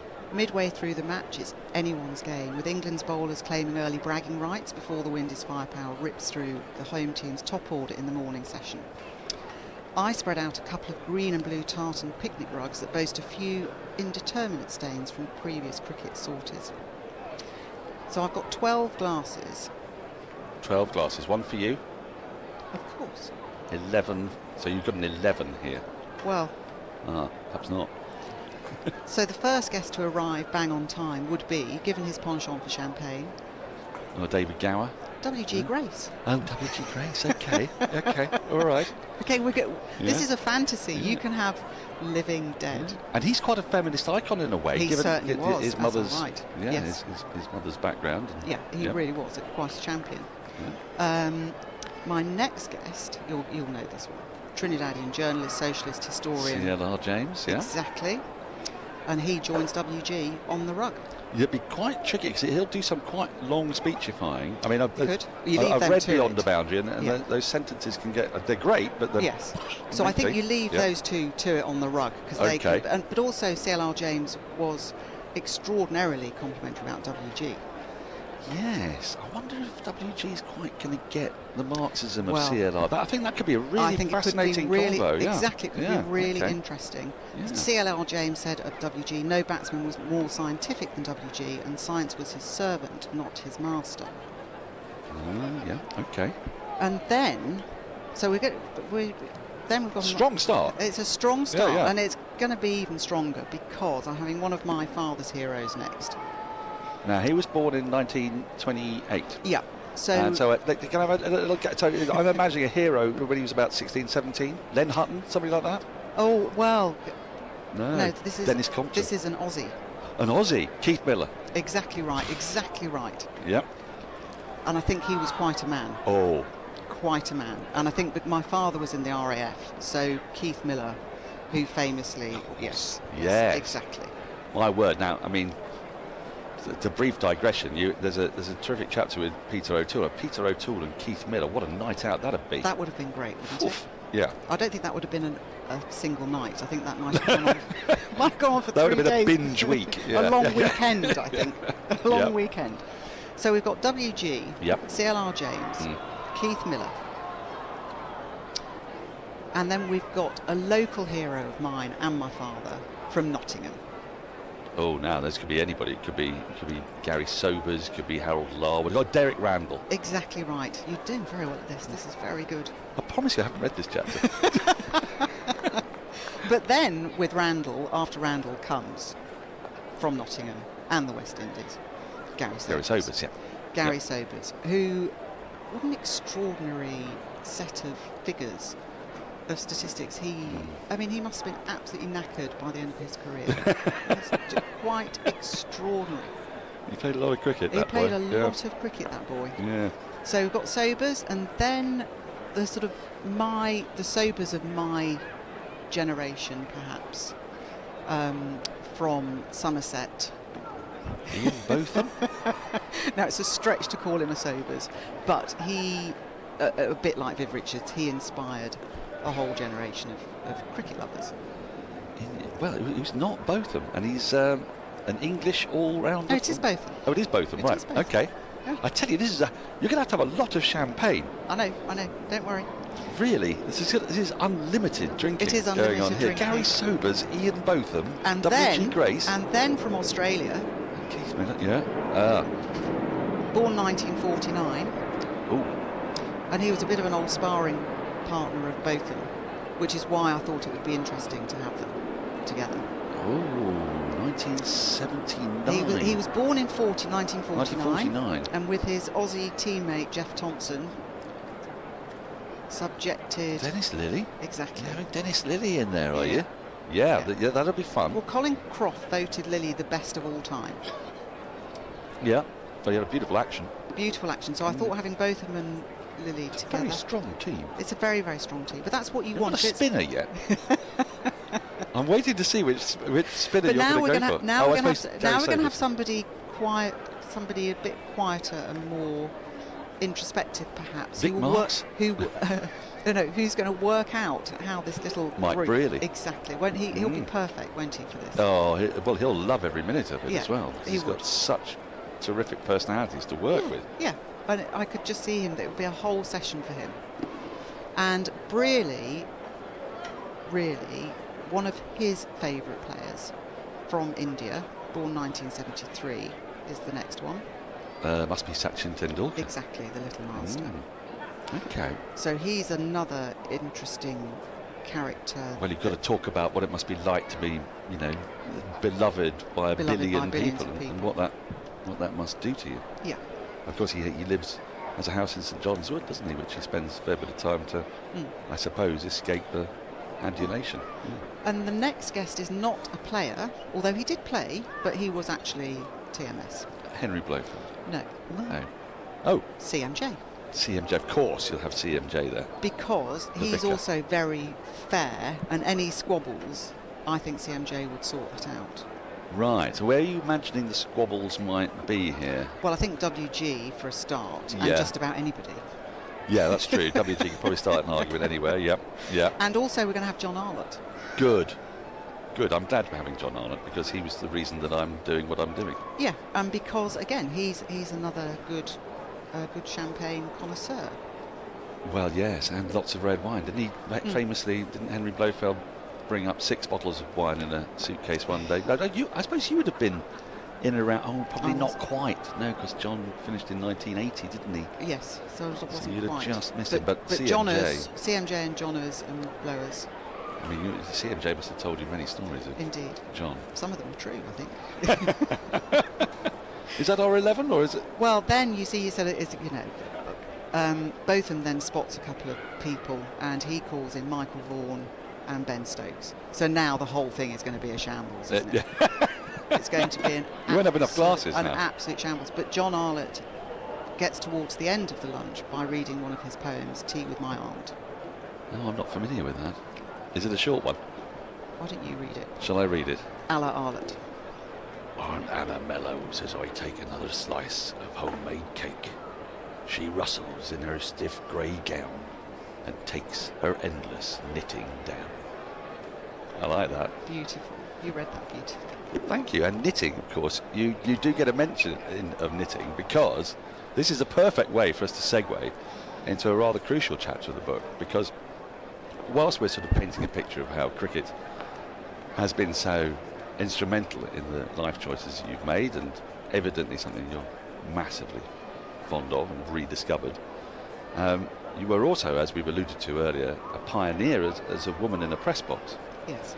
And you're having got in early with CMJ, I suppose that's not a stroke of good fortune, because as we mentioned to each other earlier, you make your own good luck. Yeah. But having got into the cricketer, that does give you something of a springboard to go elsewhere. But still, you're encountering a press box which is very, very unused to having any woman in there. I would imagine that Wendy Wimbush might have been pretty much the only woman in press. Would that be about right? Yeah. That's about right. Yeah, and also this is early to mid 80s. Yes, and not allowed into the Lord's Pavilion. Extraordinary, isn't it? It is extraordinary. So, Christopher, if I had to go and do something for CMJ, I would get to the door of the pavilion and say, "Could you please get Christopher Martin Jenkins for me?" And then quite so belittling and humiliating. Well, it never happened here at the Oval. I'd like to make that absolutely clear. Yes, exactly. Unless you dressed up as a queen, I think in that case they would let you in, wouldn't they? They'd let you in, but it was quite extraordinary. How did you feel about that? And that's a very banal question, but from a man's point of view, when I first started, I walked into a press box and I had imposter syndrome, because I didn't know if I was going to be good enough to do what I was doing. But the imposter syndrome was not about my gender, my actual being. You walk in and you can know more than everybody in that room put together, but you're still a woman. Yeah. And that is a significant barrier to being listened to. Yes. Imposter syndrome doesn't even begin to sum it up. And I think because my father had always told me I could do anything I wanted to do, but he had never encountered a press box at a cricket match. No. And in the 1980s, they're not just men. Quite a lot of them are quite old men as well, aren't they? Yes, they are. So it was a different time, and I think we have to, well, I won't say accept it, but understand that it was different then. Of course, there were some behaviours, even then, at that time, which were much more tricky to deal with. Are you willing to elaborate on those? Well, you've read some of the I incidents have, yeah. Well, I mean, talk about. I can elaborate them for you if you like. They were, you've experienced an awful lot of what we would actually now call sexual assault. Yes. Quite frankly. Yeah. In those days, they're examples of things. I almost don't know a woman of your generation. My wife is a similar age, who didn't have to experience that. Yes. And yet, in saying that, it makes it sound like I'm belittling it. It was almost like, in your case, genuinely an occupational hazard. Yes, it was, and I think it was quite interesting. The Sunday Times ran an extract from the book a couple of months ago, and I had lots of correspondence from other women commentators from all other sports, tennis and golf and football, saying that they had encountered similar experiences. And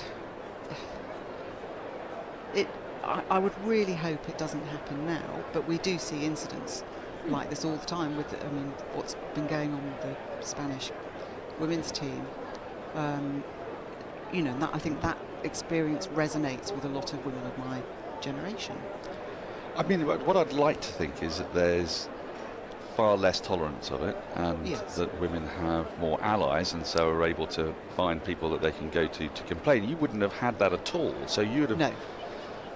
How did you react to these incidents taking place? Would you share them with your husband? Would you share them with your employer? What would you do? I didn't share them at all until I wrote it down. Really? I didn't share it. So is this the first time your husband's ever heard about these? He heard about it many years afterwards, but certainly not at the time. And my father didn't. I think my father would have been utterly appalled. He would have been utterly appalled. And I hadn't met men like this before.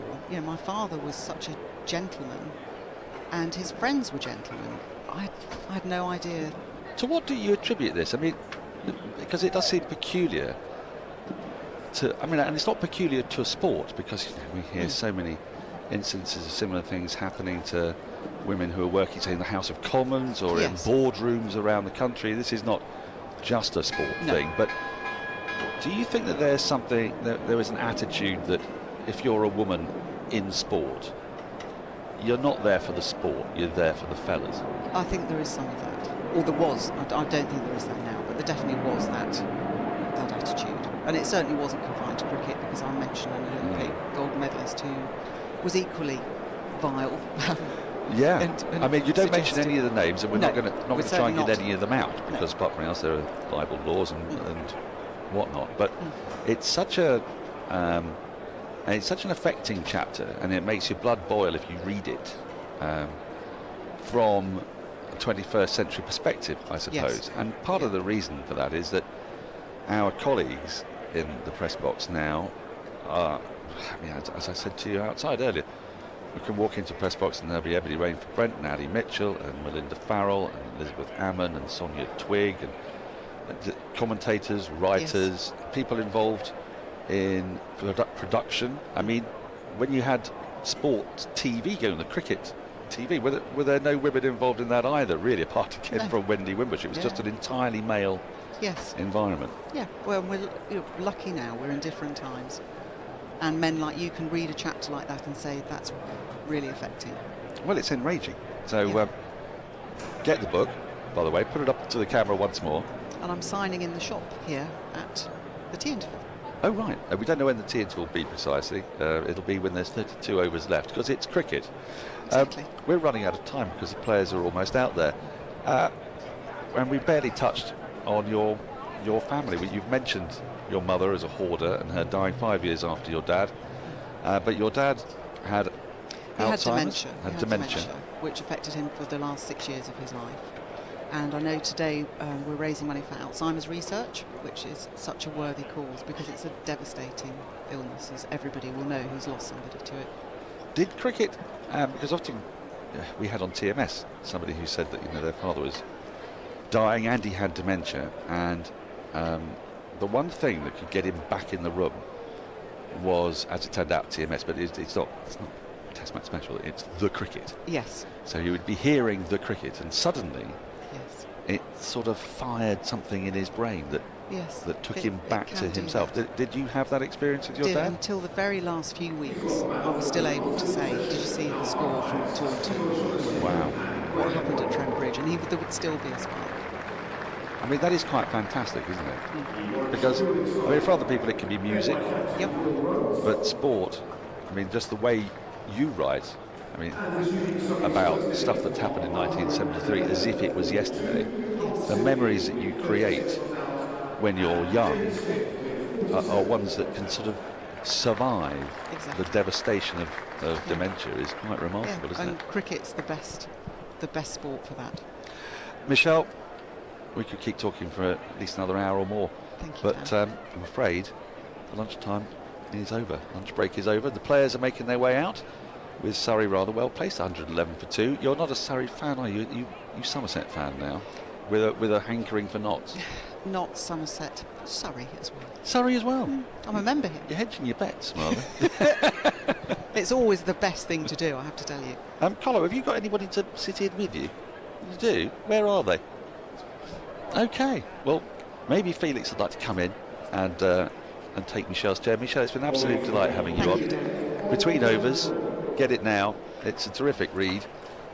It's also the pages themselves. It looks like a chunky book, but the pages are quite small, so you do actually rattle through it in no time at all, and it's beautifully written and it's very engaging and gorgeous.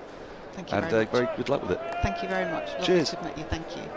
Right, I'll take us through this first ball. Felix, you come in here, and then I'm going to skedaddle and get some lunch and let Colo come in. It's going to be, it looks like Oliver Hannon Dolby from Pavilion End. He's going to resume with Surrey very well placed. Sibley on 36, Smith on 47. Jamie Smith looked in prime touch before lunch break. Felix, yes, have you eaten well? Dan. Do you know what? I haven't even eaten. Do you know why, Dan? No. Because I left. Board meeting. I got I got a lot of board level meetings. Do you know what? I bought food myself and I left it just under Michelle's feet here. So during your interview, I tried to maybe think, can I crawl under the shot? Yeah, you could have done that. That would have been fun. It would have made for a slightly Alan Partridge moment. Right, I'm going to get out of the way and Thanks, leave you to Colo.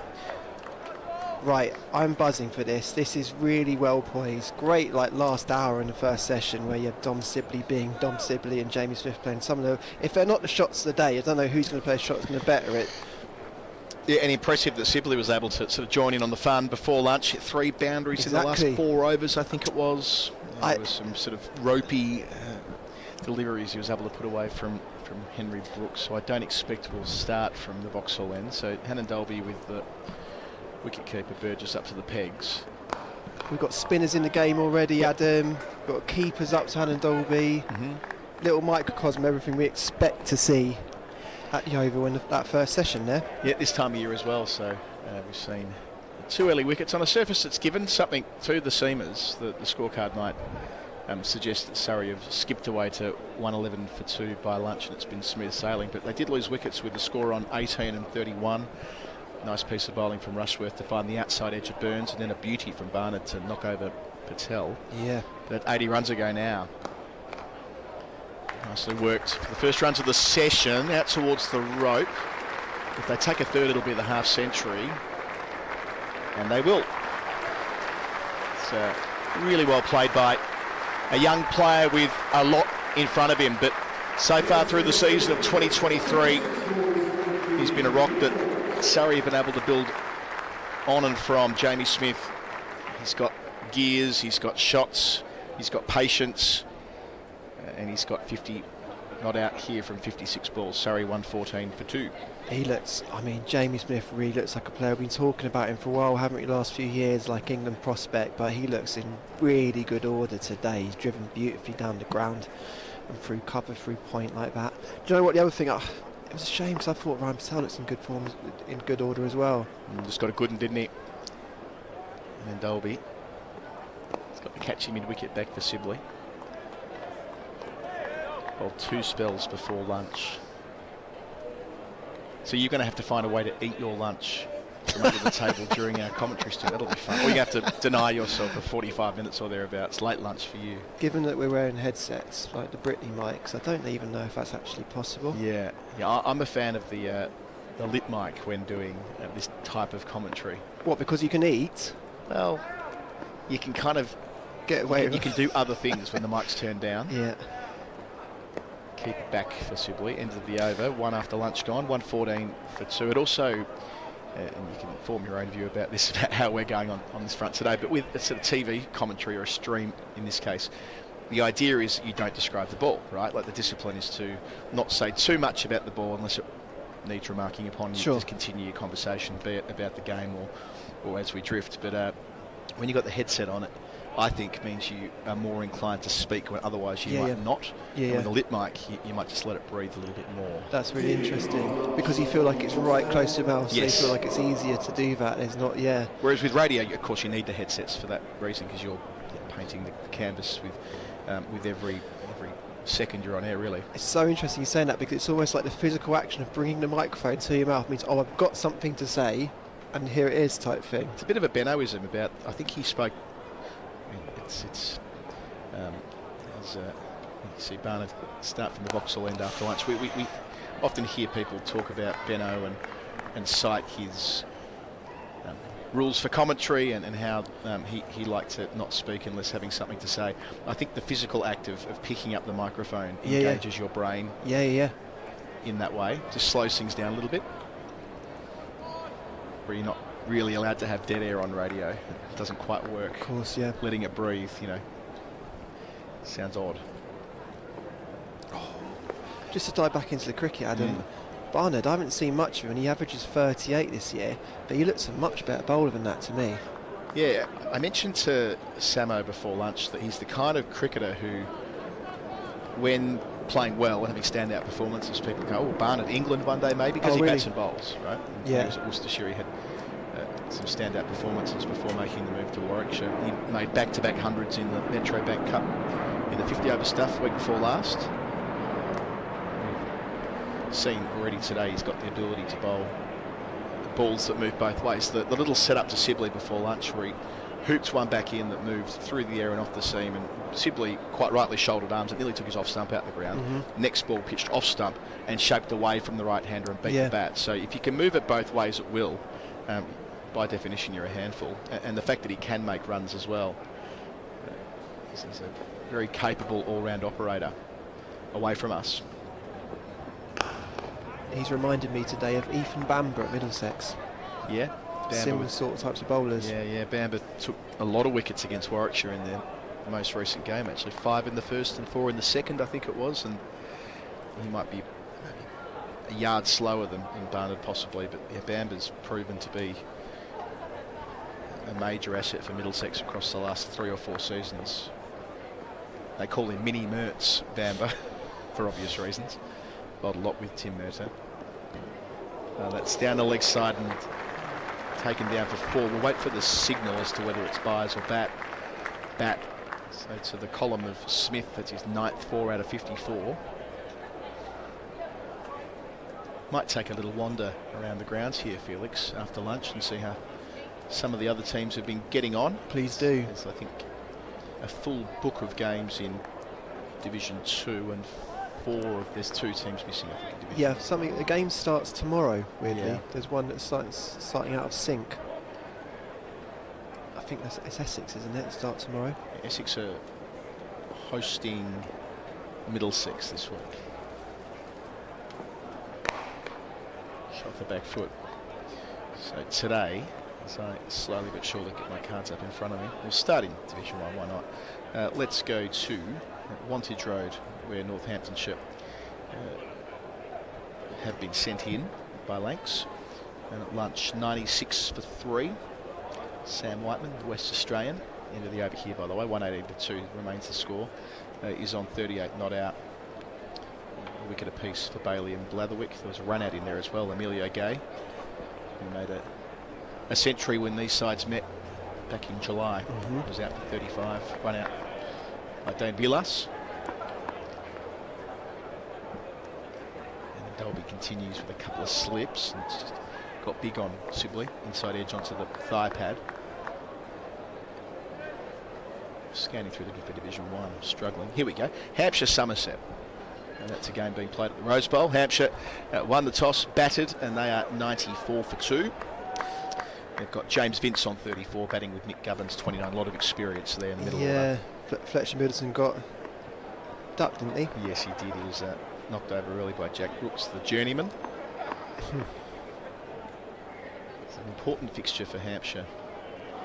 Yeah, the way you should view it is with, I think anyway, with it's a quickish one. With Surrey having played one more game than a number of the clubs in the comp, that like there is a little window here for Hampshire, Essex and Warwickshire. Yeah, absolutely. But I don't think all of them have got a game in hand. I'll take a quick look. Warwickshire certainly have a game in hand. Scrolling through here.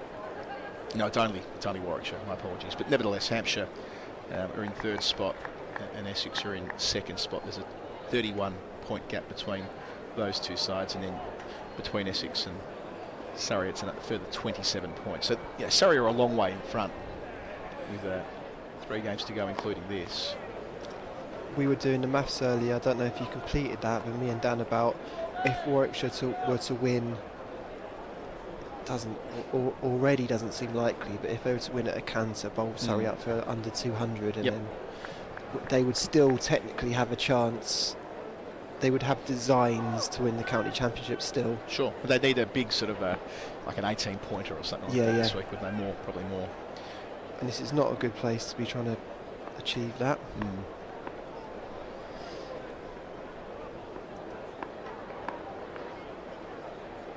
It's the other game that starts tomorrow. Essex Somerset in this round. Division 2 in Gloucestershire, a 74 for 1 after Leicestershire sent them in. Leicestershire still a puncher's chance of finishing 2nd and moving up to Division 1 next year. So good start for Gloucestershire, who are the away team in that game. We've got Sussex off to a flyer against Durham. Durham are 1 foot in Division 1 for next year, if not already qualified. They've given themselves a big jump start on the rest of the competition, so they're already on 174 points, and in 3rd is Glamorgan on 120, so a 54-run buffer in terms of getting promoted there. But Sussex doing well against the competition leaders at Chester Street, where I was a couple of days ago for the T20 International. They're 110 for none. Tom Clark 51 not out. Tom Haynes 51 not out as well. I'll have Pajara to come in that batting lineup too. He goes all right, that bloke. Edward Pajara, you might have heard of him. He's back. Did an interview in final word, didn't he? Haven't caught that yet. It was wonderful. Was it? He's such a thoughtful and considered guy, but what I really enjoyed was a bit of insight to his process. Go on. And how he... I mean, we always talk about how he looks like he's in a trance when batting, don't we, with Pajara. He ends the over with a little push through the cordon. Sibley comes back for a second, so he's 39. 122 for 2 after 34. Yeah, he's almost bought that luxury, Sibley, where they had 4 slips in earlier in the day, and he just found his way, and he's almost knowingly playing it through that vacant area now. Go on, I'm sorry. No, not at all. Pajara was saying that he has a strict religious practice that was instilled to him by his mum, who passed away when he was just starting his professional career. His mum passed away from cancer when he was 18. Right. And she didn't let him, he loves playing video games, and she wouldn't let him play video games unless he did his prayers. And now he uses this as the barrier between him and cricket. Has to do his prayers, has to do his yoga. And he uses that meditative practice from yoga and from having a discipline around his prayers. He takes that straight out to the middle to get into a state that he calls where he's thoughtless. And I found that term interesting because you know I have visions of Australian players mouthing to themselves with the ball coming down. Watch the ball, watch the ball, watch the ball, watch the ball. Pujara takes a very different approach, that you don't say or think anything, and you let it come completely on instinct, and try and stay completely in the moment. Yeah, beautiful. So again, you always often hit one. For those that are interested in meditation and so on, it's all about being in the moment, and that's how Pujara believes he's found success in the long form of the game, where he enjoys a fabulous record, and he wants to get back as well. So he was dropped for the West Indies series that was played out in July, I think it was, between the Windies and India over there in the Caribbean. And his view is that, sure, I've been dropped, and I'm 35 or 36, but I've got plenty more to give. I want to keep batting, I want to keep going, and he's had a great career over in England so far, playing with Sussex. He's made 9 first-class hundreds in 2 seasons. Yeah. More to come. Made 100 in the 50-over stuff a couple of weeks ago as well. So that was one thing that stood out. The other was he was kind of happy to criticise, albeit carefully, the pitches in India. Sort of saying that test pitches. Yeah, the best test cricket involves a better balance between bat and ball than what they're currently getting over there, where there is a clear move to have pitches that spin and rag from, they could play them 3 or 4 days earlier. Yeah. They're designed to spin as much as possible from day one, which does mean for even the best batters in the world, it's a little bit of a lottery.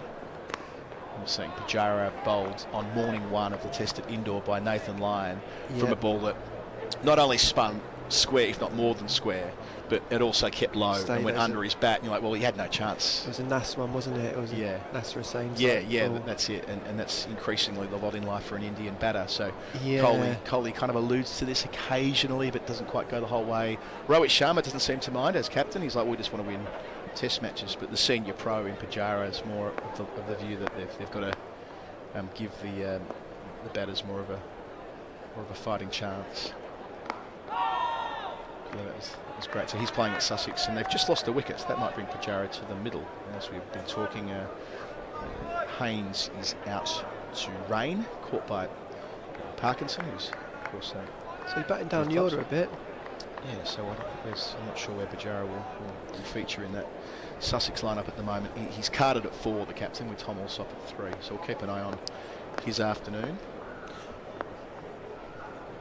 So I know you love watching Pujara as well, don't you? And the Indian team, full stop. That horrible COVID winter over here of 2021, where everyone was locked up. I had the great fortune of being out covering that great Border Gavaskar series, but I was following your tweets as well, where you watched every ball of the series just to kind of feel something when there was so much going wrong. That was so magic, that series, wasn't it? And if I'm not wrong, I think in the first test India got bowled out for something like 40. Did they get bowled out for 36? They got bowled out for 36 in the first test and ended up winning that series.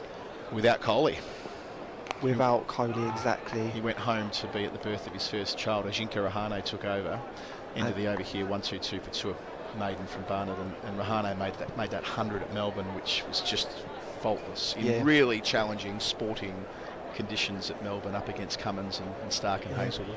Interesting you brought up Rahane, because Pujara also got bombed, didn't he, a few times in that series and took a lot of blows. But I've also heard Rahane talking about meditation. Have you done that chat with him? No, I'd like to. But it really correlates with the way both Pujara and Rahane bat, isn't it? That sort of like empty your mind. It's easy to say, it's easy to talk about, but to actually implement it in front of 50,000 screaming people, and a billion people watching on telly, that's a different kettle of fish. As Hannon Dolby works towards us and towards Smith on 56, past his half century straight after the interval. It was 57 with a well-worked single off the inside part of the bat there. I think Hannon Dolby is bowling right at the limit that you can stand up to the stumps, doesn't it feel? I mean, it doesn't feel like... In that opening spell, Rushworth and Hannon Dolby, I thought they were pretty sharp. I don't think they felt like two sort of older seamers bowling in the 70s. Especially with Hannon Dolby's extra bounce from the height that he delivers from. So it takes some doing from Michael Burgess. He goes back when Sibley's on strike, so that would suggest that Smith was batting quite a way out of his crease before lunch. Then in the game at Scarborough, great to have county cricket back at Scarborough. I think they had a rained-out game earlier this year. But anyway, Yorkshire hosting Derbyshire, 107 for 3 after Derbyshire elected to field. So they've had a few inroads there before lunch. They picked up Shan Masood, the captain, for 8 before the interval. That's not for nothing. Anuj Dal, the all-rounder, picked up both Lyth and Bean, the openers, lead before wicket. It's George Hill batting with James Wharton there. Good bowler, Anuj Dal. For Derbyshire, Wayne Madsen playing his 200th game for the county today. The Italian international. The Italian international. He's the first to reach 200 games for Derbyshire for over 20 years. Is that right? It's a bit about his dedication to the club. And who was the last cricketer to do that? I didn't pick that one up, but I did see that it says a lot about his. Are we in sort of Kim Barnett territory there? Barnett played like 400 games for Derby. Right. He played a lot more again, but still, he's that the sort record of cricketer holder at the club. Good reference point, Kim Barnett. He's back really outside the leg stump, didn't he? Yeah. Take that big stride across, which you don't see very often anymore, do you? It sort of popularised for a moment, wasn't it? Yeah, sort of the big sort of Michael Slater style back and across. Yeah. Oh, extra bounce there from Hannah Dolby. Well bowled to Sibley. Watched it all the way under his eyes. At Worcester, the home side have also been sent in. So a day for bowling first, it would seem, around the country. They are 83 for 4 against Glamorgan. Couple of wickets for James Harris, veteran. And Timmy van der Gerten, Dutch international, has got one as well. Adam Jose in 23 for the home side. So we'll keep an eye on those fixtures throughout the course of the 4 days here at the Oval. Well bowled again. Good spell this from Hannah Dolby. It is. Do you know what? One of the most subversive joys in county cricket at the moment is watching Dob Sibley bat. And I don't mean that as it just goes, that's a good lever, and I don't mean that just sort of the easy point of him looking slightly ugly at times, but he's so stubborn. He's batting with such good judgment this season, and in this Surrey lineup, when he bats with more aggressive players, he kind of gets carried along with the wave of them sometimes.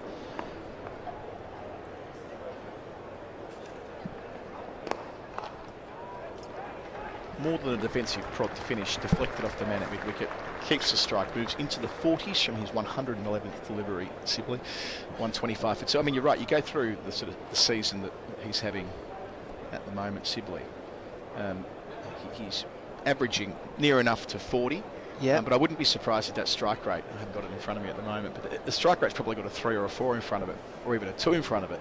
Yeah. Whereas the rest of the contenders for test spots, and we touched on this before lunch with Yas as well, that they are trying their very best to give themselves the chance to be selected in the Bazball regime. This is what I was going to say. And Sibley's like, actually, no, that's not me.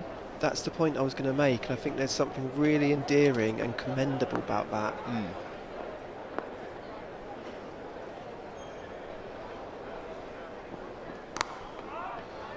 Because a lot of batting is about knowing yourself, isn't it? Yeah.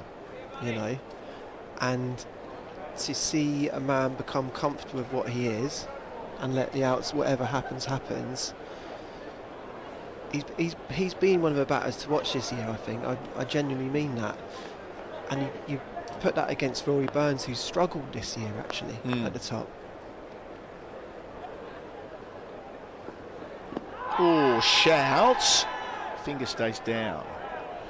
Again, that sort of angle that Barnard's been able to generate back towards the right-handers before lunch. He's capable of moving it both ways, isn't he? Yeah.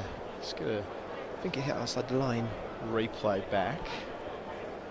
Yeah, good call. Outside the line of the off-stump fee. Yeah, so Sibley's strike rate this year is 38. So like half of what... well, not quite half. Smith's in the mid-60s, but... half of, say, Ollie Pope. Yeah. Who's played 5 games of first-class cricket for Surrey this season.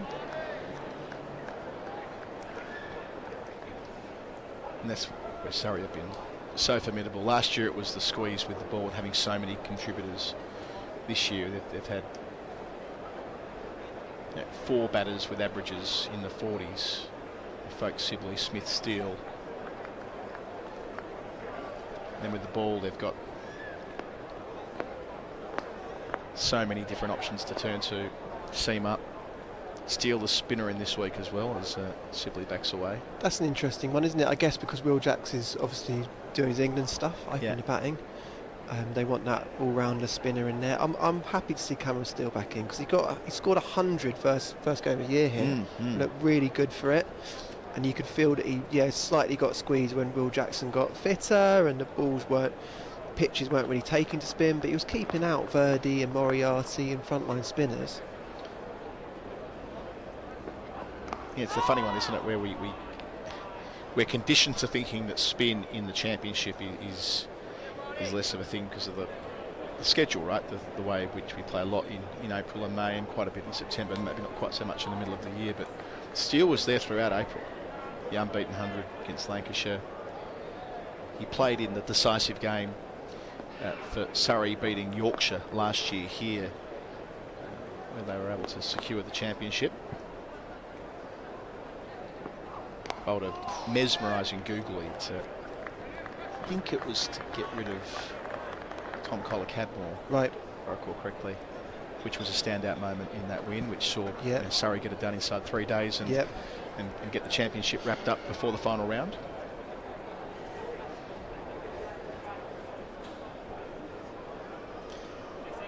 No, I like Cameron Steele a lot. Not just because he follows me on Instagram either. Doesn't hurt though, does it? Parted to finish a tidy over, leaving alone maiden, 125 for 2. Who's the? Okay, we'll caveat this by saying. Sorry, I should have let us down this Saturday. No. That's where you got a lot. We're here now. So no, it's not that. That's not why I'm going there. Who is the most unusual person? Because bearing in mind your life has different levels to it, shall we say, than most, given the world you've lived in as a rock star and so on. Who is the person that follows you on Instagram which still gives you either the warm and fuzzies or you're completely freaked out by it? Really interesting question. And the genuine answer to that, Adam, is when county cricketers follow me, I genuinely get a buzz. I was freaked out this morning because I realised that Danny Briggs follows me. Right. On Twitter, and I've got a little bit of a shudder bin, like watching him bowling left arm tweakers and thinking, he knows who I am. So that doesn't really ever leave. Okay.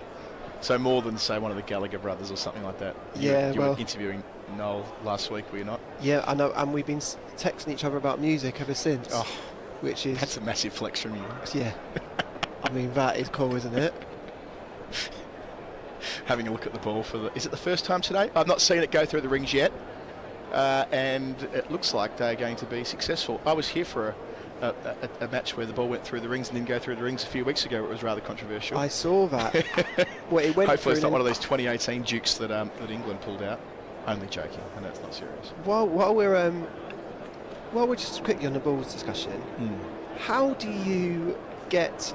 What happens with how do you get a ball that's 20 overs old and store them? How does that work? They play them in. Well, a lot of the time they play them in the nets. Yeah. So they take a ball. So Louis Cameron, who's an excellent journalist in Australia, he's played first class cricket for Victoria, and we asked him that question on the broadcast going back to Australia when the ball changing Malachi was going on during the test match, and he explained that often what bowlers will be asked to do is to bowl a certain amount of deliveries with a ball in the nets. So the boxes we're watching here, that's what would have happened. And then they'll mark on the ball how many deliveries have been set down with it.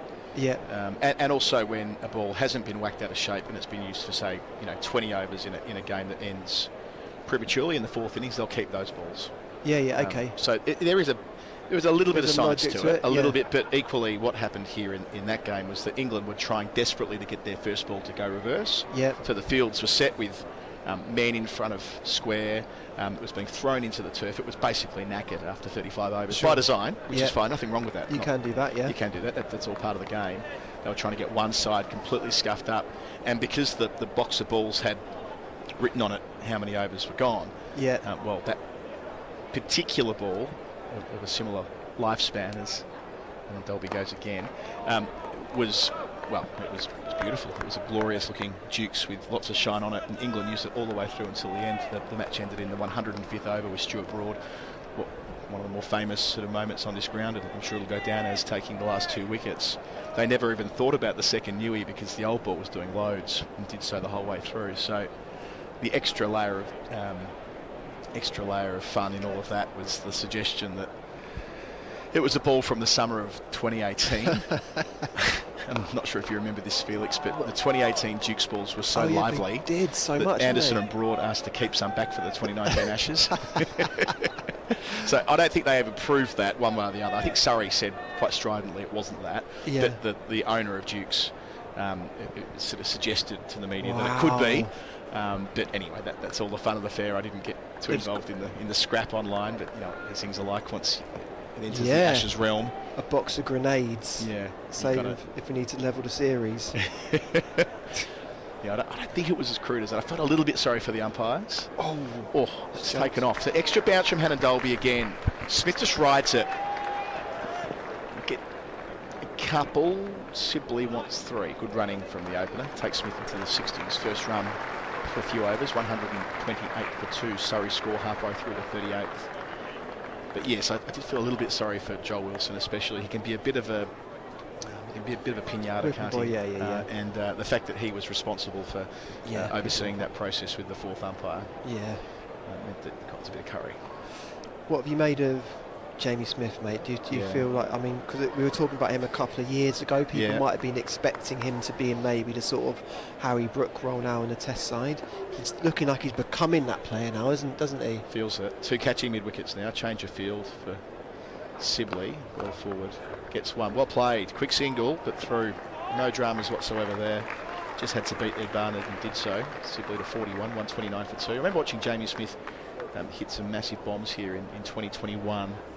Early in the season, a brisk 100, I reckon, and kind of gave the sign that he was the coming man, and he's been able to consolidate this season and take it to the next level. And if he goes on and makes 100 here, that'll just about seal his position as far as that Ireland one-day squad's concerned. I know it's not the same format of the game, but sure, just getting him a cap, right, in one of the formats. He's playing 100 cricket, obviously not for Oval Invincibles, but he looks technically extremely sound, doesn't he? That means you could. Does that mean with your new role, you could try and recruit him? Look, I've inquired about that a number of times about what actually do we have any power of any description? Have you got any executive playing authority? stuff? Yeah, and I think the polite answer for that is not really. So you're kind of like the Queen Mother. Exactly. It's a lot of waving. You can relay to Greg that I've described him as the Queen Mother. Last ball here, bit of movement, but we both be equally offended. Burgess is happy with that. 129 to 2 at the end of 38. Okay, so but I don't know on the playing staff. What we decided to do initially, Adam, on given the role, is try and find a way to get Jimmy Anderson into the Oval Invincibles team, obviously. So that's on a very sort of like surface level inquisition. That's what's begun happening. I don't believe we have any say on the playing staff. In fact, we got Courtney Walsh on tail enders last week, and let's be honest about it, he didn't seem that aware that we were his bosses. He will report it to you. Yeah, so so it's still the news is still kind of reaching people, especially the people at the gate who sometimes weren't letting me into the games. I had to explain to them, I'm the chairman of Oval Invincibles. We were speculating on our podcast the other week that, given the prominence of tailenders in the English cricketing community and how successful you've been, you get the Oval Invincibles as chair. I don't know for sure, but I assume pound for pound the biggest of the 100 clubs as far as attendance and all the rest of it. Commercial interest. Oh, that's a beauty. It's going to be turned down. It looked like he walked for a second there, Sibley, didn't it? It's kind of the way he plays when he comes out of the crease. He walks straight back, so there was no suggestion that he was leaving the field. But we'll need multiple replays, I suspect, to work out exactly what's gone on there. We're not best placed on our angle to say. Here we go, down the barrel. Oh, that's a gem. That is an absolute gem. Very similar to the ball he bowled to him before lunch. In with the arm and then straightening off the seam. Class. It does look... That is... Oh. Play that. It's better. Well, that's exactly what you were saying earlier, wasn't it? So, sorry, Adam, but you were saying that earlier, weren't they? He can get the ball to move both ways. Yeah. both swing and off the seam. Yeah, so if Oval Invincibles are the biggest of the 100 teams, go on. So there may be the final word. My podcast, maybe we can have the Welsh Fire. Yeah, I saw you saying this with Dan actually on in Dan's living room on the Final Word podcast, and I think that's definitely. Let's just say I think those things are definitely in the offing. Well, it's a role we're happy to play. Available as selected. It's wide a bit off, but again, you see Smith. It's that cricket brain, right? He knew he was a danger end. Didn't even look. Didn't ball watch and sprinted. Hammered down. That's good cricket from the Surrey number 4. Yeah, Dan's just walking in to replace me in a moment. We were quite straight. Dan can do the Welsh accent pretty nicely. Given my Welsh heritage, I was a bit offended by that. That's fine. So you're suggesting that Dan Norcross should be appointed chair of a 100 team and then adopt said accent for the team? Is that what you're suggesting? This is what we can learn Welsh. We can learn Welsh. We can. I'm open to that. I know that Leisha Hawkins, who you had on Tailenders recently, who's the boss of Cricket Wales. Oh, that is a gem. It was going to take something special to get rid of Jamie Smith, and Ed Barnard, for the second time so far today, has taken the off stump out of the ground. He threatened to do so earlier in the over when squaring up Dob Sibley with a beauty, and a little bit fuller to Jamie Smith. He's knocked over for 60, so a partnership that was worth 99 ends. And Ed Barnard certainly earned that, Felix White. Wow, Adam, we were discussing just earlier, Sibley got one, but seemed a fraction away from him. Absolute beauty. He's bowled almost a replica of it, but even better to James Smith here. And he was batting with such beautiful, but so soundly, James Smith, that it was going to take something like this to get him out. So, playing down the line of the middle and leg stump, and it's done enough to rearrange the off. That's a beautiful sight from a fast bowler's perspective. There's echoes there of early Jimmy or maybe James Vincent, the crack premature start, where a batter is shaped to rationally hit the ball through mid-wicket. And has it done something off a crackle? No, that is just that is a beauty. Because as you say, you're rationally expecting to play that ball from about middle and leg. He didn't perhaps get quite the prodigious movement that the ball earlier in the over did, but sometimes it's about getting just enough, not too much, and that brings Ben Folkes to the middle at number 5. Exciting. And very important stand after Surrey lost 2 wickets inside the first 45 minutes. Took them from 31 to 130. But that will be that. Jamie Smith gone for 60. Felix, I'm going to leave it with you for a few further thoughts, rather, as Ben Folkes walks out to take guard. Then it will be Daniel Norcross. Who knows? One day he might be the chairman of the Welsh Fire. Who's to all things in or out. So Bernard, we've been saying that he looks a much better bowler than his average, and he's halved it today. What his season average is 2 for 36. Oh, then see, look, that's on hell of a ball, that.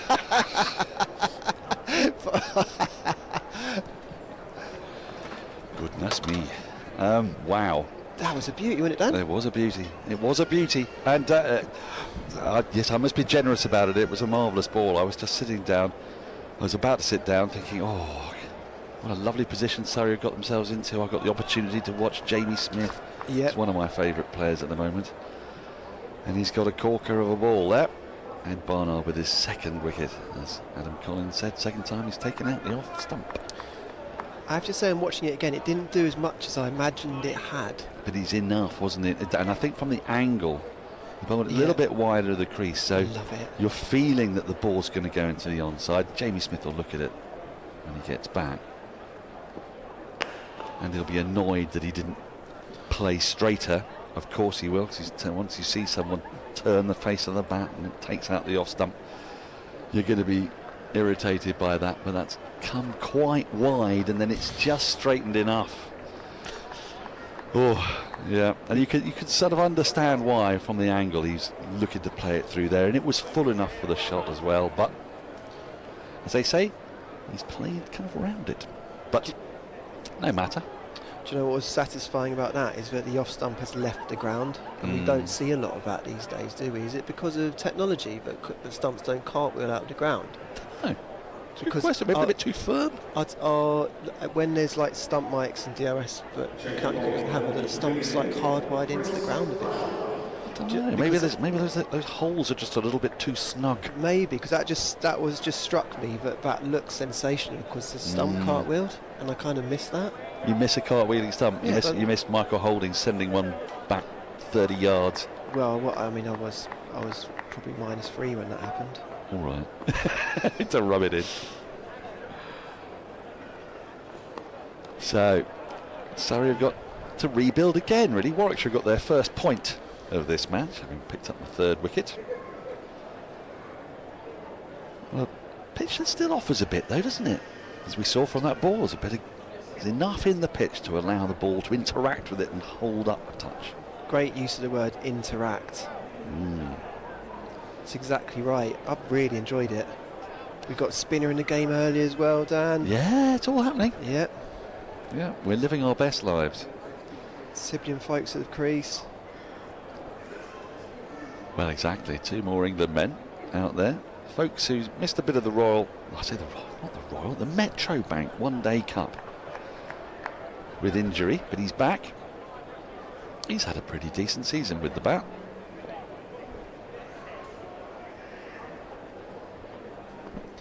Has that happened really quietly, Dan, that he's had a good season with the bat? He's been pretty consistent, I'd have said. I mean, he's a very fine batter. And it's one of the many reasons that Surrey fans are infuriated by his omission from the England team, but England's loss is Surrey's gain. He's averaging 38. Yeah, so maybe it's not stellar, but it's solid contributions.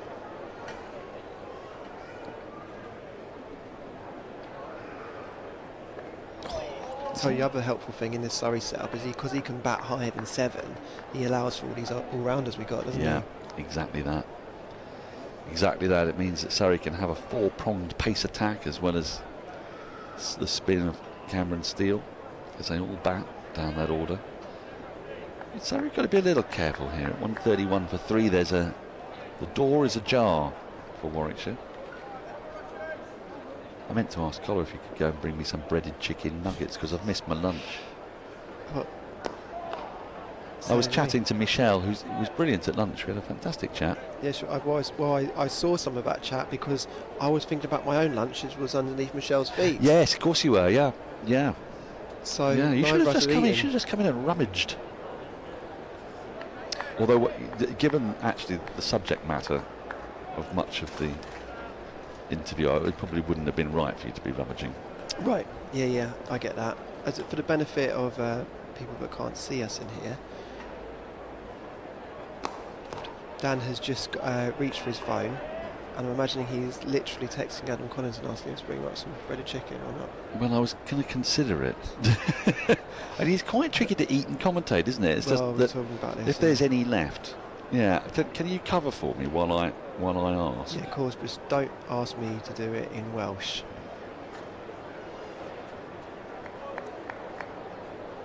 Lucky da.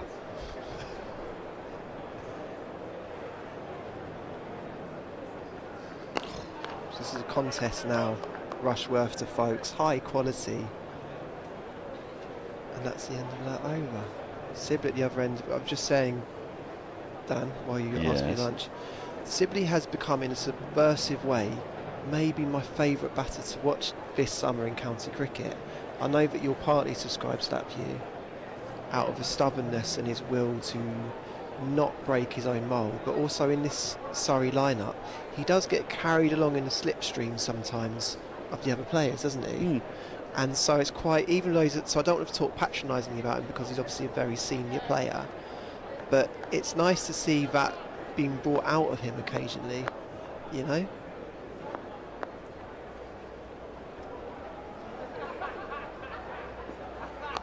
Ooh, it's in the air for a little bit of a leading edge from Dom Sibley. Gets away with it.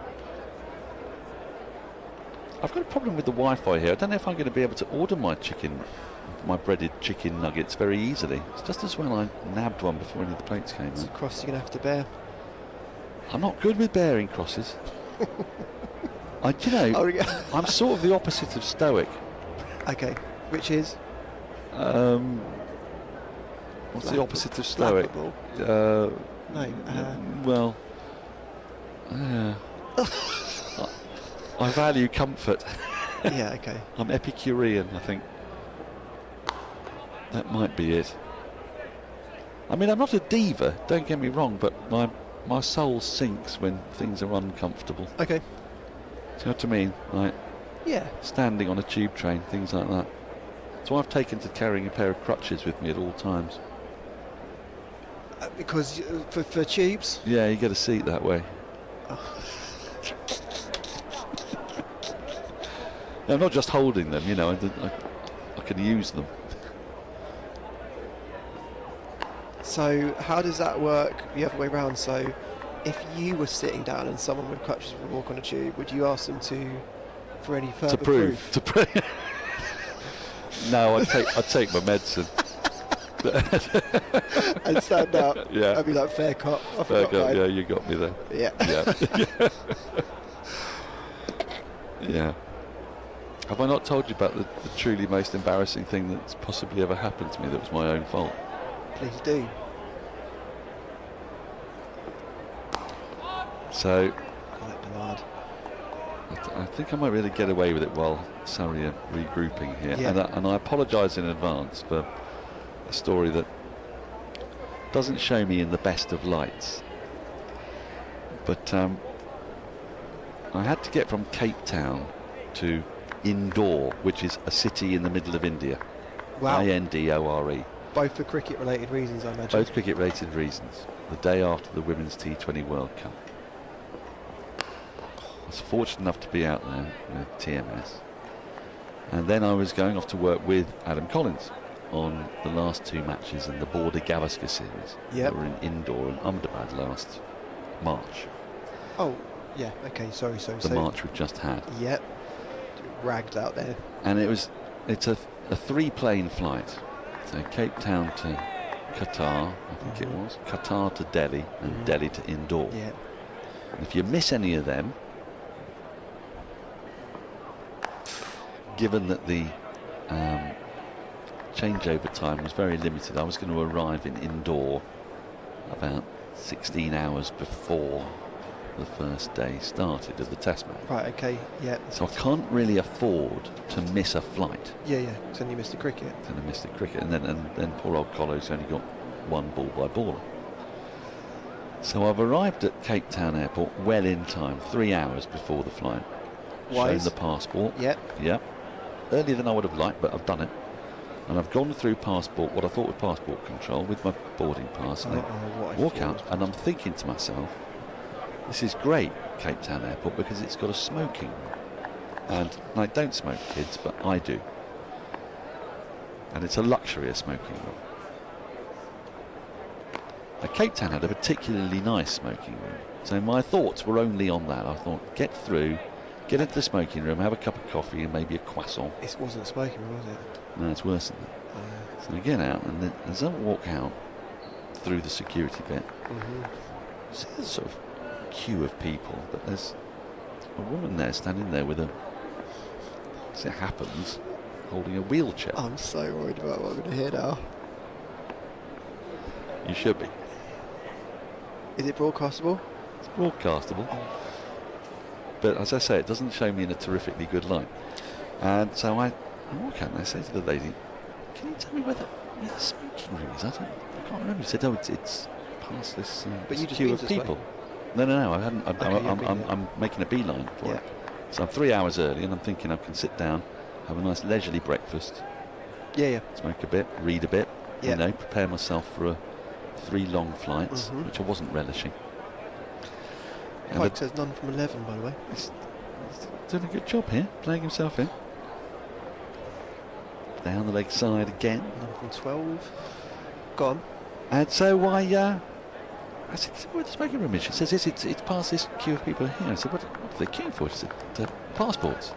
Passport control. I said, I thought I'd already done that. She said, you have to do it. You have to go to passport control here. I said, seems like quite a big queue for that. Yes. She said, our systems are down, so everything's delayed. Oh, no. I said, how big is the queue? She said, it's enormous. I said, oh dear.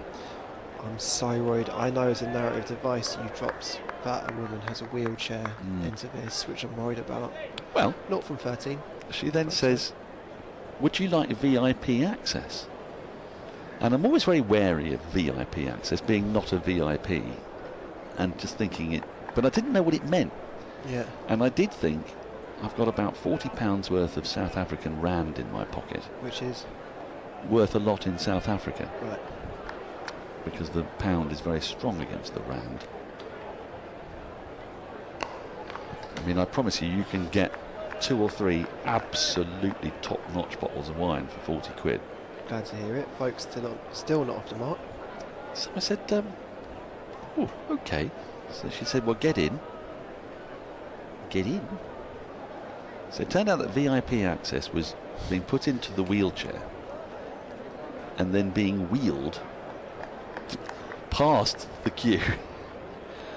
And the queue went on and on and on.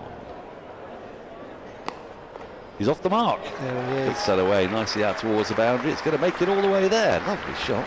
Lovely economy of shot. The end of the over. Surrey 137 for 3 with folks off the mark. Just taking another little look at that. Just strayed onto the pads, you might say. Dan, Cameron is waiting to speak to you and replace me, but I need to hear the end of the story, so I've just signalled to him. So give me another over. So the queue was about 50 yards long to start with before it then went into the snaky thing. Right, but can I just quickly ask, when she said, do you want VIP access, is she knowing that you don't need the wheelchair? Oh yeah. Oh right. She can clearly tell that because so I've just wandered in. Yeah. So she's suggesting that you do this. So it's become a kind of agreement. I've been lured into impersonating somebody who needs a wheelchair. He's making yourself sound very innocent in this. Well, I'm not, am I? But really, okay. I'm not innocent. So, but I got in, and I don't think my blood pressure has ever risen this much because I mean I'm not a natural queue jumper, but as I'm going down, the first 50 yards is just 5 people wide of 50 yards, right? And then it gets into the the snaky thing where it goes back and forth, and there was about 15 of those queues. It transpired it was a 2.5 hour wait. Okay. I was wheeled past all of them down this narrow side alley to allow for access for VIPs. Yeah. And like the Queen. This whole process took about 3 minutes. That's how long the queue was. And I'm getting redder and redder and redder. And I'm not proud of myself, but the longer I was in there, the more I sort of tried to present as somebody who actually needed the wheelchair. Because if I'd been just sort of larking about, then that couldn't really do that. Yeah. So I got wheeled all the way, right the way to the very front. Yeah. And there was a gentleman who clearly did need assistance. And he'd just finished showing his passport. I handed mine over. I was straight out the other side, and then comes the issue. So leave from Sibley. I then said to the ladies pushing me, I said very quietly, come in. Is there any chance you can keep going for a little bit on the other side? Because if I just leap out of the wheelchair now, I might be lynched. Yeah. So she said yes. So she took me through the other side at a sort of discreet distance, 40 odd yards. Yep. And then got out. You've seen the end of The Usual Suspects? No, I haven't. You've never seen The Usual Suspects? I've never seen Usual Suspects. Oh. That's annoying. Well, one of the main character in that, I'm not going to ruin it for you, but he has pretended throughout the film to have a slight issue with his leg. And so I got out of the wheelchair and maintained a slightly limping posture for about 20 yards until I could dash into the smoking room and just watched as passengers literally ran through the concourse to get to their planes which were about to leave. It was I'm not proud of myself. But you made the flight? Oh yeah, comfortably, yeah. I was I had 2.5 hours to kill. On that note, Dan, I've got to leave you, but I'm just going to be absorbing that story now. I'll show you exactly how the end bit worked out when we're off air. I look forward to it. Suffice to say, it was not my proudest moment as Felix leaves us. So just beware, if someone offers you VIP access, you might find yourself in a bit of a pickle. It doesn't necessarily mean what you think it means. As Cameron Ponsonby joins us, is this for the first time today? I think it is. Been a regular on Surrey live stream this year. Last time we were together was at Guildford on the roof. It was indeed Guildford. Hello, Dan. Hello, everyone. Hello. Well, that's been flipped away beautifully by folks. Straying on the pads again. You don't want to bowl there. Chris Rushworth. How did you get onto the stolen valour wheelchair story? I genuinely can't remember.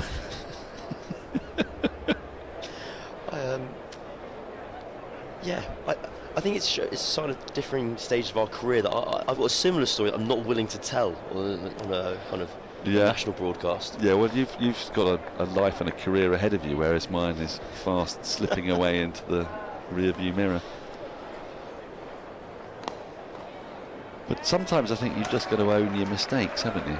But so this is what I'm interested in: is do you qualify that as a mistake? Well, it's funny you should say that, isn't it? Because on the one level, it's a little bit like, you know, when you hear football pundits on Match of the Day say, well, he's not really touched him, but he should have gone down there and got the penalty because his club's paying him £500,000 a week, so he owes it to them to do it. And you think, hang on a minute, you're saying that his moral duty was to cheat? Yes, correct. And in a strange kind of way, I've thought about this, about, you know, my contract with SEN, if you like, the broadcaster for whom I was working in India, and for Adam Collins as well. I had a moral obligation to them to get to work on time, even though it's really tricky and a long way away. On the other hand, I jumped a queue of around about 1,000 very angry, worried people who also wanted to get onto their plane, and so I don't think you can do the right thing in that situation. It's a little bit like the trolley experiment with the train that's rushing down the track. And I think, if anything, Dan, it shows you're the ultimate professional. The lengths you go to for your career, for your job, to make sure that you don't let people down. Yeah, so if any producers are out there listening, yeah, I'll do anything to get to work on time. That's nicely put. Thank you, Cam. I feel a bit better. That's fine. I greatly enjoyed the story because I quite quickly realised where it was going, and I didn't quite believe it was being told. It's nicely flicked away. There is protection on that very short boundary. It's just got a little bit too straight in this over. There's Rushworth. I've noticed that in the kind of, it's been one of the plans of Warwickshire. They've been bowling very straight with nice kind of evenly split fields. Ed Barnard, I was watching back Jamie Smith's boundaries, and it was like watching a kind of photocopy. It was just cover drive, cover drive, cover drive. Beautiful, wasn't it? Barnard. It was lovely. Greatly enjoyed it.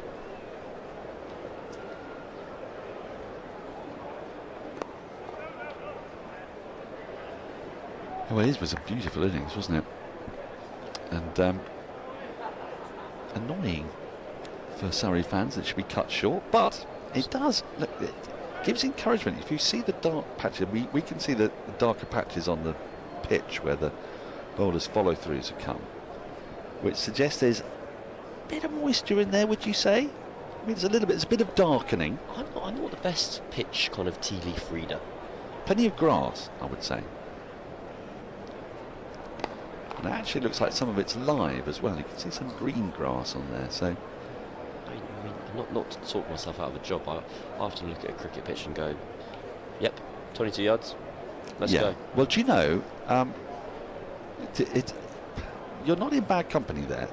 I used to do a program many years ago, very, very different sort of program from this, in which we used to get somebody to go out and listen to Ian Botham's pitch report before the start of the match, and so we would then get that pitch report and we would be able to guarantee that the pitch would do the exact opposite. And you know, 9 times out of 10 that was true. So even somebody who's played over 100 test matches and has broadcast many more than that doesn't necessarily have the faintest clue how a pitch is going to play. And you know, there's a bit of voodoo there. Even the ground staff will tell you that the pitch is going to do something, and it doesn't quite. As the change of bowler, Henry Brooks into the attack from the Vauxhall end. Sibley just 4 runs away from a half century. It's been a battling knock. His first 5 runs took 43 balls. He's been a bit more fluent since then.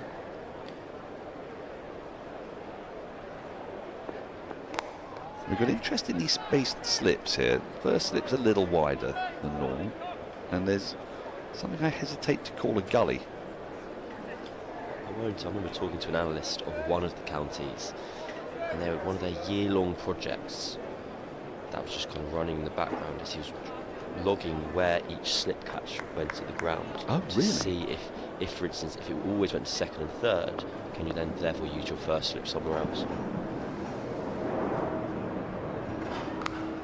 He's played slightly away from his body here, but he's going to pick up a couple of runs. Oh, actually, he might get the 4 he needs. He does. The ball just dribbles onto the boundary sponge. That wasn't superb fielding from Mousley. I think he'd be a bit annoyed with himself, and it brings up a half century for Dom Sibley up his 137th ball. It's been a crucial knock for Surrey after they were put into bat at 10:30 on a September morning. It's a time when the ball can do a fair bit, especially on a pitch with some live grass knocking about, and he's weathered the storm. It's not been easy going, but he's had periods of fluency, and it was a nice way to bring up an half century, albeit slightly assisted in the field.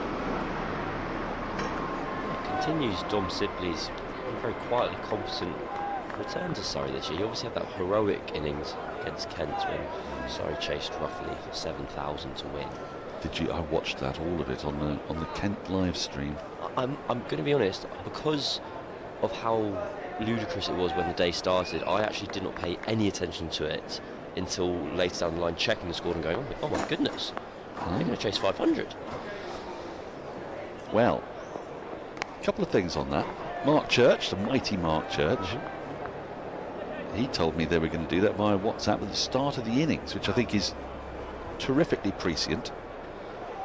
And secondly, it was, I think, it must have been just before the first Ashes test, because I watched it with Jeremy Coney, and we did our Ashes prep for 7 hours while watching Dom Sibley bat. It was one of the more enjoyable days of my summer. What treat.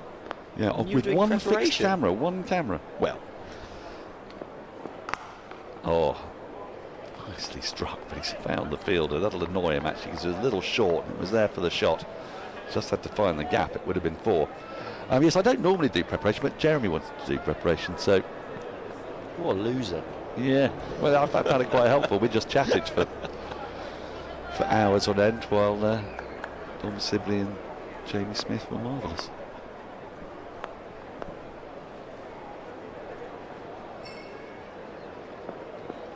Short ball to end the over. 4 from it, just that one boundary. Sibley has his half century, 149 for 3. We are 45 overs in. We are theoretically halfway through the day, but we're not. There's still a few overs behind. Cameron, more thoughts from you? And then it's going to be Yas Rana. It's going to be Yas Rana.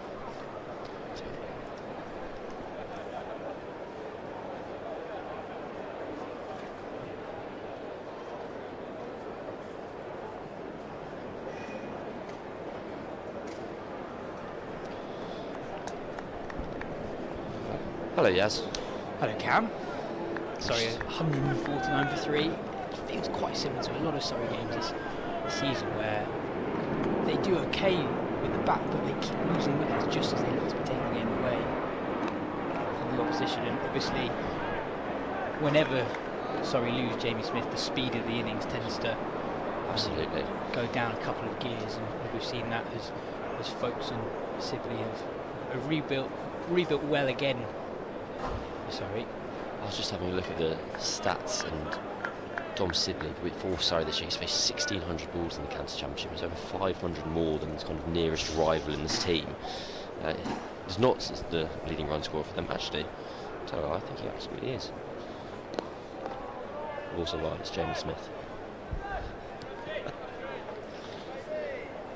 Yeah, I find it quite interesting that those two average similarly over their careers, but also this season. But I also think their averages don't tell the full story about their worth to a side. With Sibley, I think that something that the raw numbers don't reflect is his collapse prevention. He is so good at getting through the new ball.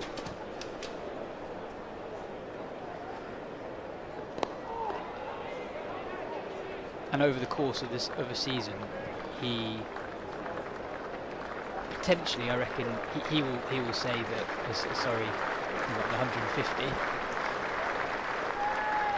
He will probably want to convert more of those starts into significant scores. That 100 at Canterbury is so far has only one in the Championship this season. But over the course of a season, just getting as many starts as he does and getting through so many new ball spells just brings so much worth to the team.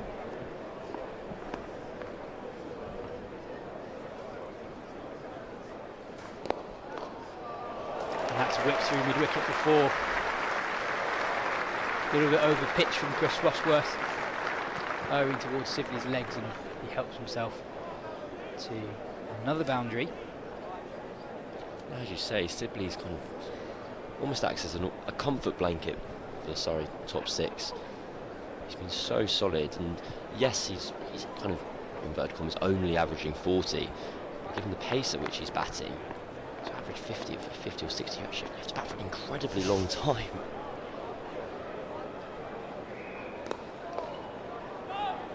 Yeah, I thought he batted really well this morning. You and Dan were discussing judging pitches, and I think from home you can see right now on the screen just how green this pitch is. Noticeably a bit greener to the pitches we normally get here at the Kia Oval, and you definitely saw that there was probably more than above average movement off the pitch. I mean, that's maybe been reflected in a couple of dismissals. Those two beauties from Ed Bernard.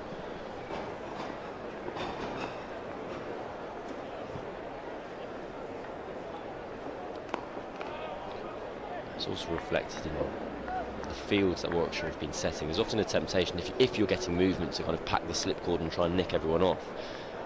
I think a much more kind of popular method of attack in the season and years gone by is to actually, when you're getting that much movement, you home in on the stumps. You have 1 or 2 slips in this case for Warwickshire. Really attack the front pad and have protection either side of the wicket. Henry Brooks will continue from the Vauxhall end. I think this is a really important over. He didn't really find his rhythm in his opening spell. Jamie Smith tucked into anything that was short in particular. And Oliver Hannon, Dolby, Chris Rushworth and Ed Bernard have already done quite a lot of work already this morning, so Brooks is a really important job.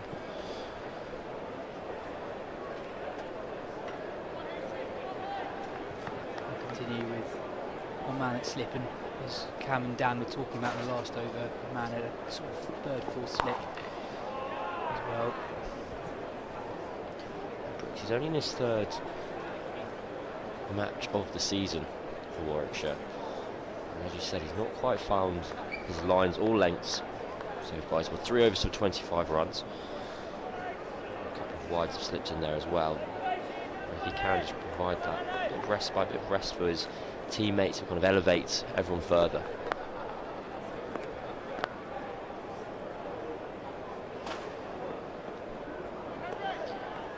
You're our resident Gus Atkinson expert. Absolutely. So Cam, for viewers who don't know, Cam played with Gus Atkinson, both of Spencer Cricket Club and Surrey Leeds. And I think Atkinson's quite an interesting player to compare with Brooks. In that Atkinson, to people other than Cam, has sort of come out of nowhere, and those within English cricket, right at the heart of it, have known Atkinson as a player of potential. Sibley helps himself to a couple through the leg side, but Atkinson hadn't actually played that much cricket for Surrey before last year, really. Whereas Brooks is someone who is a year younger than Atkinson, but has been talked about for a much longer period of time. Here's a stat for you. He's the only seamer from that 55-man COVID squad who's not played international cricket. That's a fantastic statistic. How do you know that?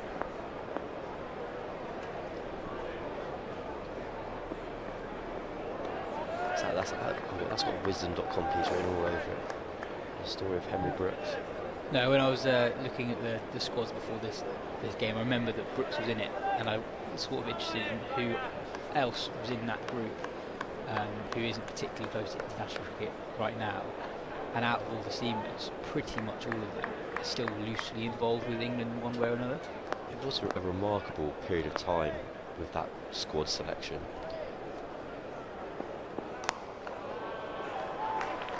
Short again from Brooks, and Sibley rocks back and pulls it into the leg side to pick up 2 more.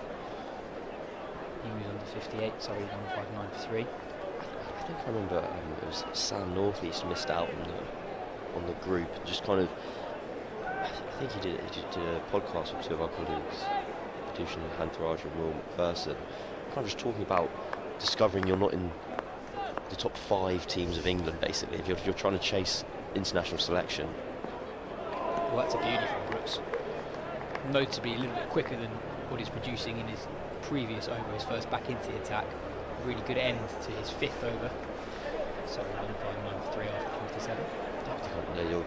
You're hoping to break into kind of the test setup when you find out you're in England's F team. You go, I'm a little way away. But yes, it's a kind of Brooks and Atkinson. Bairstow was quite interesting after the T20 at Manchester on Friday, where he kind of said, of course I'd heard of Atkinson, because when people have kind of genuine pace, those whispers go around, and that the kind of word that there's this new young gun quick going about filters through, and kind of this idea that it really is kind of how you go about your cricket as opposed to as much as how much cricket you've played. And England see a skill set and they go, that will translate to the international game. If you're bowling a heavy length at 90 mile an hour, how can that be bad? And so he was kind of line was it was a complete non-surprise that Gus did so well. Paul Rhodes into the attack for the first time today. Serves up a wide half volley to Ben Folkes, who drives it through cover point for 4.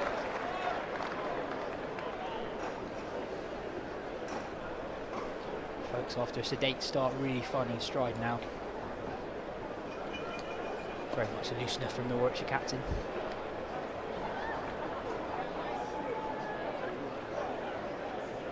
Yeah, no, definitely. I also think that with Atkinson, I think in a way he obviously had a lot of injuries, which is why he didn't play much cricket. Also with fast bowling, we were talking just before we came on air together that Atkinson, people have known he's quick, but he's definitely got quicker. Something has clicked. He's almost had 2 different elevations in the last 2 years. One that kind of got him playing every week for Surrey, every game for Surrey in the Blast, and then another one that's happened at some point during this summer. He's gone from someone who generally bowls 86, 87 miles per hour to maybe a notch above that. And sometimes it can just happen very quickly for a fast bowler, so things haven't gone as smoothly as people probably hoped with Brooks a couple of years ago. But Brooks is a year younger than Atkinson. I think that Atkinson sort of benefited from being at a county where he didn't have to play that many games if he didn't need to. So that his development has taken place away from the centre of attention in a way that I don't think players at other counties necessarily get that luxury. Crisply driven again from Folkes, but no run this time. You're absolutely correct in the kind of the double rise, and Gus has spoken about the first one, which was a net he had with Vikram Solanki and Jordan Clark, but basically his run-up was feeling a bit off, and Solanki just told him to just go for it, basically. It was a simple scenario of Gus kind of, in his words, he goes, I thought I was trying, but I didn't actually know how hard I could try.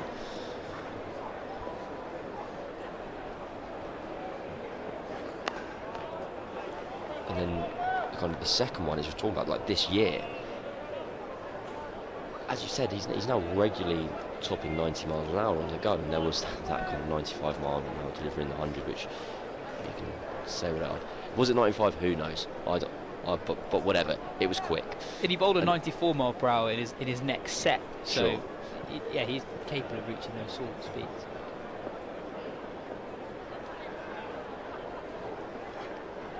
But the kind of point I was getting to before I tangented off to speed gun conspiracy theories was this kind of idea that you often see in kind of big matches and kind of World Cup finals, or kind of where the adrenaline's really pumping. You see average speeds go up because you see every bowler is kind of really pushing themselves to that next level. And whether there's anything in that this year where Gus has been so aware that kind of this has been his moment to seize, and the kind of blood's really been flowing, adrenaline's been pumping, etc. That's just kind of taken him up one notch again.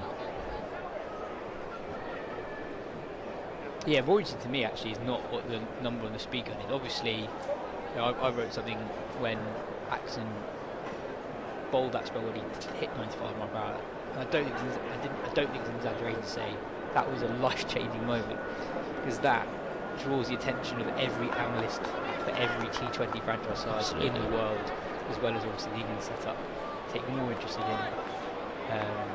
But also for me, the more interesting thing is not the number on the speed gun. It's actually how frequently can you beat the best players in the world for pace, and it was pertinent that he was bowling to Josh Butler and Phil Salt in that spell, and he's hurrying both of them. And on England debut, again for me, it wasn't necessarily the number in the wickets column that interested me most. It was actually he's beating Devon Conway for pace. Sure. And when England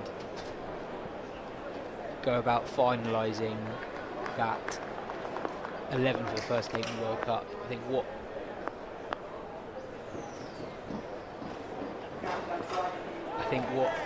might help Acton's case if he has another good month or so against New Zealand and Ireland is if he continues to beat the best players at pace. That is just something that is so valuable. And I remember when Jofra Archer first burst on the scene for England, he didn't play that many games before the World Cup, and there was one spell here against Pakistan. It wasn't his England debut because he played a game against Ireland before that. He bowled one spell in what I think was a rain-affected game. Big shout for LBW. Brooks quite liked that one. She gave a little hop, skip and a jump in his appeal, which he quickly turned down. Brooks is definitely, we take a look at the LBW shout again, outside the line for me. But Brooks is definitely finding his rhythm here. The last 4 deliveries now all in a really nice area, and you can see with the naked eye that he's really getting through his action in a way that he wasn't quite earlier on. This time the other pitches though, and Folks punches that, drives it firmly down the ground, and extra pace could be a weapon, but it also can be a curse as well. When you do get it wrong, there's just that extra pace that comes onto the bat, which the batters can use. And it's a really firm shot from Folks. That's a real example of how fine the margins are at this level. Brooks, as you said, has been settling into a spell looking very good, probably searching for a little bit more movement, has just missed full. And Folks has just lent on the ball and played the most beautiful on drive.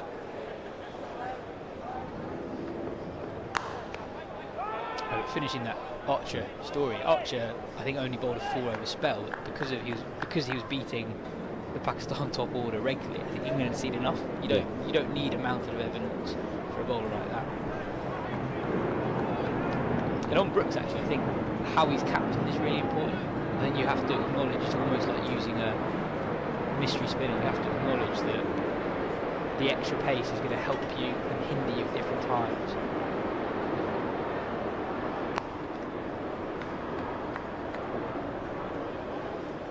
Folks picks up another single to end 49th over, 6 runs off it. Folks moves on to 20. Surrey 169 for 3. It's just to a kind of in relation to Brooks and just kind of talking there about the kind of how fine the margins are. I was talking to kind of friend or a lad I play with who's on the books at Northants now, and he's 17. He's just started playing second team cricket this year. He's a left arm spinner, And I found it quite interesting chatting to him, kind of what his takeaway was of having been bowling to professionals for the first time in his life, basically. And his kind of main thought process is you just cannot miss full. Like, as soon as you miss full, you just get absolutely belted. And so if you have your kind of tiny box that you've got to hit, if you're going to miss anywhere, kind of miss shorter.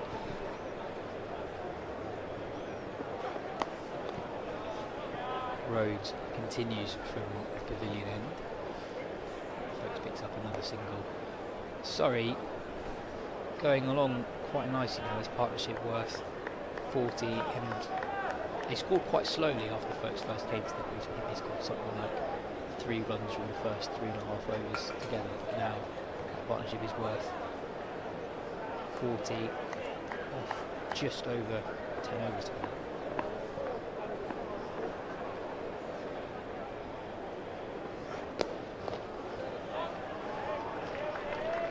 Fielded that wicket, that would have, given how short the boundary is out there, there was a chance that could have raced away for 4. And I can't say it would have necessarily just felt like it deserved it. Rhodes has been pretty much on the money since that first ball boundary. Again, just kind of complimenting his tear quick at the other end.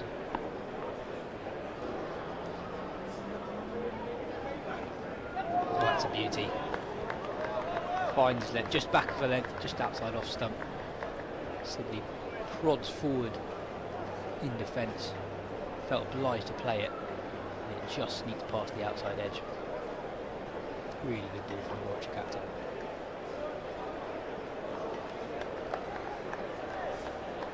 Now, I wonder how much more we'll see of Danny Bretaley, because you can see that a few footmarks already developing.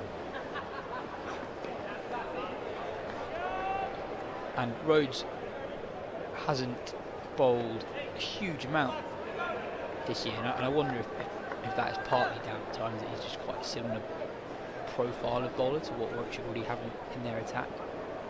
I think one of the strengths of the Surrey attack is actually that the bowlers complement each other. They're different modes of attack, even though on paper they've got 5 right arm fast mediums.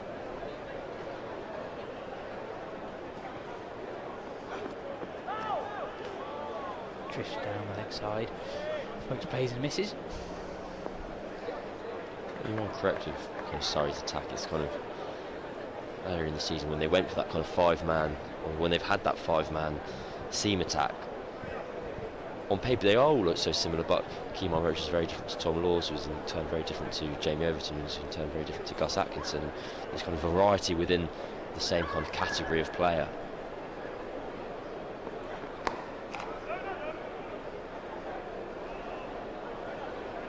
Yeah, absolutely. Dan Wall is probably the most consistent away swing bowler in the country. Kemar Roach is very good at swinging the ball away from the left-hander into the right-hander. Jamie Overton, a bit of extra pace. Jordan Clark attacks that back of the length area. And Tom Laws I really like him. He's just quite speculative for a bowler who isn't express pace. He really does go searching for wickets, likes slipping in the occasional Yorker, probably more so than most bowlers in the county circuit. Brooks continues.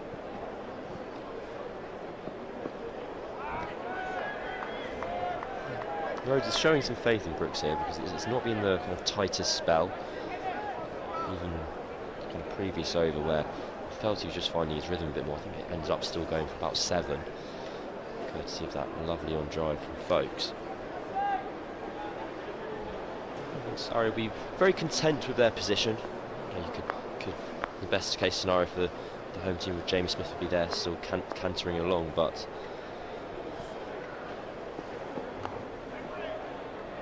I think we're seeing now the debate of the start of the English summer. Should you or should you not have a deep point? Right now, All Roads giving Brooks an extra bit of protection. He's got 2 men out deep on the leg side, 1 man at deep point, partly because of the short boundary, I think, but also it does mean that some of his good balls go for 1. and of the 7 runs he's conceded in his last 9 balls, 3 of those have been singles. That will not be a single though. Again, a little bit full from Brooks, and Folkes once more drives Brooks through and on. An excellent shot. Folkes now moves on to 25 off 36. Just see a really good Folkes there. It's almost a carbon copy of the boundary from the previous over.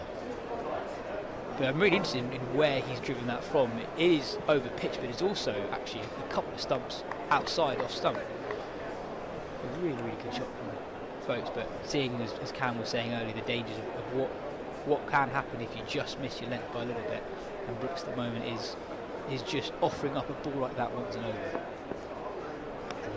Finds his areas again. I think that fielder out on the point boundary is absolutely there because of how short it is to that side, and the feeling that balls could run away for 4, which boundaries kill you in any form of cricket, and just kind of, it gives you that protection and probably makes Brooks feel a little bit more comfortable, more ready to spin than seam. Sometimes players like to have their point up and then kind of maybe have cover out so that ball can't just like dribble off the outside edge away for 1.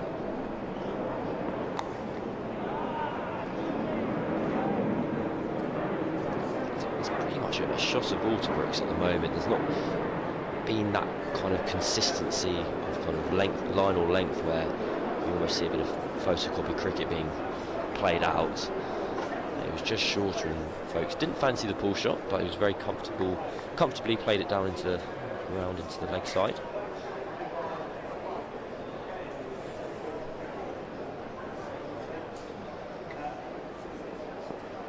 That's another beauty from Brooks. That's why he's such a tantalising prospect for a captain, in that he is producing those sort of deliveries that are beating Folkes and Sibley when they look set. And I do wonder with Brooks, if you accept that at this point of the season he's going to be someone who doesn't offer you the control that Hain, or Rushworth or Bernard offers. I've been a little bit surprised that the mode of attack has been so similar. He's got a bit of extra pace, a bit of extra height. We've not seen a proper bouncer yet in his second spell. And if you almost accept that he's going to concede 1.5 runs and over than the others, I feel like that's a mode of attack that doesn't really have an obvious drawback. His economy rate for the season sits at 5.01, so he has been expensive when he's bowled. But as you say there, like if the risk that goes with his reward is he's a bit more expensive with the ball, then you can almost extrapolate that to try out the short ball tactic. But Warwickshire may just be reluctant to do so, given the wickets they have got so far has been a result of pitching the ball up and getting the ball to move sideways.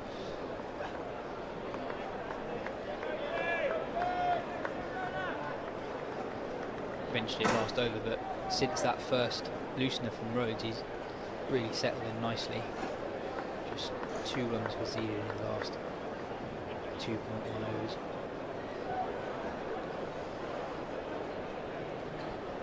Really is a glorious day here. 3rd of September, but it feels like the heart of summer.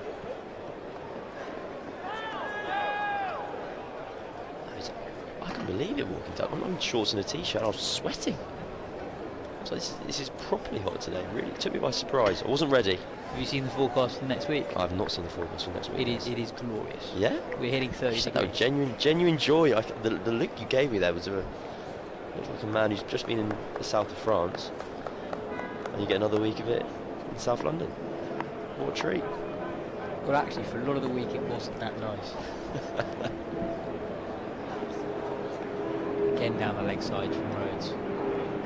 Sibley frustrated himself, not able to pounce on the loose delivery there from the Warwickshire captain.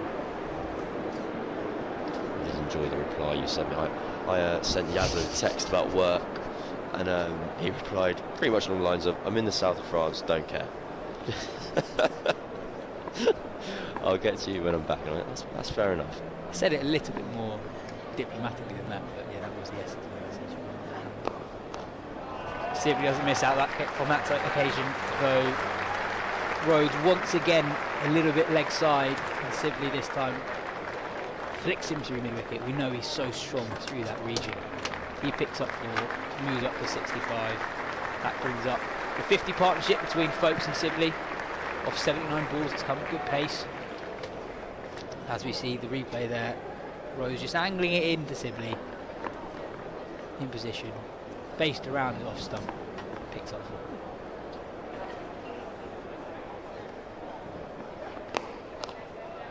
Driven crisply the man at mid-on. No run for Sibley. That's the kind of shot that when you're seeing that from Sibley, you know that he's seeing it well. I will vacate my position and I'll be replaced by Adam Collins.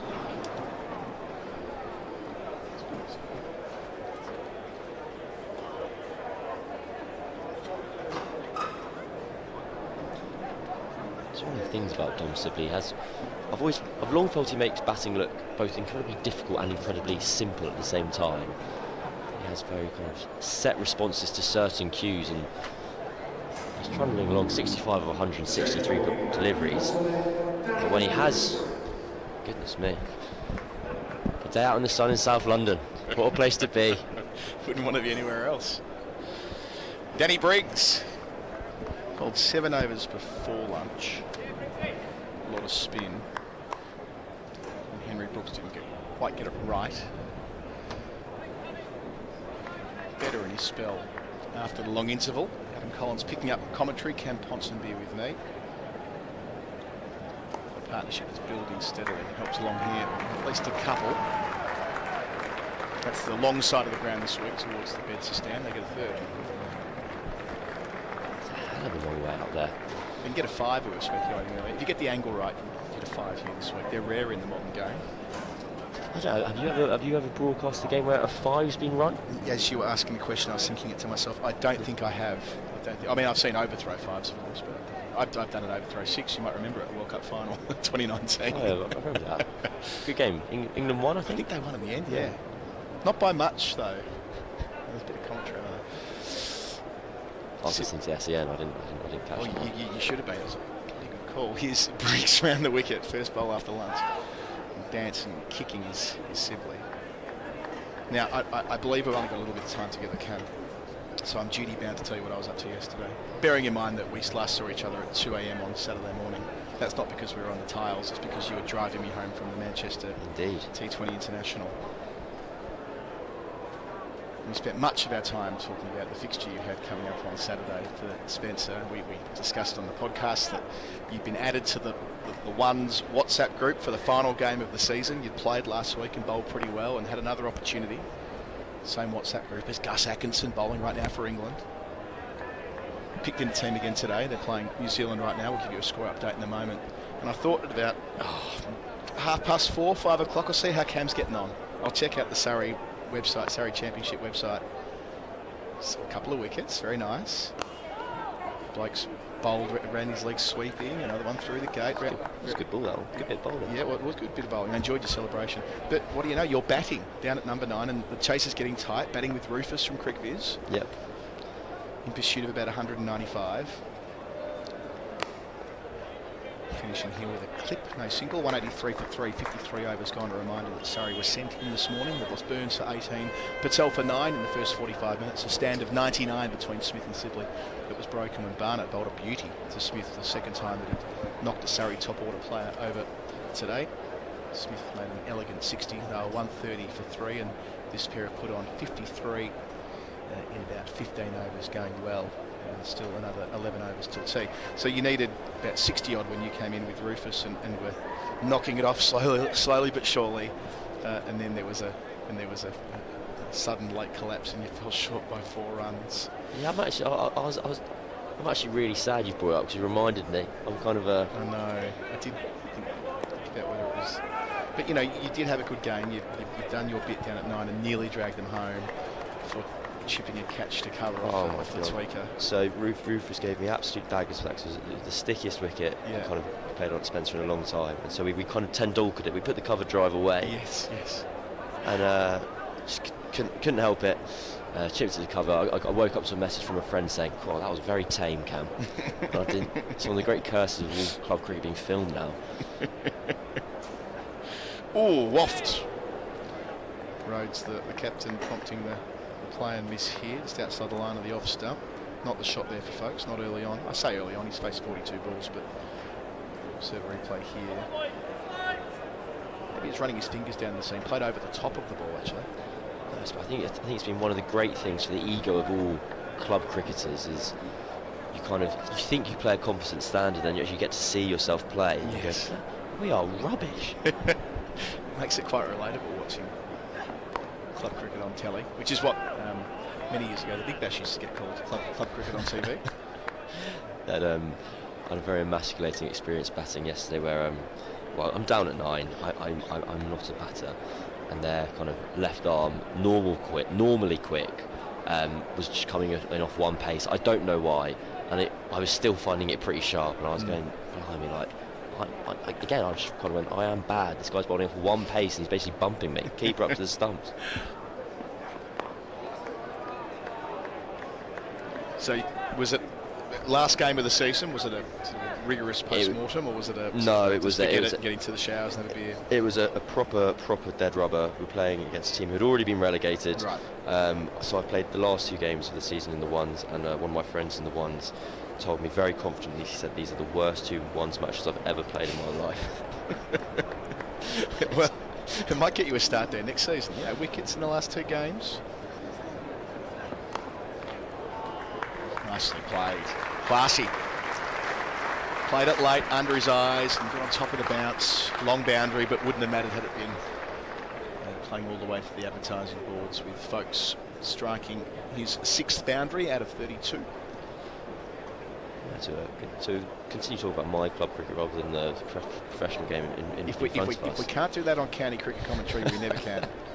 But I was at a moment of pride for me is that yesterday included my first professional wicket. Oh, who was it? It was he's called Angelo, first name, surname. He's played quite a lot of first-class cricket and professional cricket over in Sri Lanka, and I didn't realise until afterwards, and I could take that with me. It's one of the great disappointments of playing second-team cricket. You don't often play against pros. Ends the over. As I've learnt playing a lot of club cricket in Australia, if you're not playing with or against a Sri Lankan first-class player, your club's not doing the right thing. A lot make their money in the southern summer around the grounds of Melbourne. 187 for 3, 10 overs until tea. 57 stand now, folks, the majority of those runs. Yes, the final day. It always feels to me that club cricket ends a little bit too early in the UK. Richie Benaud was a big advocate for playing cricket in England in October. He never could quite understand why we don't play into the next month, given the climate. Briggs new over, and I share that view. I mean, it does feel like October can often be a month where, yeah, you've got your cold days, no doubt. There's it's a lot colder in April and May when you're playing. Yes. Finishing up at the start of September, that's quicker on with the arm from Rhodes, and also speaking of the conditions for spinners, playing on more used pitches into September and October brings them more into the game. There are some, I know some leagues are 22 match seasons. Use of the feet, quickish shingle mix up, got to be to the keeper's end, run out comfortably. Sibley wanted it. Folks was off balance because Briggs got in the way. Nothing wrong with what Briggs was doing in his follow through, but it meant that Sibley, who was already coming, didn't sight Folks until it was too late. So that partnership of 57 comes to an end through batter error, and Sibley, who's got just about everything right today, trudging off run out for 65, 187 for 4 can. It's a remarkable misjudgment from Sibley there, because even if Briggs hadn't been in the way of Folks at the other end, I really don't think there was a run there. It was incredibly tight, and I think it was Hain with the run-outs, and it wasn't exactly. The throw was fine. He didn't have to be particularly sharp, and we see the replay here. Folks leaps out of the way, and Sibley. Well, yeah, I think this reverse angle will tell a bit about the story. So Sibley's gone on the basis that he's got it wide of the bowler. I mean, you're right. Folks would have needed to have been on his bike regardless to have made it to the danger end. Just a misjudgment. Rare for Sibley, given again how well he's played and how well he ran between the wickets earlier with Smith too. There's also, it's not a case of he's gone, and there were several moments in that series of events where Sibley could have stopped there. I think by virtue, he's probably looking at where the ball's gone, looking at the field, and thinking, can he pinch a run to the other non-strikers then? And that means he might not have been looking at his partner, because folks turned around. You can see him almost kind of like holding his hands up to Sibley as it happens, and going, what are you doing there? Why are you 3/4 of the way down the track? I'm not coming. Oh, well, 187 for 4 and an absolute bonus for Warwickshire there. Yeah, at this juncture as well. So they get a look at Cameron Steele, who started the season with a fine century at Old Trafford, beaten one as well against Lancashire, but hasn't played a championship game since May, and that was against Essex. So gets his opportunity in the final stanza of the year, of course, for his spin bowling too, but batting up inside the top 6 for Surrey today. And the job's not done in terms of properly laying that foundation either, given they lost 2 wickets inside the first 45 minutes this morning.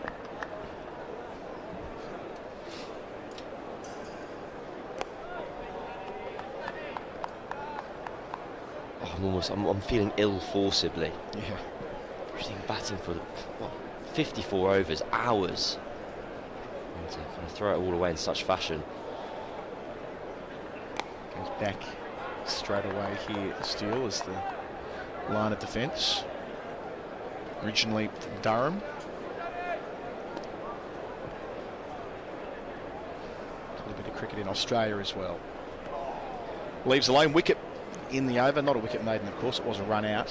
187 for 4. We're going to have Cam Ponsonby jumping out. You can think about the Sibley run out and his run around in the ones yesterday as we trend towards tea. Felix White replacing him.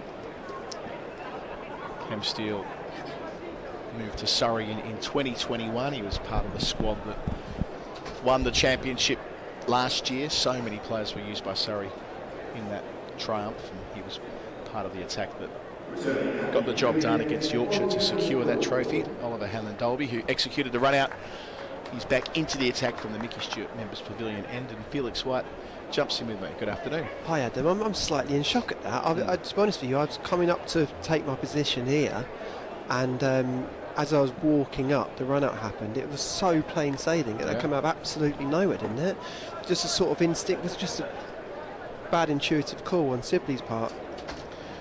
He's just sprinted down the track. He's done so much right, but I think it was just purely watching the reverse angle. It's quite instructive. He beat Briggs with the drive, got it straight of him, or sorry, wide of him. Oh, first ball into the cordon on the bounce, just in front. Was it just in front of him? That's my impression. We're behind the batter at this end. We'll get a second look in a moment. It was Sam Hain in there. It's caused him some discomfort. You can see he's down to his right. He's not feeling particularly good about the world. Yeah, so I hit him on the end of the finger. Oh, it's going to really sting. Still on the floor. But yeah, it felt like because he got the angle so nice between the bowler and the man racing around, Hannon-Dolby from mid on, he thought, well, there'll be one here. But what he didn't factor in is that Folks had been cut off by Briggs in an effort to cut the ball off. So Folks was already, he was behind the stumps. So if Folks goes 2 at the same time, then there probably is one there? Yeah, we were debating that. It probably would have still seen Folks in a degree of trouble. He would have needed to have been racing down and had the throw been bang on. The throw wasn't sort of picking the stumps down. It just needed to be good enough. And and Burgess, the wicketkeeper, did the rest. Well, it's interesting in terms of the game situation. Interesting time for that to happen because it just started to feel, didn't it, at 180 for 3, like that was a really bad call, winning the toss and bowling, and Surrey getting away from it. But no. It's a beautiful day for it. We're seeing some fans on the camera before. Not sure what they were applauding, but they were applauding something. They were in a circle of sorts. And Dolby wicketless in his 14th over, but he's done a job. Yes, a perfect day to come out and watch some championship cricket. There's plenty of people in the JM Finn stand beneath us, over the Peter May stand, the Galadari. There they are. There we go. They were sort of in a circle, that group of fans cheering something on. Really watching the cricket, are they? But that's all part of it. Yeah, it is. Lazy Sunday afternoon towards the end of summer. Are we still in summer? Oh, through as well. Shout for leg before. Hain Dolby's pleading. It's not going to go his way. My sense instinctively was maybe outside the line of the off stump with impacts for folks. We've got a number of replays. The first one here. Fee, talk us through it. I thought height actually live was the only issue there. Oh no, you might be right. It might be hitting just outside the line. Maybe height wasn't an issue there. One of those, if we had the technology and watched it back, it would be kind of like umpire's call, you know, 49%, 51% kind of thing on impact and maybe on height too. Hain Dolby's got the wind in his sails now, isn't it? That wicket out of nowhere is just sort of giving him a bit of life. It's been stopped. Stopped in his tracks. Folks got a problem behind him. It's just after he nicked that one to Sam Hain, it fell just short. He was waving incessantly down the ground, and he's done it again there. I'm just looking at the ground. I can't see anyone moving behind him. Yeah, there's nobody in the seats beneath the side screen. You see people in those seats during a test match. Yeah, you do, don't you? It's an unusual quirk where we still have people in front of the sight screen, but if you're Johnny Bairstow, you want everyone out of the grandstand entirely. The back foot well worked. Folks, second boundary in that direction in the space of a few overs. Moves to 36. That's a lovely shot from Ben Folkes. It prompts me to raise this, Adam. I've been watching just behind the bowler's arm, not the side that Folkes got a problem with, I promise you, but the other end. And I was thinking to myself, I don't want to be the kiss of death here, but if he wasn't such a high-level elite wicketkeeper, how high could Ben Folkes bat? Because sometimes he looks like an opening batsman. Yeah. He leaves beautifully inside the line. Doesn't seem that fussed for short bowling. Technically very compact. I guess it's the road less travelled for a lot of wicketkeepers. Compact again, finds the gap, back-to-back boundaries, classy. So that was on the leg stump and needed to be put away, but that rope is protected because it's the shorter one here this week. Advances to 40, just building into a partnership with this pair after losing a wicket in the previous over. That's very impressive, very proactive on Ben Folkes' part. He got a good one that he nicked, just fell short of Sam Hain, and an LBW shout to hit just outside the line, but not afraid to put the pressure back on when he gets that one to stray slightly straight. What do you think about that? Do you think when I watch him bat, I can't see anything that would suggest that he couldn't bat? Yeah, well, that's it, isn't it? I think that a lot of wicketkeepers find themselves batting 7 routinely, given it's the traditional spot for a modern keeper. Quick single again, but steals off the mark. It was folks who insisted upon that run. Fair enough, around the corner. Whereas if they didn't have the gloves, they'd have more opportunities batting in the top 5, and then they'd have a different life. But it's a bit hard to sort of tell without having that. But Folkes does bat 5 in the team here in first class cricket. He's had the chance to do kind of both roles. You think a lot of keepers who've had the gloves and not had them, Kumar Sangakkara is the one that always gets raised as the example. His average basically doubling in Test cricket from when he was wicketkeeper through to when he was such an outstanding specialist bat for Sri Lanka, and of course towards the end of his career here at the Kia Oval for Surrey. Alex Stewart the other, keeping the Surrey theme going. It's quite deep on Goldie around the corner, where Alex Stewart as England's keeper to extend their batting lineup, as they did many times during the 90s. There were occasions where he had to open the batting and keep in Test cricket. He might have even captained a Test. He did, he captained a Test where he kept it open. It's no mean feat. Cuts away for 4. That's that Folks sort of, got a good big look at that, didn't he? That's that kind of schoolboy boundary there. That's just easy pickings, isn't it? I wonder how many runs are going to get scored through that channel over on the off leg side. This game's going to be interesting, isn't it? Because if you look at the pitch, it's almost comedic, the difference in boundary size from one side to the other. Do you think there's any part of them that thinks on the extended boundary whether they would shorten that in order to even it up slightly? Yeah, it's a quirk, isn't it? You see in first-class cricket a lot playing all the way across this square, and you can do that at the Oval more than anywhere else. The practice pitches all the way over and completes a busy over for Surrey. 5 from it, 200 for 4. That milestone reached with the boundary. I like thinking of it more the other way, where before boundaries were roped in, playing all the way to the boards. Right. That's a proper boundary towards the. Oh, well, they used to not have rope. Well, yeah, in the pre-rope. I know ropes were more of a thing in England, but in Australian cricket, ropes weren't a thing. Right. So you'd have these gigantic boundaries when playing across a square like this, where fives were quite common. Cam and I were talking about that briefly before, but yeah, the short side of the ground. It's tougher for a spinner when judging which end to bowl at, right? Right, exactly. Typically you're thinking, well, keep the short boundary, not on the leg side where a batter can hook it over the top. But for Briggs, who's spinning the ball away from a right-hander, I wonder whether that was a consideration this morning. Absolutely. They're hitting with the spin to the short rope. And then Dolby again. Feeding Steele. That's his first boundary, but that was a relatively easy ball to put away early on. He's 5 from 5, and Surrey are straight back on the bike. This partnership already up to 17. They've only been together for about 10 minutes. Just thinking now about the decision when Warwickshire won the toss to bowl. I wonder if it was anything to do with the conditions, or just the fact that in order to still have county championship hopes, they'd have to win this game really quickly. It's a fair point. I mean, first of all, the ball did do plenty in the first hour. It did.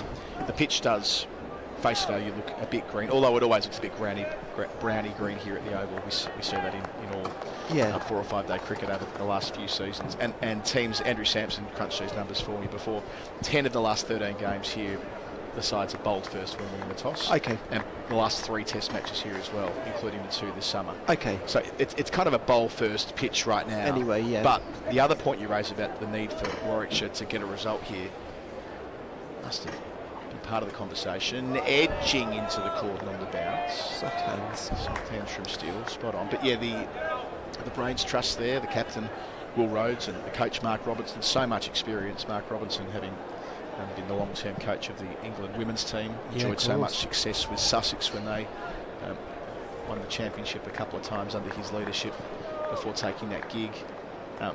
They don't had a game. Every team has had a game in the system. If you need the win, taking the 10 wickets on day one is the best route to that. Almost efficient anyway. Straight drive. Nicely timed, checked it towards the rope. 4 more for Steele, 2 boundaries in 4 balls to start the over. This is what Steele will look to do. He'll look to be aggressive. He'll look to score quickly. And like we said, a really great start to the season with 100 first game up. That's a beautiful stroke, isn't it? One of the shots of the day. Yeah, we've seen a lot of them actually today, down the ground especially. Jamie Smith had a handful. Ben Folkes had that one to the mix. Yeah, to think that Steele made that big 100 on earlier in the season and hasn't been part of the team since May. Again, goes to that depth of Surrey. Yeah, is that harsh anyway? I mean, once Will Jacks came back in, it was always going to be difficult, wasn't it? Yeah. Well, that's it, isn't it? You've got Will Jacks, occasionally Sam Curran, Ollie Pope. He's played 5 games for Surrey this season. It's just a log jam of batters who want in. Dan Lawrence will be here next season as well. Yeah, Dan. I mean, the frontline specialist spinners haven't really had a look in. I don't know if they played a game at the Oval all season. Moriarty, Averdi. Yeah, Moriarty, who's now signalled his intentions, leaving the club. Ends an expensive over. 208 for 4. Yeah, Will Jacks has been, over the last 2 seasons, trusted to be that hybrid role. And like, fair enough, right? If you've got the depth, and you've got someone like Jacks who can bowl tidily. There were comparisons last season between Jacks and like a younger Moeen Ali, and whether he could progress in that way. And what do you know, he made his test debut batting at 8 in Pakistan last year. As unusual as that would seem for a guy who can hit the ball like Jacks, but that's the way this England team can set up occasionally. Well, like Mo, he can bat anywhere between 1 and 9, Will Jacks. and bowl spin too, so I can imagine him having a similar sort of career. Well, that's a role that might need filling. Moeen Ali signalled that he might be playing Test cricket after his thrilling comeback during the Ashes, finishing it as he did here at the Oval on the final day. Those 3 big Australian wickets. Felt fitting, didn't it, that Moeen Ali was influential in those final exchanges. Yeah. Played all sorts of roles across 5 tests, or 4 tests. He didn't play at Lords with the split finger. The spinning finger, tearing some skin off that. Yeah, wasn't it? Did you get in touch with the person about the spinning finger? I found I've been callousing up my fingers using some of that gel as well. Yeah, so I'm sure everyone watching will be aware of this story, but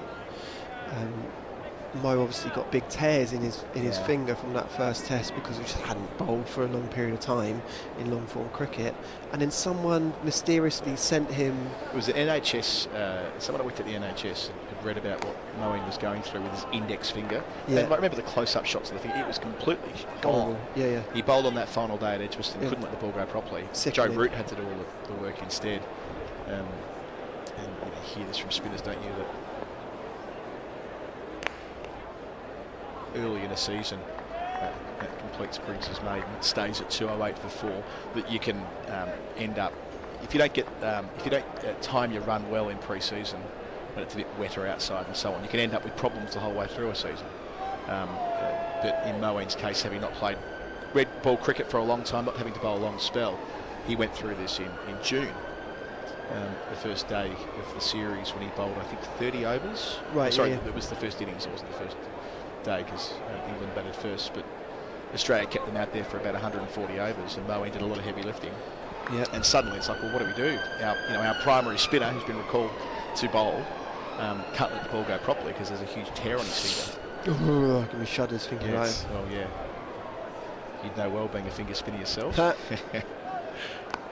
Defending the start, and yes, someone at the NHS read about this, and it's got Medi-gel, it's got some Manuka honey in it, and Moeen treated it diligently with that over the next week, and he was back in time for Leeds. So what's it called again? Medi-gel? It's Medi-gel. So this Medi-gel, have they had a spike in sales since that came about? Because they got my business. You got involved in it. What away. It comes in a little tube? Yeah, it looks like no different to any other sort of ointment, not the cream gel you'd put on. And it works? I mean, I think my calluses are coming up quite nicely.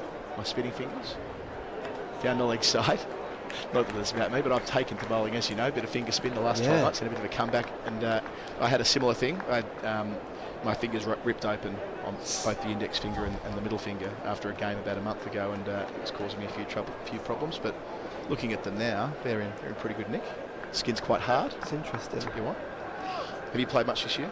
I haven't played at all, but it was just making me think guitarists because guitarists get hard calluses on the end of your finger from playing. Do you have to do a similar thing, because you don't have a pre-season before touring, do you, necessarily? Shot. Squeezing it through there still into double figures. That's a couple more. It's looking to be proactive, isn't he? What I get as a guitarist is big blisters where you should be applying pressure, so it doesn't split, but you get big painful blisters on it. I'm wondering, there might be some sort of crossover there between... There's a good piece there for you. Yeah. There's a really good sort of Guardian, 1,500 word. Like how you protect your fingers. Yeah. Finger spinner and guitarist. No one better to tell the story of... in that order, thank you. Well, you know how Ashley Giles used to help with his fingers. They used to... You said urine thing, Yeah, he used to dip his fingers in his urine and drench them. Deflection from steel. So unnecessary. Down towards deep backward point. Like in a third. Or nearly a fourth. Sliding stop. That's where we're going to get a 5 down there, aren't we, at some point today? And you're leaving them in there for hours of a time. Using the word drench is like feeling as if he's enjoying it. Well, Nathan Lyon's never revealed how he keeps his fingers in good nick. Oh, really? He does something, and he's never said publicly. I suspect it's a decent chance that's what he's doing as well, isn't it? Yeah. If he's not talking about it. Yeah. So there's salt water. Mystique. Yeah. I did relay this to my now wife about what different, and she was very much of the view that you're not doing the urine thing. Your salt water's fine. Did consider it though. It's good enough for Ashley Giles. Through the covers, the other side of point. It's Vokes' turn to profit from a ball that's just a little bit too short at that line. And yes, Vokes now 3 short of a 50. We saw both Smith and Sibley reach half centuries in this session, and Vokes plenty of time to do the same. He's batted beautifully in this session, hasn't he? I mean, he's had to memory, he's had one play miss outside of stump. He's nicked a ball that's fallen short of Sam Hain, and other than that, he's left beautifully, driven, almost going at a runner ball. A real sort of engine room type knock from Ben Vokes so far.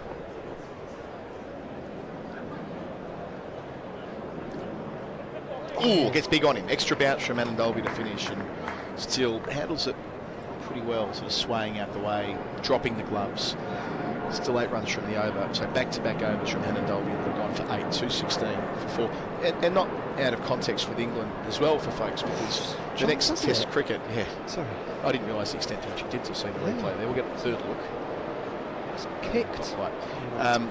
But yeah, the next Test match that England plays in India, and we all just take it as assumed that folks will play it, right? We just go, well, of course, folks will play it in India. They want a glove of his calibre. But things can change. If he doesn't make runs across the final 3 games of the season, if he were to go through a rut right now, that might make that conversation a little bit different. So the fact that he's started this stretch of red ball cricket so well, he can go on with it, make a 50, get 100 even.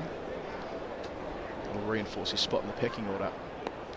Been very sort of typical of, well, what I assume his character to be this summer. He hasn't made a big noise about being left out, has he? Just sort of accumulated runs, just gone about, his wicket kept pretty flawlessly. My only real recollection was, I think we were doing it together, the Kent game where he took a really good catch and he kind of really went for it after taking it, which you don't often see from folks. I think that was a few days after they'd named Bairstow as the first choice keeper, steering again, folks, on top of the bounce to the short boundary. You're right though, sorry, you would imagine that he goes to the subcontinent. He's got his first Test century in Sri Lanka, if I'm not wrong. Scores runs out there. He's played in India, played the Test series there in 2021. I often say for batters that it's the second trip to India where you can really kind of find your groove. It takes one full Test trip there to appreciate the experience. Yeah, interesting. Sort of Travis Head had a thing like that, didn't he? He batted really well in India. Second time of asking. So there's that ahead of him. Interesting how they would, like that Indian team, who they play in India, could be so different to how they finished here at the Oval. Yeah. We were speculating earlier about seamers who can bowl spin in the case of Vokes, possibly Robinson, where Anderson fits in, being expert of reverse swing, the extra pace of Wood. Might there be a bolter, Atkinson? Atkinson. The pace that he sends it down at. Under his eyes again to finish, 2 from it, 2:18 for 4. We've got 3 overs left until the tea interval. That'll all be considered, but what we do know is that it'll be an unrecognisable 11 to what they turned out here, acknowledging that Jack Leach, if he's fit, will play. Who fits the Moeen Ali role? Well, who could only know? And then how many seamers they choose to use, how deep do they want to bat? Will Jack's bat at 8 in Pakistan? Does he get a look in again? Quite a fun tour. Exciting, exactly. It'll be really interesting. 5 Test matches, and there's 2 gaps in the schedule of like 9 days. So it's a lot longer than what we've been used to. Remembering the Ashes were over in barely 6 weeks. I think the players will be dreading that a little bit. It feels like a long time to be away from home. We've been in India for, a lot of them we've been in India for 7.5 weeks for the World Cup. Which is coming up soon. Wow, it's true. So the multi-format players will be, it's intense, isn't it? Captain Will Rhodes back from the pavilion end. 2 more in before tea, you'd expect. Speaking of the England men's team, they are playing right now. New Zealand are 76 for 2 in the 10th over. That's been played at Edgbaston. So Finn Allen's batted through so far. He's 44 from 32. The wickets have fallen. Liam Livingston's got 1 for 11. There was a run out in there as well with Moeen Ali getting rid of Devon Conway with Josh Butler. Atkinson 2 overs for 18, opening up. Oh, past the edge. Just a tiny bit of movement, but enough bringing Steele forward. Well bowled. There's been a fair few of those today. I think they bowled pretty well, Warwickshire, haven't they? They haven't got returns that they'd have hoped for, but they beat the back on a fair few occasions, bowled good lines and lengths, ball just offering to do a little bit. I don't think there's much more you could ask of them, really. They want to get a bit more out of Rushworth, I reckon. Maybe before tea they could need one more go. Yeah, Chris Jordan's back for England. So really? Yep. Well, 1 over for 7. Sam Curran's resting. That's good to see. Bryden Carter's resting after playing the first 2 games. Luke Wood's back. And the other international that's taking place right now is at Durban, the third T20 between Australia and South Africa. South Africa made 190 for 8. Top scoring there was Donovan Ferreira with 48 from 21. What a great name that is. Right. And Reza Hendricks also made 42. So Cutting. T20? Yes, it is. So it's a couple. Big score. Yeah, wickets for Sean Abbott. Sorry, Sean Abbott. Wherever we are in the world watching cricket somewhere, Sean Abbott's taking scalps.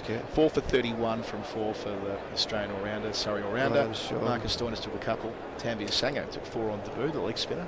Got 1 as well. Australia are 53 for 2 in reply. So they're on the run rate. Travis Head, you mentioned him before. He's 28 from 14. Mitch Marsh has been and gone. First time he's been dismissed in the series after a 90 and a 70 not out. Batting with Josh Inglis.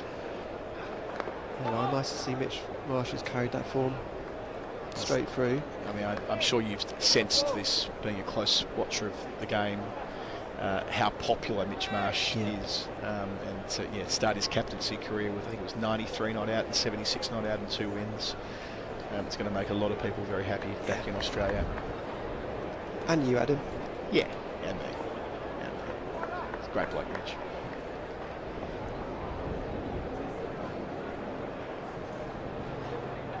Ends the over with a wider offering, 220 for 4. Just picking up a conversation we were having earlier about unusual people that follow you on social media.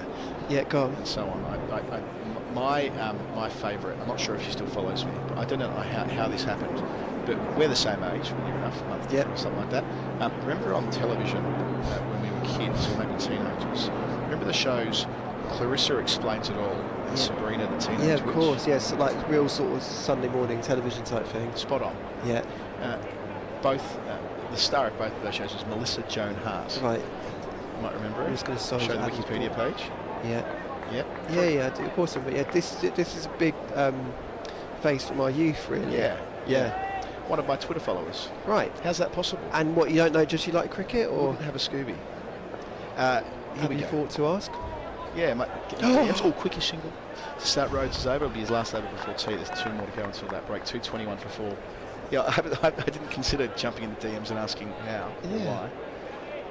So in a way, I don't really want to check whether she still is. Was she Australian? No, American? American. Maybe even Canadian. Briggs over 13 has been tidy, bringing Steele forward in defence. It's funny how we're opposite. You get a bit of a kick out of a professional cricketer following you, whereas I'm like, if it's someone from the arts or whatever. That's quite nice. Well, flat and straight from Briggs, as he's been much of the time today. That's what his MO is, really, isn't it? Flat and straight, Danny Briggs. Yeah. None of that loopy stuff that you're into. No. More sort of hard and fast. Oy. It's a bit more looped up. Where are we at with the game, Adam? Do you think, Surrey will be the happiest? Yeah. I mean, you think about batting points and how well placed they are to have darted a few of those later in the day, early tomorrow as well. And Warwickshire, who are one of the title contenders, acknowledging they've got a game in hand, and they missed a big opportunity at Edgbaston before the break, losing to Middlesex. Right, yeah. And they've only won one of their last 5, so they had that run where they won 3 and 4, but it's been slimmer pickings of late for Mark Robinson's team. singled a deep point. So they need to make this work away from home. They've had some success away from home in the season so far. You go back earlier on in the campaign, 1 over to 2, it's 22 for 4. They defeated Hampshire away from home, which was a big performance. Also defeated Kent down at Canterbury. Yes, weren't able to get the job done against Lancashire, draw there at home, then a loss to Middlesex at home, and also lost to Essex. That was down at Chelmsford at the start of that run of games, which they're all kind of in the mix at the moment. Essex, Hampshire, Warwickshire for the second spot behind Surrey. Yeah. Essex start tomorrow against Somerset at Chelmsford. Big game for them. Huge game. Hampshire the other side in contention. We'll see how they're getting on before tea. Last over before that break to be bowled by Captain Rhodes. Do you know what I'm really looking forward to later? I'm not sure, as well with my Surrey hat on, I hope it doesn't happen tonight. Roach bowled into Brathwaite. Yeah. Yes. That's a little moment, isn't it? Because I assume Brathwaite will bat 1 and Roach will take the new ball. You'd think so, yeah. So that might be our first moment there at some point. Yep. Tomorrow, maybe. Tomorrow, you think, from where we are at the moment. Single for steal, not to the sweeper on the offside. So Hampshire are playing Somerset, my apologies. Essex have got their game tomorrow, starting against Middlesex at Chelmsford. They're 153 for 5, so that's a couple of wickets in the session, both set men. Sorry, This is Hampshire, rather. Right. So Vince and Gubbins have both been out since lunch. Vince for 34, Gubbins for 49. Tom Press was out for a duck. Liam Dawson, who was the destroyer against Warwickshire in the 50 over stuff last week's there on 34. That game's been played at home for Hampshire at the Rose Bowl. A couple of wickets for Jack Brooks, the veteran. How did Vince get out? Let's have a quick look here. Caught behind. There you go. There you go. James Rue, the coming man. Yeah. More runs in Division 1 than anybody this season. Played in the One Day Cup as well this August, didn't he, James Rue? He's been all over the place. Yeah. 19. Think about those guys that are coming through here. There's the half century for Ben Folks. Just worked off the hip, out to the short boundary. No risk involved at all, and that sums up his performance so far. 72 deliveries to raise the bat. He's been in control, batted really nicely with Dom Sibley, who was run out. That's the only real blip, really, the mistake between that pair, but that was Sibley's doing, and Folks well on his way here, 224 for 4, Felix. It's been all class, hasn't it? Really, really compact. Moved at a rate. Ooh, past the edge. Yeah, 9 boundaries in Folks' 50 as well. Yeah. Almost chanceless. Played and missed at 1. Nicked one that's fallen short. Other than that, it's been almost perfect, really. And just going at that perfect rate as well, that rhythm, 50 of 72. Just keeping it ticking.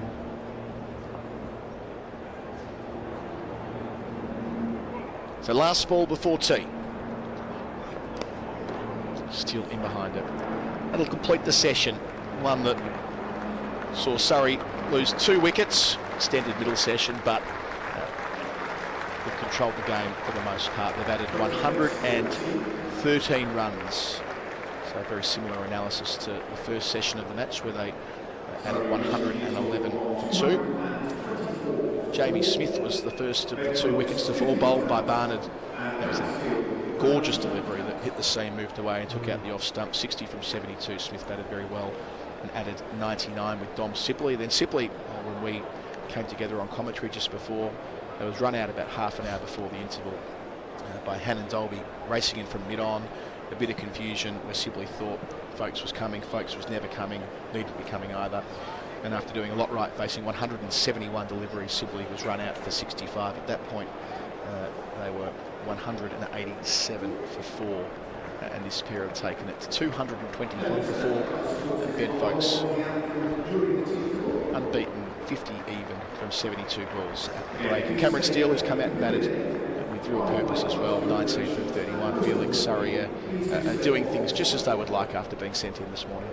Yeah, exactly. I mean, it's all set up for those sort of all-rounders, as aggressive all-rounders to come and play some shots later, maybe. As Warwickshire would have, having won the toss, would have liked to have had them a few more down. But having said that, one good session and the game's locked back in again. So looking forward to it as we look out onto the ground, Adam, and see the thing that I really love about county cricket, when everyone spills onto the pitch and you've got kids playing their own games, all that kind of thing. What a perfect day for it. Nip down to the Kia Oval if you can for the final session. Still 32 overs left, and as the patrons make their way out to the middle for a look at the pitch and playing some of their own games, we'll go and fetch ourselves a cup of tea and a sandwich and maybe a piece of cake. With Surrey 224, we'll catch up in about 15 minutes.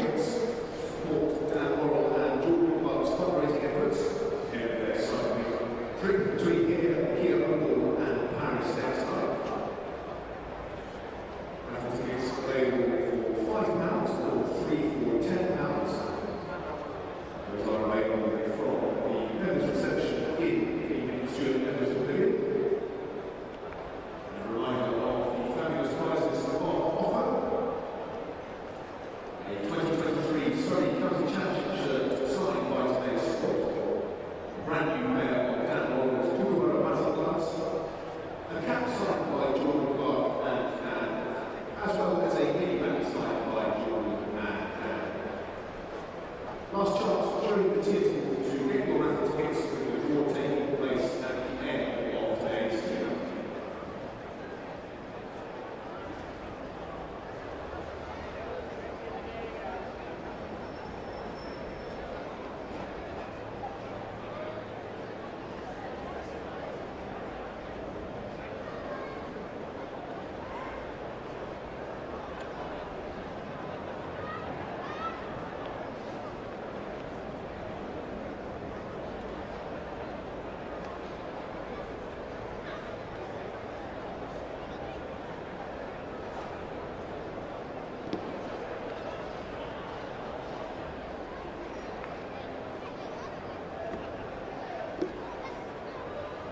Division 2, where 4 games are taking place. At Chester's Street, where Durham are hosting Sussex, the visitors won the toss and elected to bat, and they are 196 for 4, 50s for Top Park and Top Hain. At Scarborough, Yorkshire playing Derbyshire. Yorkshire batting first, having been inserted, and are 204 for 6, with James Gordon having made 58. And Rouge Dark are 4 wickets currently. And at New Road, Worcester, where Worcestershire are playing on Organ. Worcestershire batting first, having lost the toss. They are 201 for 6, with Logan Van Beek having made 52. And finally, at Leicester, Leicestershire versus Gloucestershire. Gloucestershire batting first, having been inserted, and they are 135 for 6. Chris Dent dismissed for 51.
Returning to the field for the evening session are umpires Steve O'Shaughnessy and Greg Lloyd.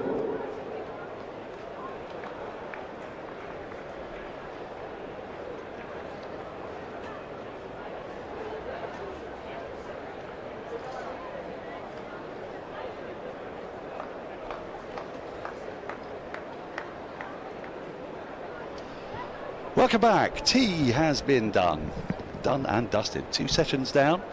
Surrey having been put into bat by Warwickshire on a beautiful sunny morning. Warwickshire picked up those 2 pretty early wickets, 31 for 2 with Surrey, and then that 99-run partnership, they got them up to 130. When the 3rd wicket fell, Jamie Smith bowled by an absolute beauty from Ed Barnard.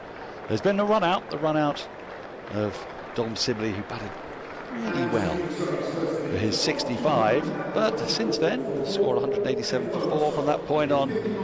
Ben Folkes and Cameron Steele taking Surrey to 224 for 4. They're within sight of their first batting point, and I think with Andrew Sampson alongside me, they'll be pretty happy with their day's work so far, won't they?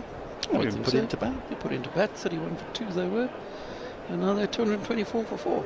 It's not bad. It's not bad at all. Not a bad position.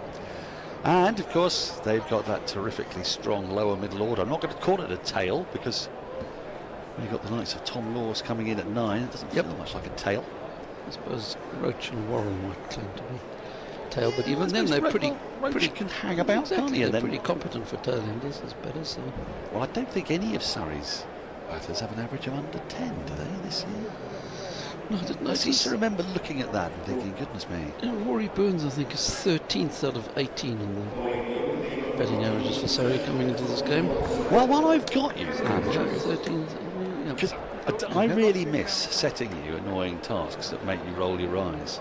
Do you? Yeah. Oh, that's sad. So what I was going to ask you, because I seem to recall a few years back that there was a fascinating stat doing the rounds that county championship sides, the county champions tended to be the sides that had the highest average after the loss of the 5th wicket. So first ball after tea. Henry Brooks, wide outside the off stumps. Really been his day so far today. Henry Brooks, been a little wayward. That's kind of been his stock ball virtually, hasn't it? It's really hasn't it a good day? It hasn't really. So I was wondering, reflected in his figures. He's done for 45 off 7. Anyway, sorry, you were wondering. So I was wondering how easy it would be for you to dig out those stats for the last 20 years. 20 years. 20 years. I'll come back to it in a moment. Well, that's been nicely played actually by Folkes. He's waited for it and picked up the first boundary after the tea break. Just leaning on a wide-ish ball, finding the gap past slip and backward point down to the deep 3rd boundary. It may have looked a little edgy, but it wasn't. It was quite deliberately played. It's a shot that's very much in vogue. It has been for the last 10 or 15 years. You'll see Joe Root play that with a more horizontal bat, Folkes playing it with a more vertical bat. But the end result is the same. Oh, that's terrifically wide. It's signalled wide. Brooks's radar is just not there at the moment. So I don't quite know how to frame the question, but I was wondering if you would be able to find a corollary for me for averages, not average per wicket after the loss of the 5th wicket for county championship winning sides, and where that rates in relation to everyone else. 4 more for Folkes, just flicking that away. Oh, this is absolutely great service here. The Surrey live stream. Henny's alongside me, thank you so much. Nice glass of wine. We'll only have a small tipple as so we've still got a whole session to get through. Yeah. And it's chilled as well. The only thing missing is an ice bucket. We've got a straw. For those of you old enough to remember Humphreys. Do you remember Humphreys? Some of our older watchers stroke listeners remember Humphrey. There was a Milk Marketing Board campaign. Yes. And the campaign was watch out, there's a Humphrey about. And a Humphrey appeared to be a red and white straw that would come along and suck up all your milk. Really? Yeah. Good old days of advertising. 1970s.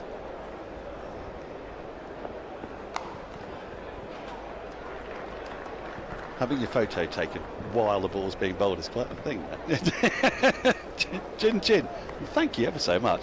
And in about 5 minutes or so, ding, I'm going to try and get Toby Tarrant on, because he has been, Toby Tarrant, who's my podcast chum on Zero Ducks Given, has today been handing out awards, because it's awards season and it shows. First day of the closed season for most club cricketers now. So that's the end of the first over after tea, and it's been a good one for Surrey. 10 coming from it, 234 for 4. So I've set a couple of hairs running. We're going to get Toby on in a moment. But, Andrew, is that a query that's doable? Probably. So wait, so I don't think we finished the question. We're going to a corollary. Well, what I want to find is the corollary between the sides with the best average per wicket after the loss of the 5th wicket, yes, and where they finished in the first division of the county championship. The first division. Yeah. Okay. Yeah. And I want to take it back a little bit, because I have a feeling that for quite a few years there was a very sharp corollary. Of course you can. Well, corollary is a word that's more in your wheelhouse. Kind of than like mine. you're actually thinking of a correlation. Correlate. I'm a corollary. I knew you'd be able to put me right. So a bit of spin for the first over from the pavilion end after tea. You can always rely on them numbers, guys, to get the words right. Yeah. Anyway, carry on. So, if we could try and work out how we do that. Yes. Then maybe you could beaver away in that corner. I could grab a quick 5 to 10 minutes with Toby, and he can tell me all about Rihanna Southby, among other people who have won awards today. Because it's the end of the club cricket season, Andrew. It's very sad. Yeah. Already? Yeah. And this weather. I know, it's just started to be nice. Yeah. I tell you what, there was a correlation in this summer. It was rain and the weekend. Yes. Your club season finished already, don't you? Well, I believe so. I think the Surrey Championship finished yesterday. Really? Yeah.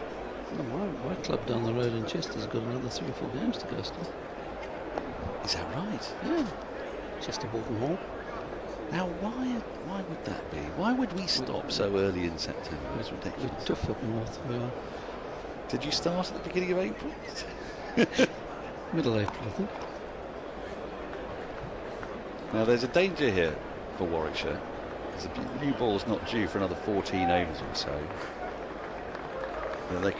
Surrey could fall into a bit of a pattern here straight after tea. There's a lot of gaps in the field. There are plenty of singles on offer. Another 50 partnership. So that's the 3rd consecutive 50 partnership of the innings. 99 for the 3rd, 57 for the 4th, 50 now for the 5th. So Toby, I'm going to bring Toby on. Let it be 10 minutes. I don't go far, and see if we can get to the bottom of this abstruse and crazy query of mine. Folk 61, Steele 20. Another annoying partnership for Warwickshire. They've started up after tea with Henry Brooks, who's not had the best of days, and Danny Briggs. So they would love to pick up a wicket before a new ball becomes available later in the day. Short and wide again. Maybe the single though. So, Radio X's star talent. Yeah, he couldn't be here today. Couldn't be here today, but Toby Tarrant can be. I was available. Now, Toby, I have introduced you without really explaining what it is that you were doing today. So, what were you doing today here at the Oval? So, I'll let you do your little ball commentary first, Dan. Oh, deliciously played by Steele. Again, you may be forgiven for thinking that was a little edgy, but there's a massive gap between slip and backward point, and there's nobody on the deep 3rd boundary, so it's a totally legitimate option. And Surrey are motoring here after tea, and Henry Brooks has got a bit of a problem. Sorry for mocking your career and calling it. I'll let you do your little ball commentary quickly, Dan. Mocking your entire career. You sound like my wife. We've both spent hours suffering the company of Daniel Norcross, is what it is.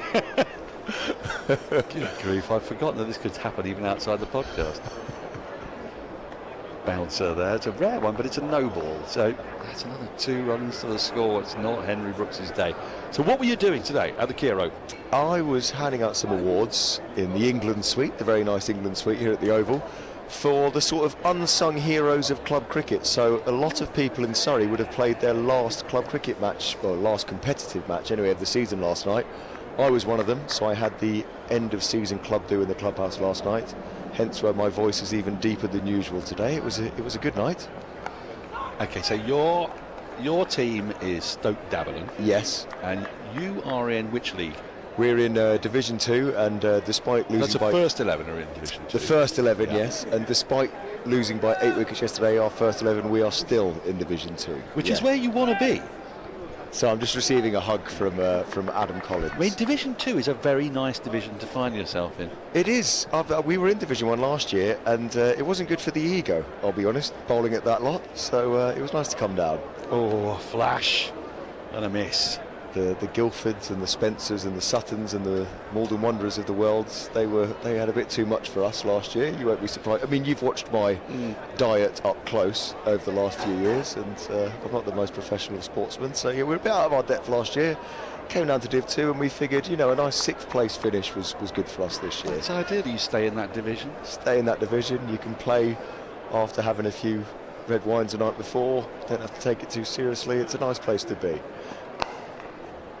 Nice, elegant shot. Will only bring the single for Steele, but he's got an opportunity here against an old ball. 13 more overs before a new ball is due. To really build an innings here. So you were doing the unsung heroes of club cricket. It's a sort of award ceremony for grassroots cricket. Every single person listening to this who's ever played club cricket, they'll know that there's some certain individuals at your club who are the backbone of your cricket club, and some players just turn up on a Saturday and the stumps are put in the ground. Short, not quite put away. There is a man out at deep square leg. He's quite a way inside from the boundary, about 15 yards or so, because it is an enormous boundary up towards the Archbishop Tennyson school side. At the end of the over, Surrey 246 for 4, just 4 more runs for the first bonus point of the match. Yeah, so everyone will have those people at their club. This is like the team secretary that... Yeah. So I've had to do this. I had to run 4 teams, and my wife got to the point when she would literally pull the telephone plug out. This is before mobile phones, the late 90s and early ooms. You'd unplug the telephone so they couldn't ring to leave their absolutely feeble messages about why they couldn't make it. I mean, I've only just remembered it's my aunt's wedding. Well, you're only actually 35, aren't you? It was that experience that aged you so dramatically. When I got to this stage of the season, I genuinely, when I actually did stuff for my grassroots cricket club, I hated cricket so much, I did not want there to be another weekend of cricket. And now that, I, in inverted commas, work in it, I have these terrible anxiety dreams from the beginning of May that it is already the end of September and my life is just going to be a series of watching French box sets because I've got nothing else to do for months on end. Well, do you know, Andrew made a very good point, which is most unlike him. Who did? Andrew? Yes. Yeah. What point did he make? Well, there was the last game of the season yesterday, and look at the weather today. I don't understand why we stop now. We should not play as much in April and play far more in September, I feel, because September's always a much nicer September's always better, but I suppose if only there was important people from Surrey in the box with us right now that could change these sorts of things. They're suddenly looking away from us.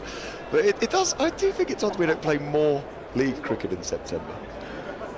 Well, it is odd because I always used to play my last friendly game would be the last weekend in September. Yeah. And it was always played basically about 3 or 4 days after the Canada geese had emigrated. That is an absolutely terrific piece of fielding at short extra. That was going like a rocket. And, Hain has leapt away to his left and saved what almost certainly had been a boundary. So, maiden over from Danny Briggs, 246 for 4. Yes, it was always weird because our ground, the Canada Geese, used to come and, let's say, have a loo break on their way to wherever Canada Geese go to emigrate. Probably Canada. Probably. And you'd always turn up for the last game of the season. And we used to play this team called Mandarin, the last game of the season. And every time we played, the square absolutely stank of goose guano. It was really quite a Proustian experience. Every time you'd played it, I just associated this team with the expulsion of hundreds of Canada geese on their way to wherever Canada geese go. And it's not necessarily Canada. Well, I've just been handed a note over my shoulder that the reason... Tucked away just for the single, there's a long leg down there. Yep. The reason that the cricket season doesn't play in September is because the football season has started, which actually ties quite nicely into the video that I posted yesterday on Twitter. And I think you saw it in our WhatsApp group as well. Yes. Our third 11 rocked up to the game yesterday, and pretty much where Silly Points would field, that's right, was a goal. Because the goalpost, the goalpost and net. Yeah, an entire football pitch had been built over the cricket pitch. Oh, that's gone right through, Ben, folks. There's a half-hearted appeal. Umpire's not interested, and he can't refer it, I'm afraid. It's just take another little look at this. It's got between bat and pad. Yeah, might have just brushed the back leg. May have been the little noise that Warwickshire fielders heard out there. Yeah, it's just maybe brushed the back pocket on its way through to the keeper. But I'll give Brooks a little bit of encouragement on a day when he's had precious little of it.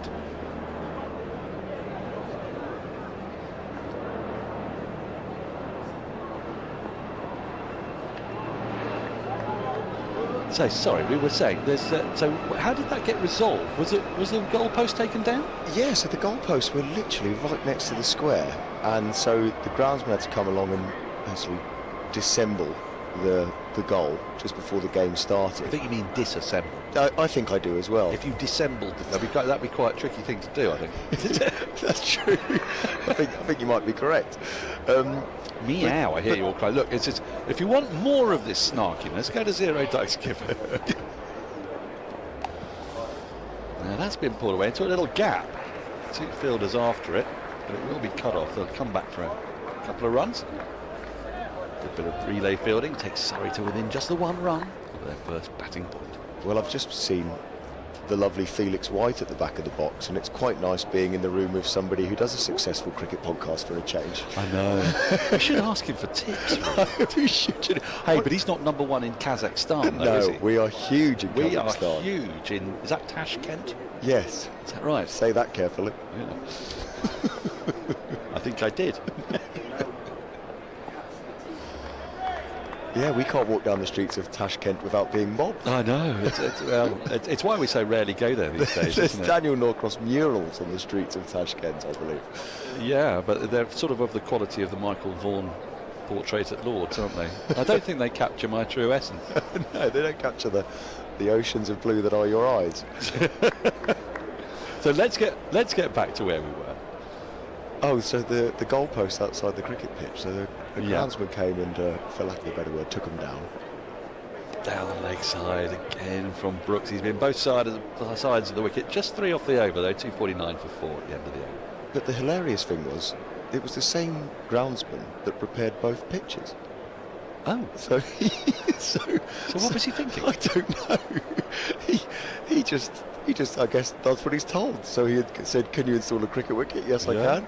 Can you put a football pitch in as well? Yes, I can. And at no point thought that might be a clash. Well, maybe he's never played either of the sports. I don't get the impression he has, to be honest with you.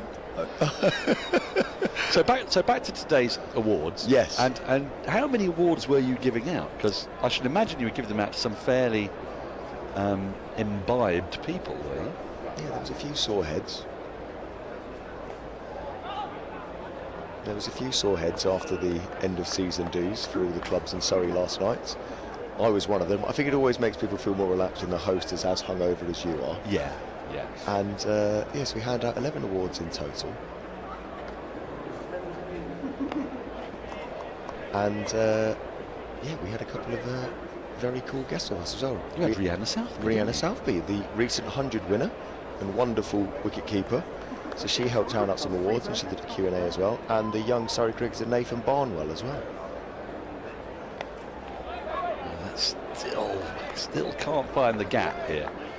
Still, but Danny Briggs is just putting together a series of dot balls. Bowled a maiden in the last over from the pavilion end. 3 more dots, which is just what Warwickshire need as they come towards the second new ball. Now Nathan Barnwell has had a bit of injury problems. Yeah, he's got a stress fracture at the moment, but it didn't stop him. I tell you what, I've not seen much of him play cricket. I think he's only made one professional appearance, but he's not shy. If his attitude's anything to go by, I think he'll be a good player. He's not shy, I see. Lovely guy. Yeah. At one point did some press-ups on the stage. Oh, crikey, even with a stress fracture. Well, hopefully he's recovering. Yes. Yeah. I think the press-ups are good for the fracture. Good, right, good. But we did a Q&A and the audience was allowed to ask questions. So a second consecutive maiden from Danny Briggs. Just found a nice rhythm from that pavilion end. It's safely negotiated by Steele. 249 for 4 after 70. And one of the questions was, how many press-ups can you do? And rather than answer, decided to show us. Yeah. So how long did that go on? Well, I think he's still going. I just came upstairs and saw you. Right. And when I asked him who his favourite cricketer of all time was, he said himself. Ah, now that's good. I like that. Yeah. And then he said Michael Holding, but his first answer was himself. No, he's a lovely guy, and he was very good fun. He was good value. So I think Surrey might have a player there if his character's anything to go by. Good physique. Good physique. You see I wouldn't want to cross him. No. I made sure I stayed on his good side. Quite a gentle interview then, was it? Yeah, I didn't go full Paxman. No, very wise. Very wise. Brooks is going to continue. Still Surrey can't find that run. It's all a bit psychological. They're going to get there eventually, but they'd like to, if they can, if they can get around about 4 and over this evening, they could get up to near 350 while they close the play today. So 11 awards. And who is this in relation with? Is it Surrey Cricket Foundation? Surrey Cricket Foundation, yeah. We'll be talking to someone from them tomorrow at tea. There we are. Well, a hell of a tease. If that doesn't make you tune in, what will? Well, there is the run that brings up Surrey's 250. Our first hour. I've said it. I can say it. Surrey Live Stream. First batting point. I don't have to be impartial. And after being put into bat, that's a pretty good effort, especially after losing 2 fairly early wickets. The middle order has strung together a good recovery, and given the kind of base from which Surrey could thrive as the Warwickshire bowlers tire towards the end of this first day.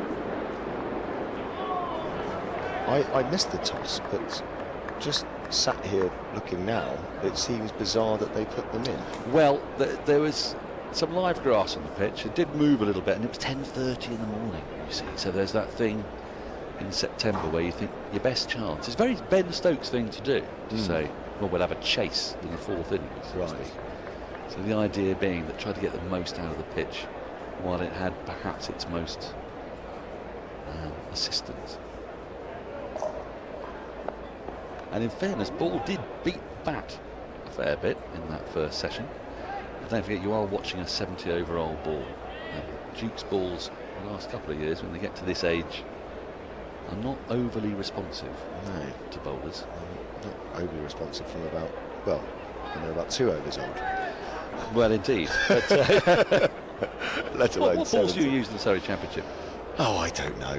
Whatever gets you don't care, by the captain, it's normally got the Canadian geese poo on it, and just still ends up under a hedge somewhere. Exactly, it still goes back over my head for 6. There we go. There's a bit of movement for you.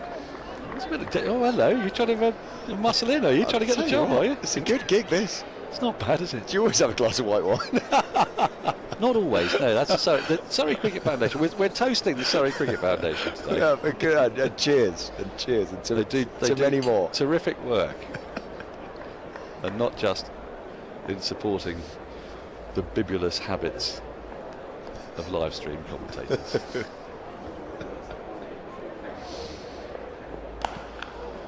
Oh, now that's nicely played.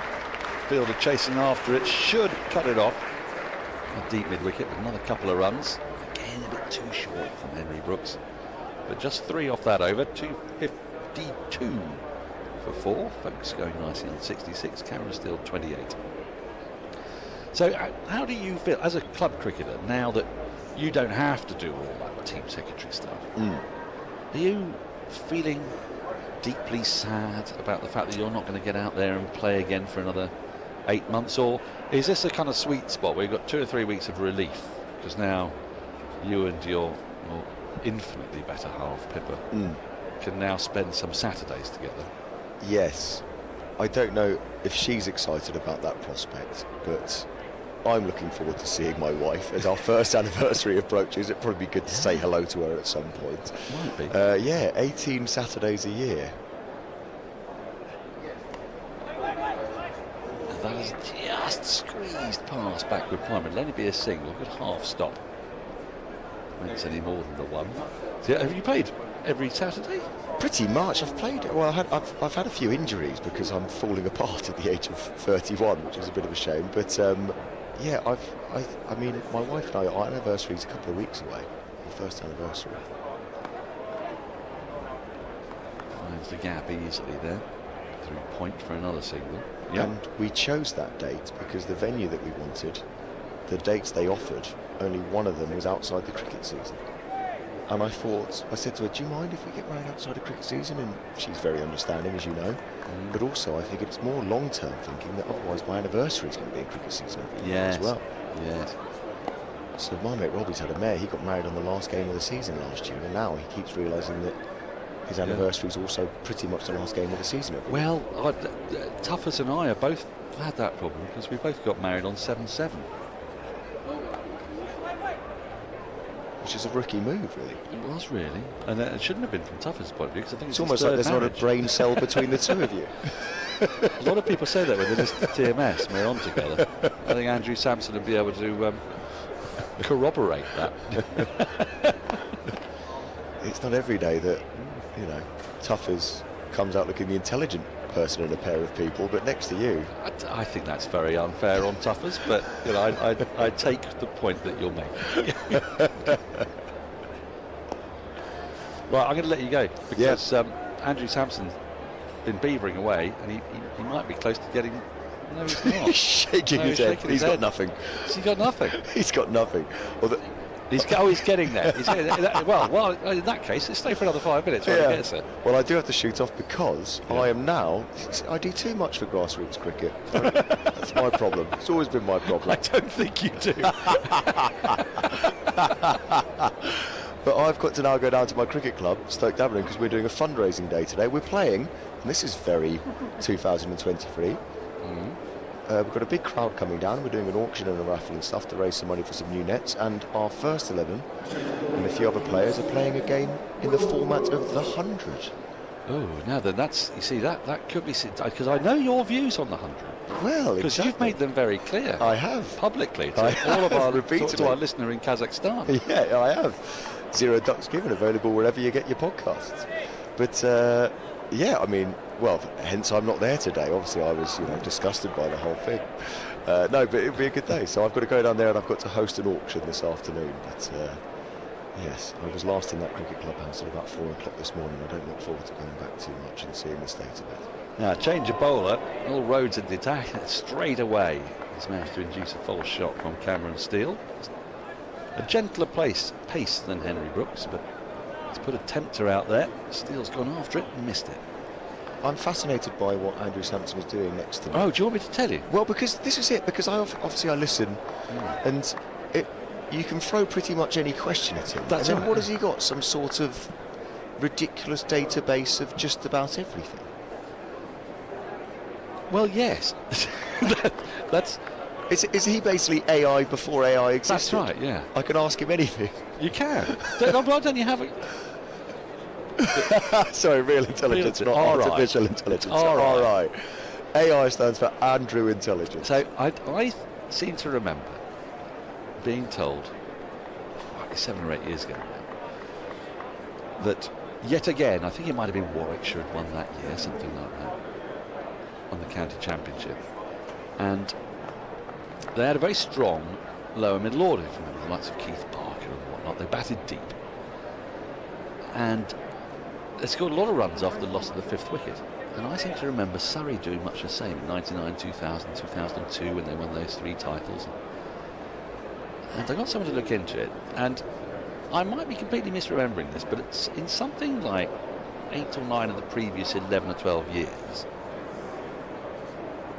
the team that had the best average per wicket after the loss of their 5th wicket won the county championship. And it's not that surprising, because we fixate, don't we, on, you know, one great batter against another. But actually, if you have somebody in your side that averages 50, that's a really good average. Somebody on the other side averages 44.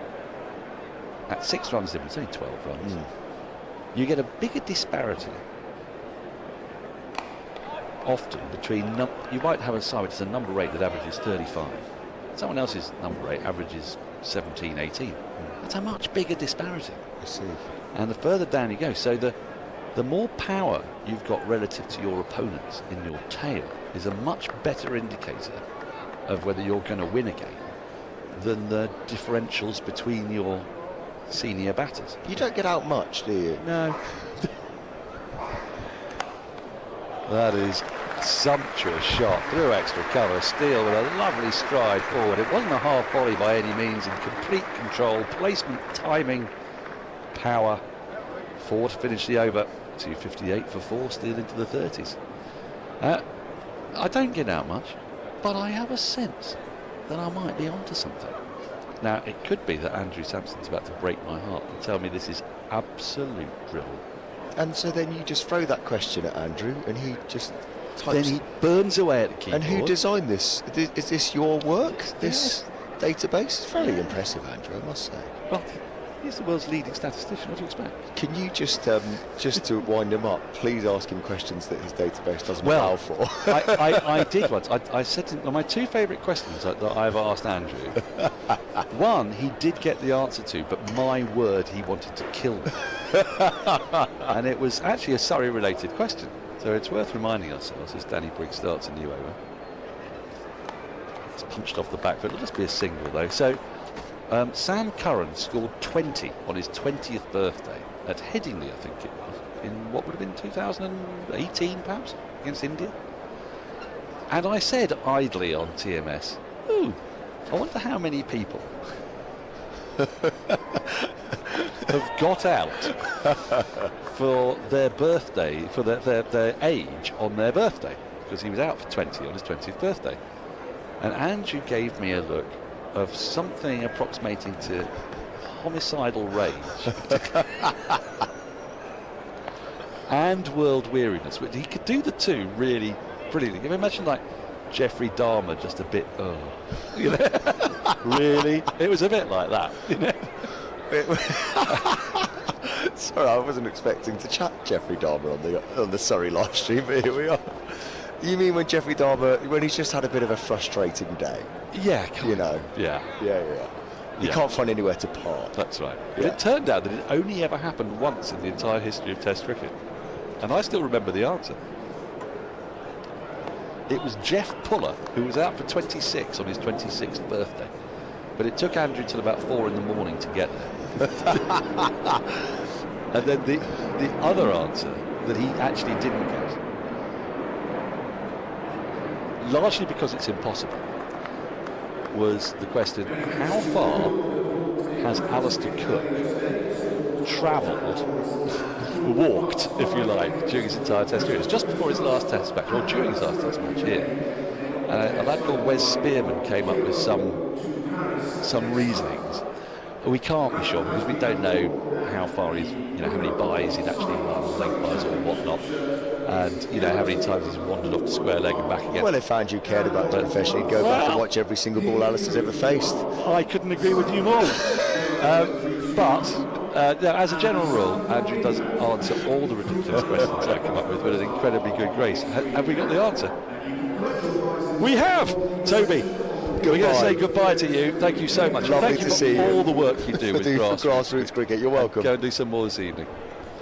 I'm going to bring in Adam Collins in a minute, but I want to hear this answer from Andrew Sampson before I leave, as Will Rhodes resumes. So, Andrew. I do need to point out that I'm not actually homicidal. I'm definitely not Jeffrey Dahmerish.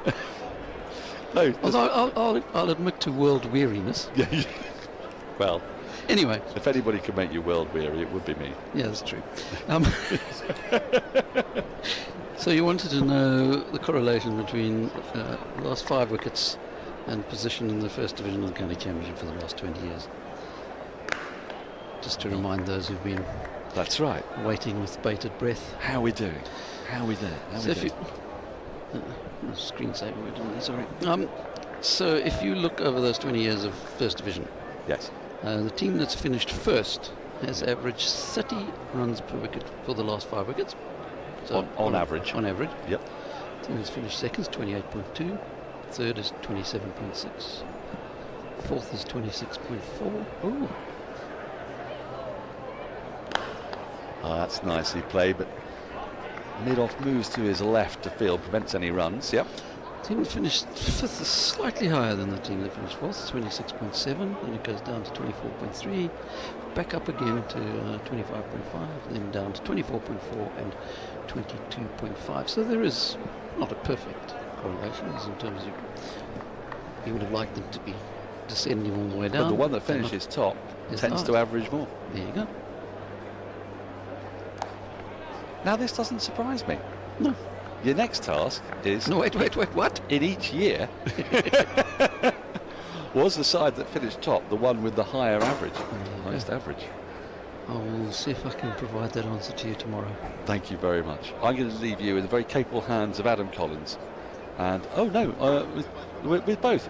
Well, I think, Cam, can you give 5 minutes or so to Andrew, because I've used up much of Andrew's time by speaking to Toby about, about mentioning Rihanna Southby, grassroots cricket briefly, and how hungover he is. So that's how loose it's got as Toby waves goodbye. And I'm going to hand over to Adam Collins forthwith.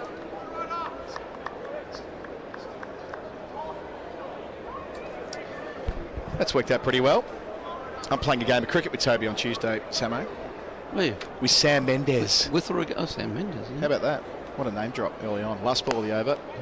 It's the onside. With or against Toby? With. We've never played together, I don't believe, into the over 259 for 4. Most productive little passenger play for the home side. They were 224 for 4 at the interval, and they came back from that about 35 minutes ago, so near enough to a run a minute since then. So we've got Monty Panesar, we've got Matthew Hoggard captaining. There you go. And then opening the batting, probably. You'd expect so, yeah. Yeah, those two will open. Batting and the bowling, maybe. Against my other team, we're playing against the Authors, Lord's Taverners. Yes. What have I got here? Got half a bottle of wine. Is this just Daniel and Toby leaving their grog on the table? Get that at a shot. Slightly unprofessional, but never mind. It's all right. As I always say, if you can't drift on county commentary, when can you drift? Left arm spinner Briggs to continue from the pavilion end to Steele on 33. Great name, Cameron Steele. Cameron Steele, yeah. It's a tough name. It is very tough. Kind of a satisfying name to say as well, Cameron Steele. Yeah. 33 from 64. That's where he'll stay. Which team is Sam Mendes? He's on the Tabs team as well. Okay. I've got a documentary I want to make, and I'm going to hit him up for money. Oh, there you go. Telegraphing my punch 2 days before the game plan. Not so much money as how can he help enable this idea. Yes. He did make one last year, didn't he, with Ben Stokes pushing out some mid-off. No single again. If he can't help you on that, I don't know who can. Yeah, quite. If you're in the market to make a cricket climate change crisis documentary, do sing out. Let me know. That's your bag. Listening to the stream today. Quickie shingle. 3 for 1. It's the. I'm going to describe it poorly, but it's a big emphasis on on emissions mitigation at Edgbaston during the T20 International today. Chris Wokes was out promoting that yesterday at Edgbaston. Good. They're doing they're trying to measure their precise carbon footprint for the whole event. Okay. It's not a bad idea. It's a good idea. I saw a little video of them. They were cycling or something. Yeah. Treadmill type stuff to generate some energy. That's it. So Edgbaston, much as it is here at the Kia Oval, Lords as well, the major test playing nations have all kind of got their act together with this kind of thing. Yep. That's a square leg to retain the strike. Folks to 69, 261 for 4. 20 overs left in the day, so it's been pretty smooth sailing for Surrey. They lost 2 wickets in the first session, made 111 runs before lunch, and they made 113 runs between lunch and tea, losing 2 wickets again. If they can add another similar amount of runs before the close and not lose any wickets, they'll be in a really strong place to attack almost all of the bonus points tomorrow, or the batting points I should say. Yep. Just interestingly, I was having a look at the last few times Surrey were sent in at the Oval. The last 5, which is over the past 2 seasons, their lowest total was 333, a couple of 400s and a 673 for 7 as well. So it doesn't seem to have worked. No, certainly recently. I get why teams are bowling here, though. You know, you do get more out of it. The pitch does get better to bat on days 2, 3, and 4. And we saw that most obviously in the Test match played here in July, where day 1 there was plenty there, but England batted well, but there was plenty there. And it became pretty flat days 2, 3, and into day 4. Outside part of the bat, pass backward, point 4 more. Folks into the 70s. He's now found the boundary on 12 occasions in his stay, which has lasted about 2¼ hours. There's been a lot of boundaries down there, and since tea certainly. I mean, they generally are these days quite a lot, but since tea, but I don't have the number for you, sorry, but there has been a lot. Yeah, he's productive in that part of the ground, quadrant.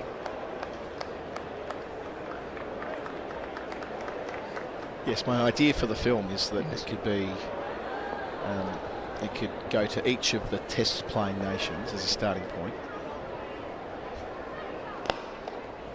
The drive, and doesn't beat the man at short cover who did well to his right. Stopped what would have otherwise been a boundary. He's got his back turned to me here. There it is. It was fielded by Barnard. The idea being that each test playing nation is affected by climate change in different ways, and try and explain that in greater depth. Add something to the conversation, maybe. Yep. We know that, for example, in parts of Bangladesh, it'll be a challenge with rising sea levels and the grounds they can play at. We've seen in Chittagong that's been a huge problem. I was in Delhi earlier this year for a test match where the pollution levels were up to, the measure is 400 parts per million, compared to, we compared it to Australia on the same days where it was like 1 or 2 parts per million, and you get awful conditions for Test cricket. Just getting to the ground, you felt crook. Yeah.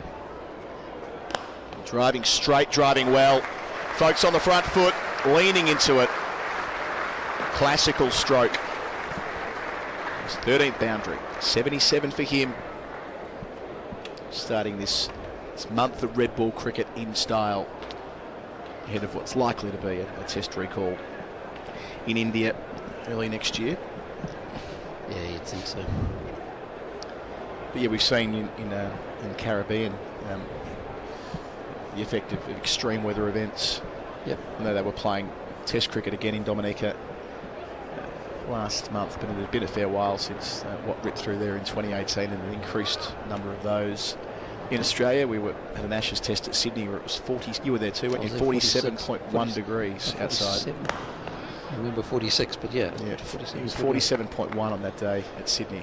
That was the second last of the series where Joe Root got crook. 8 runs from the over, the 2 boundaries to Folks, who's 77. It's 269 for 4. So the partnership, which I can never quite spot right here at the Oval. Where's that on the scoreboard? It's last wicket was 82. 82 is the partnership.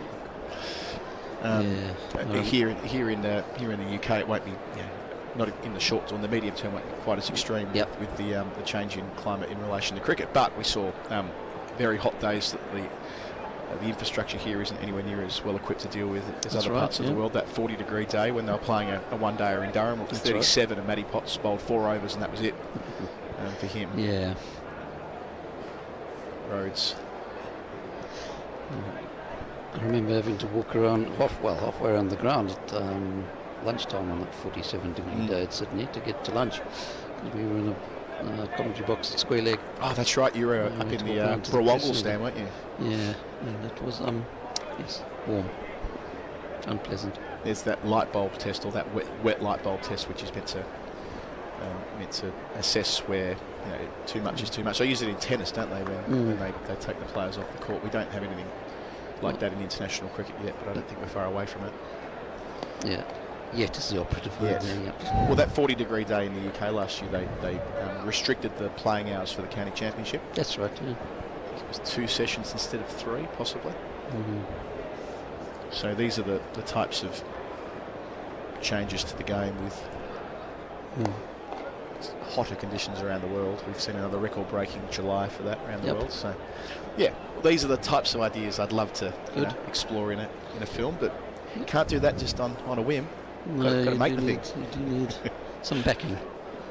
Briggs spun a bit more from just outside the off stump, attempt to steal shoulders arms. We could have an interesting conversation with Sam on Tuesday. Yeah, we'll see. See whether he's into it. Good luck with that. I don't know the guy. Yeah, well, you're going to try your luck, aren't you? We'll be sharing a dressing room. There you go.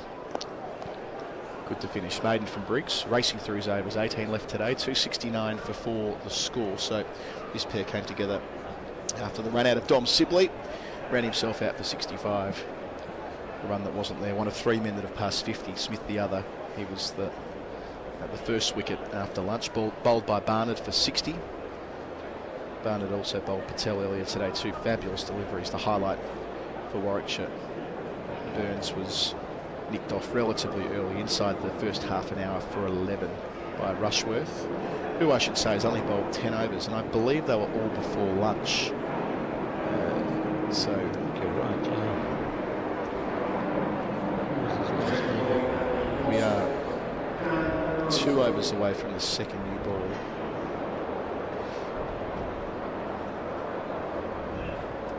Which means we'll see a bit more spin. This is often the case for the second new one. Dan Mosley. He's bowled on 3 occasions this year, but nothing noteworthy. None for 11, none for 14, and none for 7. So most of the time not called upon with his off breaks. Giving it a rip early on. 22-year-old. Hasn't made 100 this year, but he's been pretty consistent for Warwickshire. A player that you occasionally hear in dispatches for, in 4 years' time he might be an England player, that kind of thing. Yeah. Turned to the onside. He's bowling in the sunglasses, which is what you need to do as an off-spinner. It's part of the off-spinner's code, isn't it? It is, isn't it? Rushworth actually, his second spell was after lunch. After lunch. The last over he bowled was the 46th. I presume he has to take the new ball. Pulled round the corner. It'll be Rushworth having to chase after it. Down towards the beds to stand rope. Help yourself at Cameron Steele. Up to 38 with the 4. He's hit 5 boundaries so far. And Mosley's more regarded with the bat than with the ball, isn't he? He obviously does bowl it a lot of spin. But needs to bowl a few more better balls than that one. Still's got his eye in here. Turns it round the corner. More runs, 4 of them. Just offline. Anything on it is going to run away, and so it did. So he's through the 30s in a flash, up to 42. Mosley, who hasn't got a first-class wicket to his name. It's improbable he's going to get one here before they take the second new ball. He's got 35 wickets in the shorter form. It's quite a good record as a T20 spinner, actually, but it doesn't mean an awful lot here. That's better to finish. 9 runs from the over, 278 for 4. Steele profiting from the part-timer. there was that thought exercise. That's drinks on the field as well. That thought exercise about who might be in the England team 4 years from now is one that Daniel was charged with the responsibility of helming during the rain delay here on the final day of the Ashes series. Yeah. Might have been day 4 or day 5, Yeah. whenever we had rain. Yeah. Both.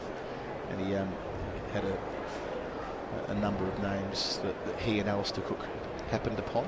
Yeah. Sam Cook, it feels like he's a guy whose time might be coming from Essex. Could be. Jamie Smith, kind of Jamie Smith, an obvious person to point to, seeing what we've seen. Just seeing what we've seen today, never mind anything else. I presume Cook would be kind of like for Anderson. Yeah. Perspective. I was going to ask, was Anderson in the squad, in that squad for 4 years' time? Well, you couldn't put a line through it entirely. We said here a few stretches from Ben Folks. Maybe a smidgen of cramp on a warm day. 78 he's on, having batted for the better part of 2.5 hours. Tawanda Mayeye from Kent, who is going through the qualification process at the moment. We saw him make a couple of delightful 30-odds here earlier in the season. Wasn't able to go on with it, but he's a guy who's been highly rated, but is yet to actually score a lot of runs at this level. Looks like he can. It looks like he can, exactly. The Home Office has been working with, as I understand it, the ECB about making sure that that's as smooth as it can be in qualifying, having arrived here in unusual circumstances from Zimbabwe. Yep. So they were all there. Okay. So he's I feel like Dan Mosley might have been mentioned in dispatches there too. Okay. I'm sure Daniel will come in and fill in the gaps. It's not. I mean, this Ashes side in this series for England was not exactly young, was it? So there's quite a few of them who won't be around in 4 years' time. I guess a few will. You'll have a. Some will, but yeah. You think that there'd be a world where Crawley and Duckett are still the opening partnership in 4 years from now. Yeah. Joe Root's an interesting one. If he's still playing for England in 4 years' time, it's likely that he's smashing a bunch of those Tendulkar records. We might get. Actually, you know who's well placed to have this conversation with me? Not that you're not, Samo. Yeah. Every conversation you're qualified to have with me. But Cam Ponsonby, of a slightly younger generation than us, he keeps an eye on all of these things. Yeah. So what I might do is I might say goodbye to you. Okay. We'll catch up later. Yep. I'll turn you off and we'll turn Cam on in a couple of moments as the players return from the drinks break. So a partnership now of 91 with most of those coming since the tea break. Briggs, I should say, the last over before the second new ball. Defended out to the offside where there will not be a single. I welcome Cam Ponsonby back. Hello, Adam. We went sort of picking the team for 4 years' time. That's a bit extravagant. Outside edge from folks. It's going to take some stopping. Benjamin does get there. That's great fielding. It's right beneath us. He has not touched the rope. That's kept in. There are actually 2 boundary ropes for him to avoid. He did a good job of flicking it in with no more than an inch or 2 to spare. So folks gets to the 80s with that little dab, but could have easily been a boundary. In fact, he goes to 81. They take a third. So it only saves 1 run, but good hustle from the man who's in the Warwickshire side today, having played a lot. I was just going through with Samo that Norcross during the rainy test match here at the Oval a couple of months ago, or a couple of weeks ago, was going through players with Alistair Cook who might feature in the England side in 4 years' time. We mentioned that Dan Mosley got mentioned as part of that conversation. Tawanda Mayeye, Sam Cook, Jamie Smith. I mean, there'll be others. There'll be wild cards that aren't necessarily on my radar that might be on yours. Watching as much of the younger guys as you do. I think Sam Cook's a really interesting name. He's only 26 years old, but his record is phenomenal, which is 19.8 first class cricket, 250 poles for that record. Yeah. Looking forward to the headlines we can have when Sam Cook gets there as well. It's Big Chef and Little Chef at Essex, isn't it? Yes, that's who. Into the over. So the second new ball is due. Judging by the fact that they used Mosley for 1 over before it, I'd be surprised if they don't take it right away. looking in the direction of Chris Rushworth. He's only bowled 10 overs today. He'd be the man most likely to get a chance with it straight away if they do go in that direction. Just unclear at this point. Oh no, yes, I can see now. Yes, being signalled in the air by Lloyd. In contrast to Rushworth only having the 10 overs, it's been an incredible kind of display by Briggs. 21 of the 80 overs. He's been incredibly economical and playing his role to perfection. And as you correctly predicted, here is Chris Rushworth with the new ball in hand. One of the hardest names to pronounce for me. Chris Rushworth. Too many soft syllables. Yep. I really struggle. We all have those names.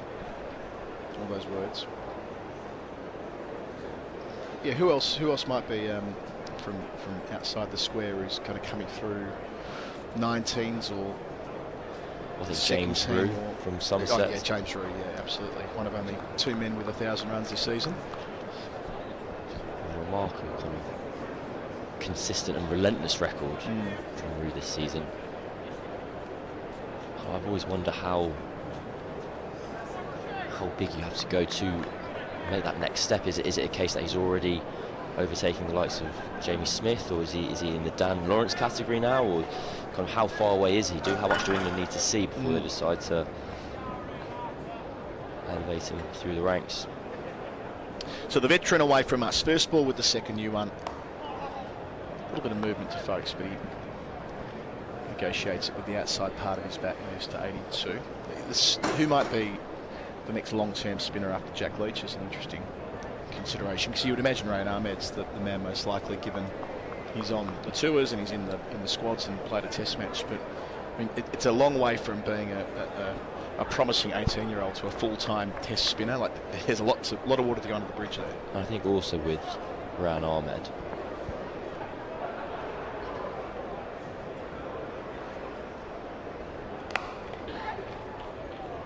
finding gaps wherever they see fit at the moment. Surrey still to 43. With Ahmed, I think what's so exciting about him is I think there's a general consensus that he will play a major role for England over the next decade, hopefully more, but in what role just no one knows yet. And that's what kind of why England picked him. Actually, it's kind of Stokes and McCullum. We don't really know who this kid is, we don't really know what he does, but we just know it's amazing. And they gave him obviously that debut, he had an incredibly memorable performance, picking up 5 wickets. Yeah, that's right. I mean, the thing with spinners is often they're not at their best till they've got 3 in front of their age. So if we're thinking 4 years ahead, he'll still only be 22. There could be still years of development left in him. It's kind of why they went to Don Best so early. They thought, well, pick him at 20. He was 20. Yeah, he was the youngest England spinning debutant, possibly ever. I seem to recall there was some stat like that at the time, and he did show some promise at different points in those 2 years he was in and out of the team. Made his debut against Pakistan in 2018 at Lords, but sort of fell away in India in that winter tour where they went from Sri Lanka to India in quick succession. And by the end of the trip, he was kind of well out of favour, and he's moved clubs a couple of times since then. Been on loan around the place as well. I don't think Bess is kind of too near England camps at the moment. It'll be interesting to see what kind of route England take after Leach, whether they could potentially follow the Surrey model, and that brings someone like Will Jackson to play, where they're content with having the part-time off-spinner.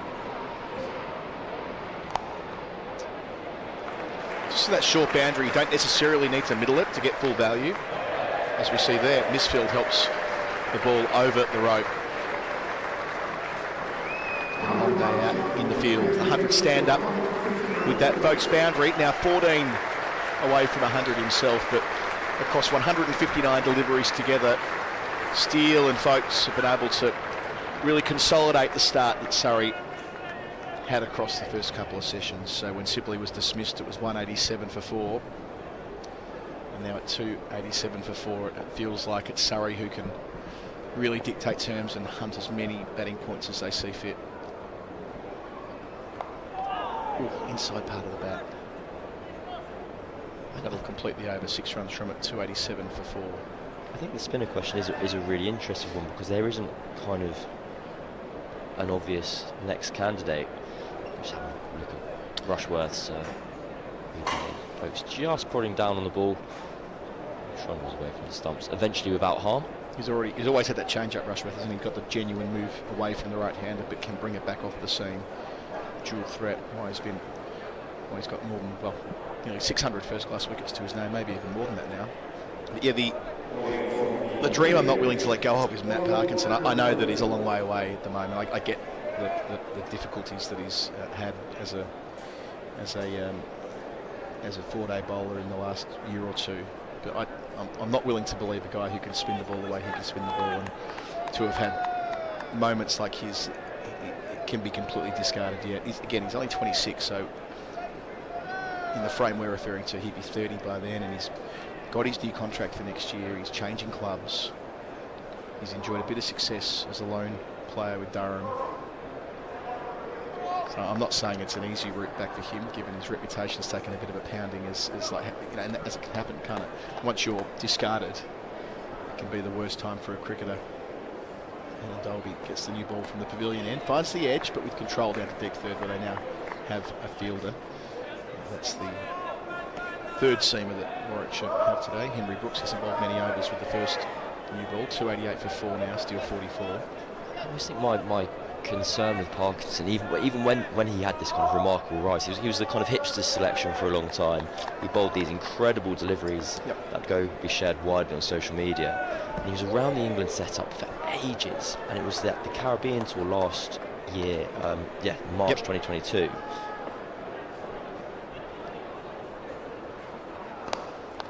Shot again. We've seen a few of those since tea. The straight drive, not hit with quite so much force from folks, all timing. It's a long on for a couple more, up to 88.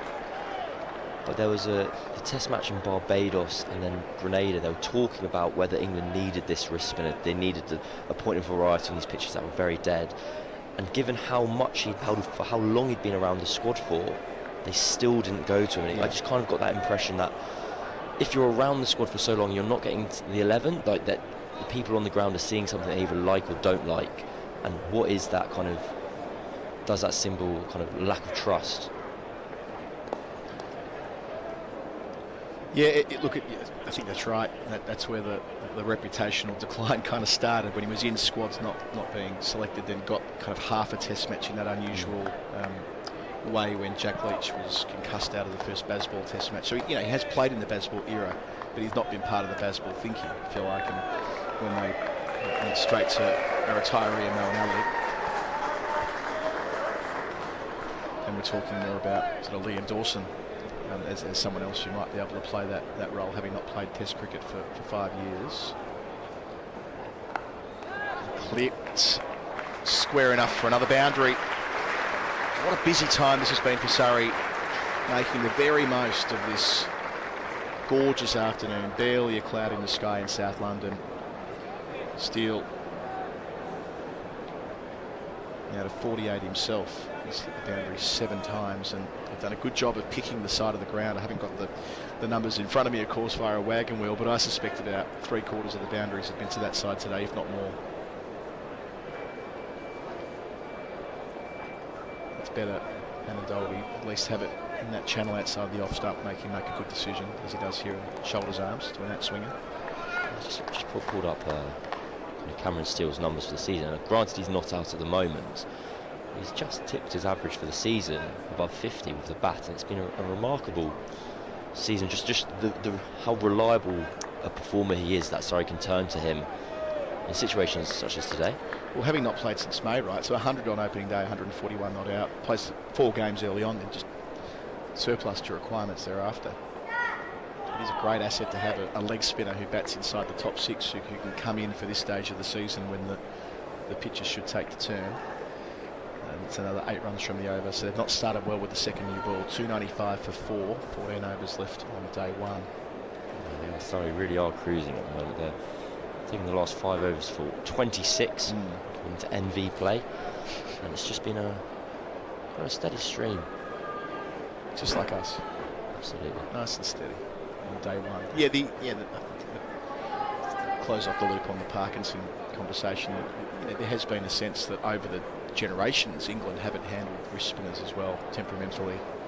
They've not had the confidence to play them for longer stretches of time, for whatever reason. You know, I don't want to get into a deep psychoanalysis of English cricket or anything like that, but it is quite a lot different to Australia, right? I mean, the most like-for-like comparison is Australia to England in the way the cricket's played, and you could name half a dozen prolific Australian leg spinners, if not more, who've enjoyed longer careers. You know, Grimmett, O'Reilly, not Maley, Grimmett, O'Reilly, Fleetwood Smith, and of course Benno, Doug Ring in the middle of all of that, Warne, taking us through to Nathan Lyon, who of course doesn't bowl wrist spin, but he's been the next long-term spinner. You know, Tanveer Sangha, who's playing in the T20 side right now, you better believe he's going to play Test cricket when the time's right.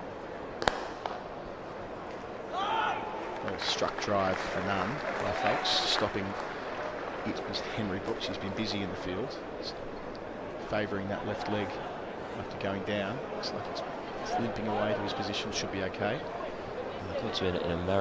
In America, I was working with Washington Freedom. Sanger was on the playing staff there, and getting to kind of see him up close, and more to the point, hearing how the coaching staff of New South Wales, who are working for Washington Freedom, spoke of him, and kind of they were giving me a nudge and a wink and being like, get in early now, this guy's serious. If you want to buy stocks in a cricketer in Australia right now, it's a 21-year-old who can turn it square, and the selectors he's been in his Aussie A squad since he was like 17, right? So they know that, and I guess that's what I'm referring to, that a young guy who can turn it big in Australia with the wrist often just gets absorbed within the system pretty early on. Good delivery. Rushworth beats the outside edge of folks, is well and truly set, and takes some doing. So that hit the seam and moved back over the top of the leg stump. Beautifully bowled. We saw that in the previous over as well. But yeah, Tanveer Sangha, he and Todd Murphy will probably end up competing for one spot in home test matches, and then maybe in Asia they have the flexibility to play a couple of them. That's in the post-line world. But without, I wanted to veer away from the kind of psychoanalysis of English cricket, but with the leg spinners and the McCullum era, it was on Parkinson was the kind of Bazball selection of the mould. It was the flare pick, and that's always been the kind of contradiction of the McCullum and Stokes era, is that the most reliable, the only person who played every test match was Jack Leach, the kind of very, for want of a less cruel kind of phrase, like boring selection, very conventional, hold down and end. I know there's all this thing about, like, basically Stokes brought up long on, and apparently it changed Jack Leach's life.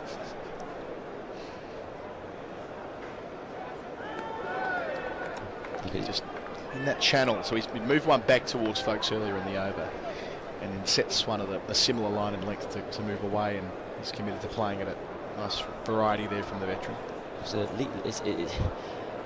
it's one of those things that Leach obviously does feel like he's bowling better and feels more important in the team and feels kind of more comfortable, and therefore that leadership has made a difference. But when you actually compare his numbers between under Stokes and Roots, they're better under Roots across the board.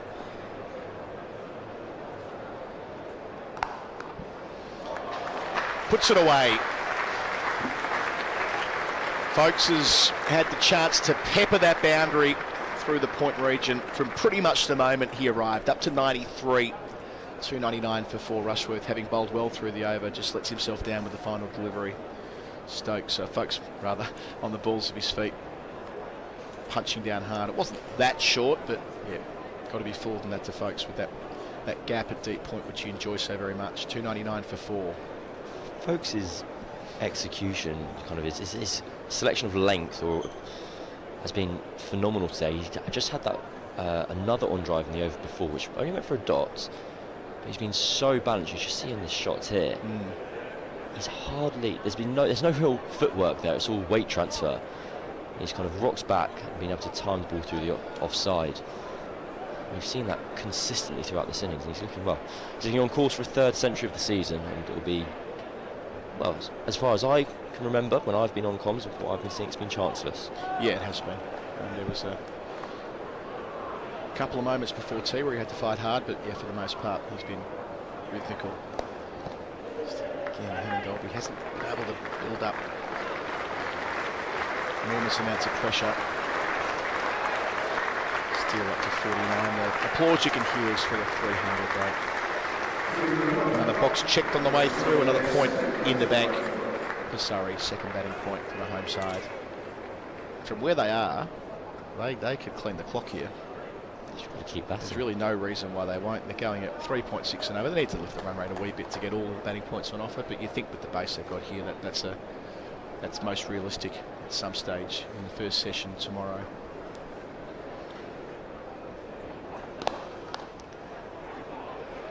The game plays itself for Surrey at the moment. They don't have to. You can almost whack the whole innings into autopilot, get yourself up to 450, 500, and well, you don't lose too many matches if you get 500 first dig. Quite.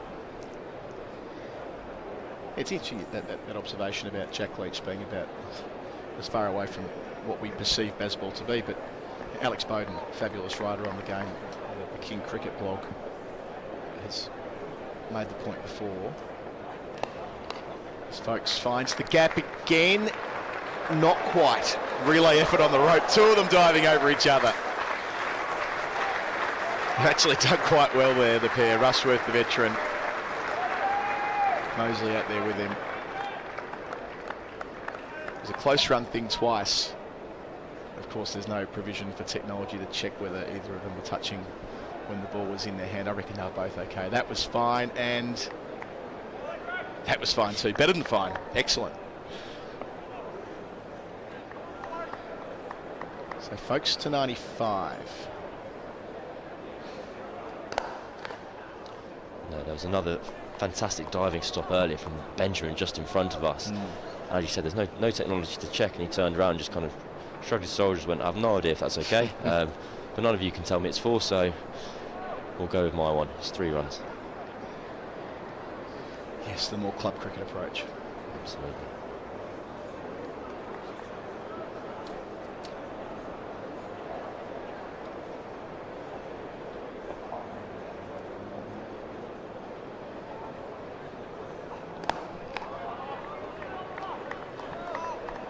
Yeah, the idea that Alex has advanced in his blog before is that baseball can mean anything you want it to mean. So I heard a lot of commentary, especially from Australia, during the Ashes about, well, that doesn't feel very baseball. They're not smashing it out of the park. Nathan Lyons said in an interview after he returned to Australia, I never saw baseball in my 2 test matches. I never saw any of it. Like, what do you mean? They made 370 overs to start the series. Like, yeah, but they weren't clouting it into the stands. I'm like, well, okay, that's your impression of what England have been doing. You know, the Trent Bridge 2022 final session bit of the baseball rubric. Ends the over here, 3 runs from it. 302 for 4, both men near a milestone. Folks 95, Steele 49, who gets to strike back. Whereas you were there in Pakistan last year and saw England make 500 plus in a day, where Harry Brook hit 6 4s in an over, and it was that Ireland test match earlier this year where it took them until the 50th over to hit a 6 when they were monstering Ireland with Duckett and Crawley and Pope, and everyone was cashing in on that occasion. So, the more objective analysis is that baseball's about 4s and 1s, not about 6s. Yet there's a perception out there that it's about knocking the ball 100 metres. There was a lot said during the Ashes, but I remember reading those comments from Lyon, and that really confused me, because I went, well, hang on, both you and Pat Cummins in particular had the most expensive test matches of their career by miles. Cummins went over at 5 runs and over in multiple innings, and he'd only ever gone at more than 4 once, I think, before that series. So it was a completely different style of play that Australia at least had come up against. Steele's 49 and gets down to a half-century with a boundary. So that was wide and ropey, and the shot wasn't particularly elegant. Had to reach for it. There is a third-man setback for it. He gets to raise his bat again. Started the season so well with an unbeaten century. Had to be patient to get his opportunity in his final stretch of 2023. But an impressive performance so far, joining with Folks for a partnership worth well more than 100 by now. 53 from 87. And you sense a lot more runs out there for him today. He's such a trusted, kind of experienced figure within the dressing room, kind of more so than kind of his record may suggest deserves, but in the One-Day Cup, he was kind of their main go-to, was playing the role as the senior Premier all-rounder. In situations like today, he gets just his 5th game of the season. Well, that's it with the Metro Bank side for Surrey. Often it can be the best opportunity. Tom Laws last year, it's 4 half centuries from Tom Laws, wasn't it? It was more with the bat. Now he's one of the primary seamers. More runs here. Gets it fine. Another boundary. Steele. His 9th 4 out of 57. A lot of 4s today. Let's go back to the kind of king cricket and Basball can mean whatever you want it to mean. I've kind of hopped between 2 opinions on that. One of which is, yes, you can interpret it however you want, and it can basically mean whatever you want it to mean. And Stokes can go, well, this is actually how we do it now, and this is how we do it then. Or you can actually say it's one of the most narrow approaches. Unless you absolutely blast the ball from ball 1 and can go run a ball, you're not in this club, basically. Yeah, there's a level you need to reach, isn't there? Yeah, so it's play your own way, but as long as that way is striking at 100, basically. And I think it's tough. And folks at the moment has been the main, not victim of that, because he was a very trusted and valuable member of the team. It was just a case of kind of 7 doesn't go into 6 or 8 doesn't go into 7. But he was the anomaly of that group. Like you have to play there is a how as well as how many to get into the England team.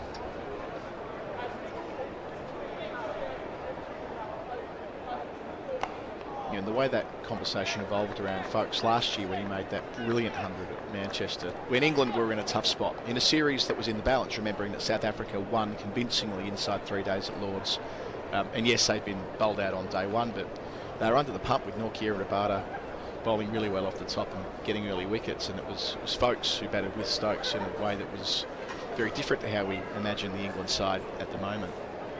And after that test, when he was named man of the match, they credited him with being almost a safety valve at number 7. They wouldn't have used that term, of course.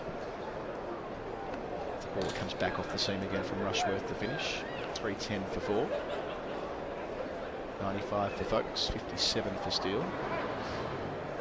11 overs left in the day. Looks like Felix White's going to have the chance to see through Folks to another first-class ton. Thank you, Cam, for your contributions today. We'll hear from you again throughout the course of the match.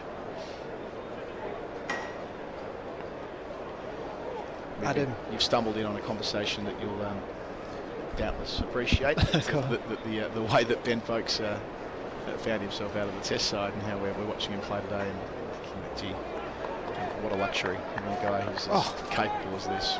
Well, we were saying it earlier, weren't we, that if he wasn't a wicket-keeper, he looks like a test-quality top-4 batter today. Rushworth to that man, Folks, who drives straight to mid-on. He's nearing another milestone. He's been almost chanceless, driven beautifully down the ground, judged length really well, clips it off his legs, cut the ball really well, and from within himself as well, he's going at 95 of 139, which is not bad. He's got his own sort of rhythm and momentum, doesn't he? He's looked unflustered. As Cam said, he's picked length really well. Facing a newer ball here from Hain Dolby. Fuller. Hain Dolby needs to be fuller. He needs to be threading together dot balls and putting pressure back onto the batting side. That's not been the case in the few overs since they've taken the second yellow. Not enough pressure exerted. They've given him a 4 ball every over, if not a couple. The 2 veteran quicks. They've been running to the ground a little bit today, haven't they? Yep.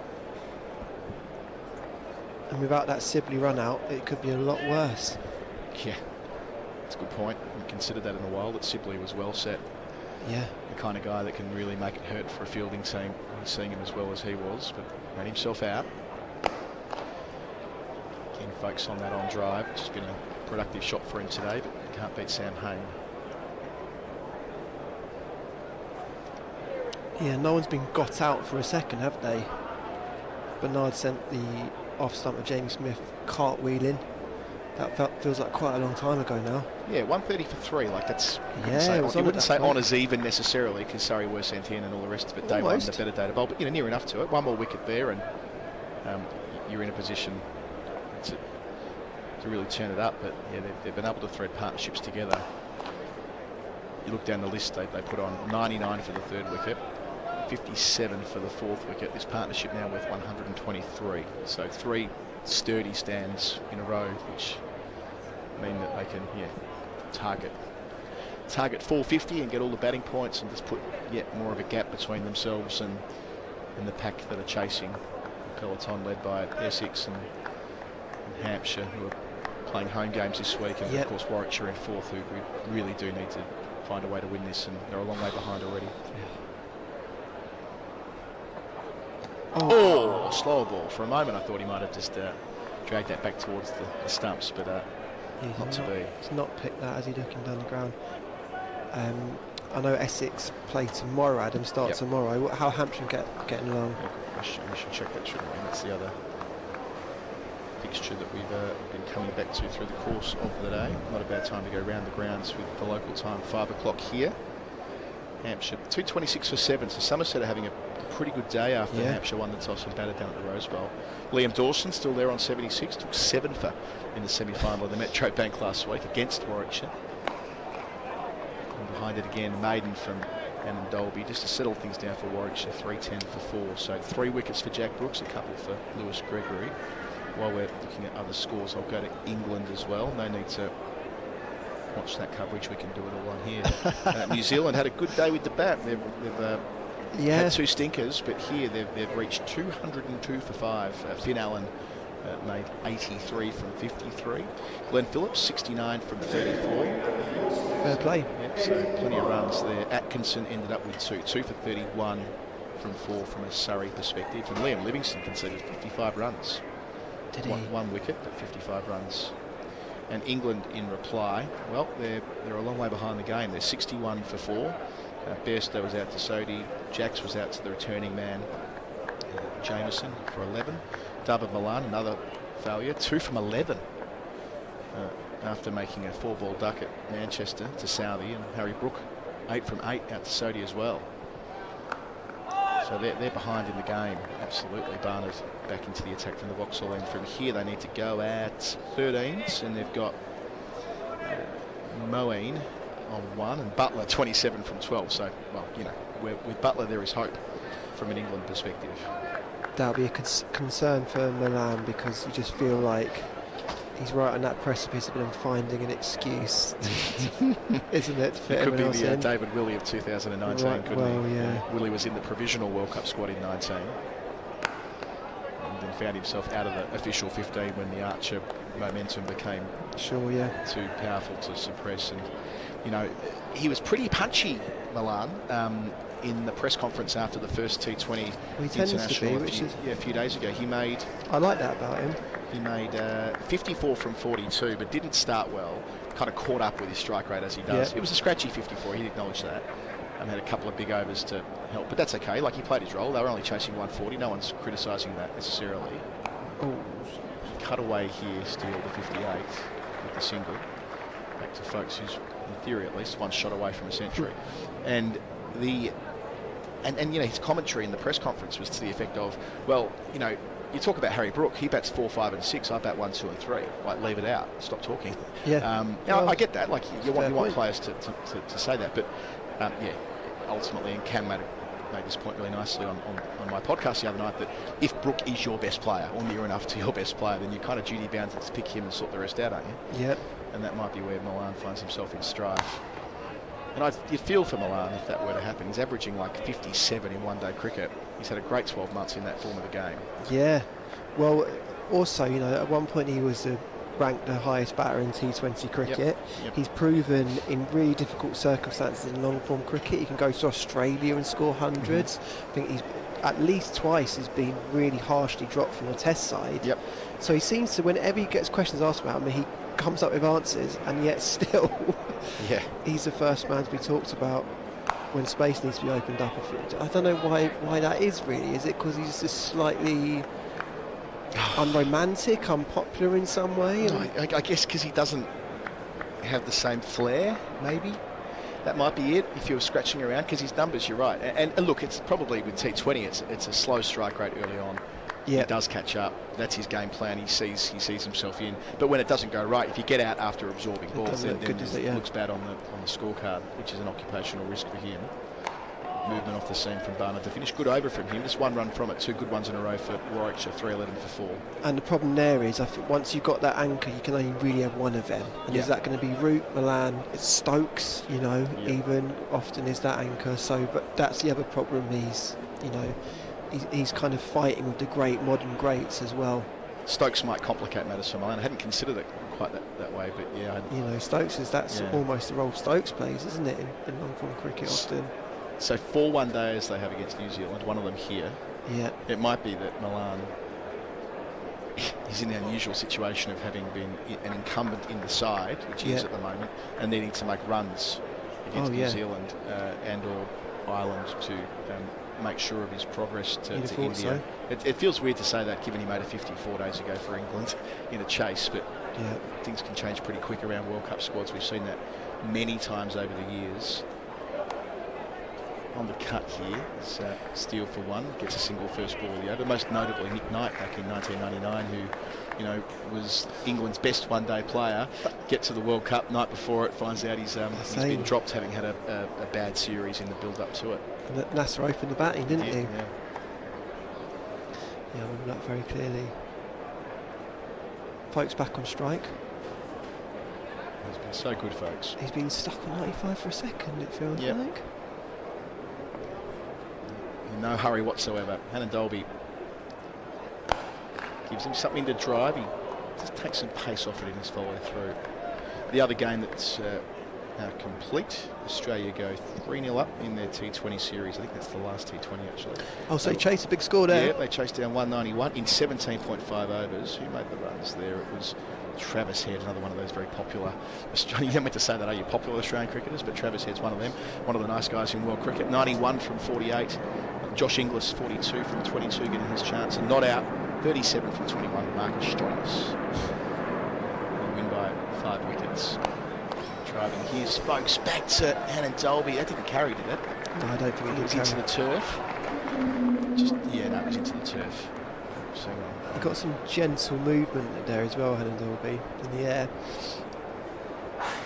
That's where Folks is looking to score these runs down the ground, which he has done, to be fair, throughout the course of the day. But he's just not getting it past the bowler or through mid-off, mid-on at the moment. He looks very unflustered, unrushed, doesn't he, Ben Folks? Absolutely. Derbyshire bowled out Yorkshire for 297. Sussex 264 for 8 against Durham. Worcestershire 269 for 7 against Glamorgan. Gloucestershire all out 159. Big day for Leicestershire. They need to win here. They're in that logjam for second spot. They're 40 for 1 in reply, so that's a considerable day for them at their home ground. Your man Pajara didn't score for Sussex. Did he miss out, did he? Yeah. Doesn't happen often. So for Leicestershire with the ball, it was Tom Scriven taking 4 and Chris Wright taking 3. And yes, they've got themselves to 40 for 1. Oh, bit of movement back to the stumps, just kept off the woodwork. Nearly the undoing of Ben Folks. Saw Hain Dolby bowled a slower ball at him in the previous over that came back and made things awkward for a time. Well, so it is again here. We'll need a replay to unpack all of that. We're behind Folks at this end. So I think that's close. That's it came back prodigiously, hit something, didn't need to kick it away, tried to kick it away, missed anyway. It's one of those ones where you can end up kicking your own stumps as well. You can end up hit wicket very easily in a situation like that. Exactly. Well, we were just saying how unflustered he looks, and to give him credit, he didn't manically try and kick that ball away, did he? He did look composed while doing it, even if he missed it. Sort of thing, if it's you or me, we're kicking our stumps. Oh, yeah. Last ball here. Much better from Folks down the ground to 99. He moves with a boundary. On top of the bounce. Able to hit through the line of the ball. Track flattening out nicely. 316 for 4. He's played this stroke majestically all day, and there it is again. I mean, he's looking for it for a few overs there and wasn't quite nailing it, but that's right in his slot. this time sort of on a front foot lunge. He's played really well on the ground without hardly moving his feet as well, just almost like flat batting Rushworth and Hain Dolby back down the ground. It's been a masterclass. Partnership 129. About half an hour left before the close. 38 overs, you'd imagine. He's got 2 today. Goes short to steal and helps himself to an easy single. Back to Folkes. That's what the crowd want. Nice number of them in today. How many people do you think are here? Maybe 3,000 or 4,000? Yeah, I think it's a classic county crowd in that it's sort of snuck under the radar a little bit today. You've had the international, the football happening, the early start. I think it's a kind of thing that in a couple of days it'll be like, oh yeah, Champo's back. Yep. Gorgeous day for it. No better day than championship on a Sunday. Ben Folkes on 99. Get the 100 to point. Yeah, F1's on today too. I know that's of interest because Verstappen going for 10 Grand Prix wins in a row. Of course, he completed that. 2 Ferraris on the second third, weren't they? And nearly took each other out in the last couple of laps. Did they? Yeah. When they finished second third? I think they did, yeah. In the end. Yeah, 3,000 or 4,000 people, nothing wrong with that. It's never going to be 50,000 people as it was in the 50s, as they often talk about. Folkes 99, so that's probably the wrong number, but you know, when you hear of the post-war period where you get packed out grounds to watch county cricket, this is never going to happen again. That's not realistic, but yeah, a few thousand people, it's a lovely way to it's been brilliant. The game. It's that beautiful moment in the evening as well when the shadows are cast across the oval. The whole place is lulled into that sort of beautiful noise. With all eyes on Ben Folkes at the moment. Doesn't beat Oliver and Dolby. Thought for a moment he snuck it through, not quite. I think he did too. There was that movement from Barnard as well. We saw with the first new ball, he was able to shape the ball back towards right-handers and stand it up off the seam. I think he looks quality. He's had a good day. Like you're saying, he can bat 6 as well. He looks a cricketer. Got time on his side as well, Barnard. 25 now.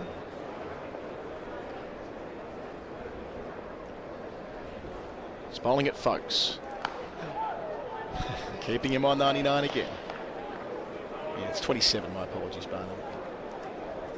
He's been around. He was part of that England 19 setup a long time ago, so those England under-19s players always have an eye kept on them for a fraction longer, I think. Yeah, right. Not dissimilar in some ways to Tom Laws at Surrey and even Bamber at Middlesex. There's quite a good amount of under-the-radar quick bowlers actually around the county circuit. Last ball of the over. The Folkes will knock it on the head and stay on 99. 317 for 4. Steele down the other end on 60. So after being quite profligate over the course of about 4 or 5 overs after taking the new ball, they've just steadied things down a wee bit. Yeah, they have. I'll tell you what, Adam, in sort of against the backdrop of all of August, all the short form cricket, it's been a real antidote actually watching Ben Folkes back, because it's been a real thing of maturity, hasn't it? Really unflustered, unrushed. He's had completely his own tempo.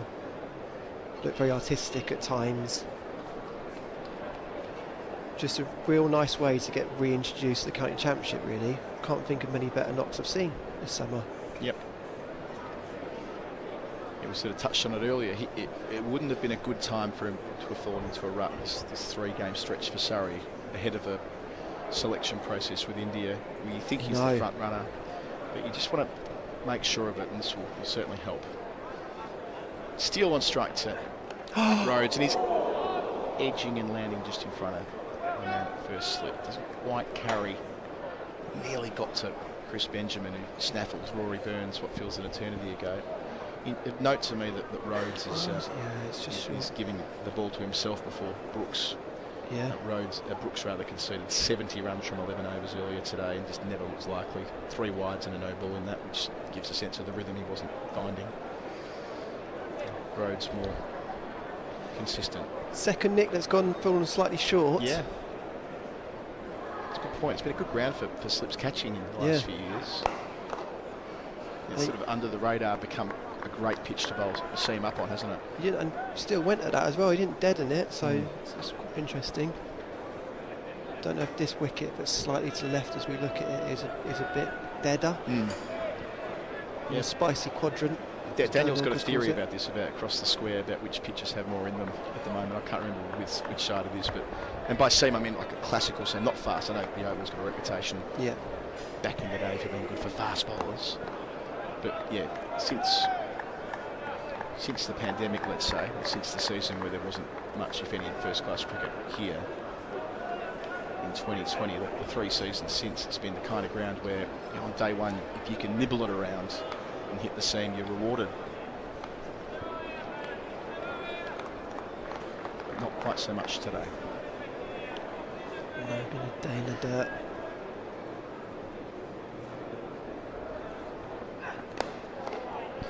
Do you know what? It's been hot as well. Yeah. They'll be suffering now. It feels uncomfortable out there. Reminds me a little bit of the first day of the season back in 2017 here, where Warwickshire were the visiting team and Surrey batted all day, batted big. Mark Stoneman and Rory Burns both made hundreds. It was the day where Dan Norcross was driving down the country trying to call one ball. Oh yeah, I remember that. In each ground where cricket was. And succeeding or failing by a ground? Well, I can tell you why he failed, and it was because of Surrey. Because they batted so well and there were so few wickets here at the Oval. The game ended here pretty much bang on time, as opposed to the extra, half an hour or so that we're conditioned to. Yeah. So they were hammering down, trying to make it here for the last ball, and missed out by however long. Oh, he's gesturing to me 2 minutes. 2 miles. Missed it by 2 miles. Yes, it was a day very similar to this, albeit earlier in the spring, where there wasn't any clouds in the sky, and it was great for batting. And Warwickshire did a lot of leather chasing. Poor old Keith Barker was the man who had to do a lot of leather chasing that day. Of course, these days at Hampshire. Back to Ben Folks on 99. 90 overs gone, 317 for 4, still 6 overs to go. Has Keith Barker batted today for Hampshire? Yeah, good question. Love Keith Barker. Yeah. There's a lot to love. He's he's batting as we speak. Anything's possible. They're 237 for 7.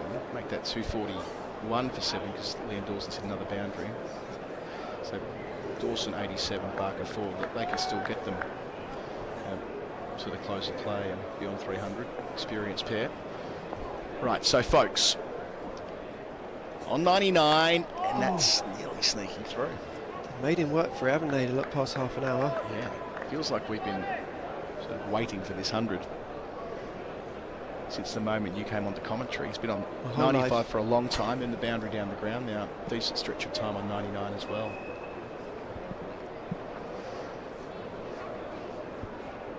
So a slipper backward point. That gap through the offside if he wants it. And productive there all day with the flex, but that's where they've packed the fields, where he's so strong. And on the onside, a fine leg in front of the Bedser stand, but the long side today, catching mid-wicket, more conventional mid-wicket and a mid-on. I think he's trying to guide it to that exact point you mentioned there, Adam, just between slip and that sort of backward point. Just one slip, despite the fact that the ball's pretty new. To the 11th over with it. But there's the gap at bang-on point where he's hit quite a number of his 15 boundaries. If he's too short, Barnard, that's the direction that he'll be hitting. Not from very wide. They were tempter. You're writing every delivery here, Fee. I can see how badly you want to be on for this. Fair enough. I mean, the whole context of a knock depends on this next run, doesn't it? It's everything that's happened before, it depends on the next few minutes. If we had 8 fingers or if we had 12 fingers, this wouldn't matter quite so much. But well, if we had 8 fingers, well, you know what I'm trying to say. No, please explain yourself a bit. Jonathan Lee wrote about 4,000 words in the Almanac about this a couple of years ago. On 99, easing it into mid-off, quick single, he's through. A 16th first-class century for Ben Folks. 4th here at his home ground, the Kia Oval, 3rd this season, 2nd against Warwickshire. It's been such a classy innings from the moment he walked out. Huge smile on his face. And starting his final stanza of season 2023 in fine style. 15 boundaries along the way, 161 deliveries, putting Surrey into a formidable position deep into this first afternoon. Ben Folkes 100 odd out class. Well, he had to rush slightly manically in the end, which is at odds with the entire rest of the innings to get there. It's been a very reassuring knock of just high quality long form batting. He's driven down the ground beautifully. He's tucked it off his legs when required. Read length very well. He's gone at a very Ben Folkes-ish sort of rhythm where he feels like he's playing within himself, or more within himself, for example, than Cameron Steele has been. And yet he's going at quite a rate. He just keeps it ticking as sort of the engine room in the middle of his Surrey team. And like I said, it's been an antidote to the last month of sort of manic cricket to watch Ben Folkes at work. It's meditative. Steele finishes with more runs out to the leg side. Finds the gap at deep backward square, 4 more. So Cameron Steele making the most of this opportunity as well. He's up to 64. He's been finding the rope with some regularity himself. 5 overs left in the day. I'll say goodbye to you, Felix. I'll catch you tomorrow at 322 for 4. Daniel Norcross will take you through the stumps after Ben Folkes has completed a fine century. Adam, it's been a joy. Love sitting there with you and watching that unfold. Can't think of many people I'd rather do it with. Man, I'd like to do it just as much is Dan Norcross. Hasn't that been glorious to watch? Absolutely lovely. There's a sort of calm that comes over you when Ben Folkes is batting. Exactly. It just makes you soothed. On a day like today, we were talking earlier about a perfect bath. We were actually. Pretty we started much. the day discussing this. That was the perfect bath of runs washing over you. Elegance, unruffled. Yeah. It's lovely. What's the metaphor for when you move your hips up and down and the water flows back and forth? Well, I think I might call it the Ben Folkes. What a wonderful shot. Full on the pads, you can't stray. Ben Folkes takes full toll. And I wonder if he's just going to be, well, probably not now with only 5 overs left in the day. He might not necessarily unfurl because Surrey will be mindful that it's going to be difficult taking wickets on this pitch. Yeah. And other thing they've got to keep their eye on is bonus points, because of course they will feel that they're in a strong position in this match. But they've got to take 20 wickets, and one day of this match is already done. And also, there's a slight issue of how do you win a 4-day game when you bat all day in the first day? Are you looking to bowl a side out and force a follow-on, which is all well and good, but earlier part of the season you might have been doing that because your bowlers will get some rest with the rain that we've had, but the weather is set fair for 3 days. Yep. And it's not easy, even with a 4-pronged pace attack, just to keep going. And what promises to be conditions getting hotter and hotter, so Surrey are going to want to get a little bit of a wriggle on tomorrow, you would think. They'll have their eye on 400 inside 110 overs, so they'll want to be going at around 4 and over to get there. I think to get to 450 is unrealistic. 124 more from 18 overs. That would take a lot again. It would take a bit of a burst from Jamie Overton, for example. Yeah.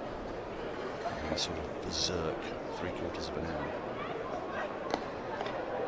So the prudent thing to do would be to be targeting 400 inside 110 overs. And then I suppose you ask yourself, do you want to get on with the business of bowling, or do you want to score as many runs as you can in that first innings? Sure. And if you take the former approach, then you're probably saying to your bowlers, we want you to take 20 wickets now, bowl them out and force follow on, bowl them out again, which is not going to be easy on this pitch. It's hot as well, isn't it? It's uncomfortable. It is. I mean, it's a nice heat in a way, but it's nice for us. I think if you're out there in the unforgiving sun with very little shade, then that could be quite a tough ask. I'll tell you what Surrey have in their favour though, Dan, should they set about that task. They've got 5 high quality seamers in this side. 5? Rory Roach, Laws, Overton, Clark. You're right, they do have 5. I forget it's a 5-pronged pace attack. Yeah. That's pretty formidable.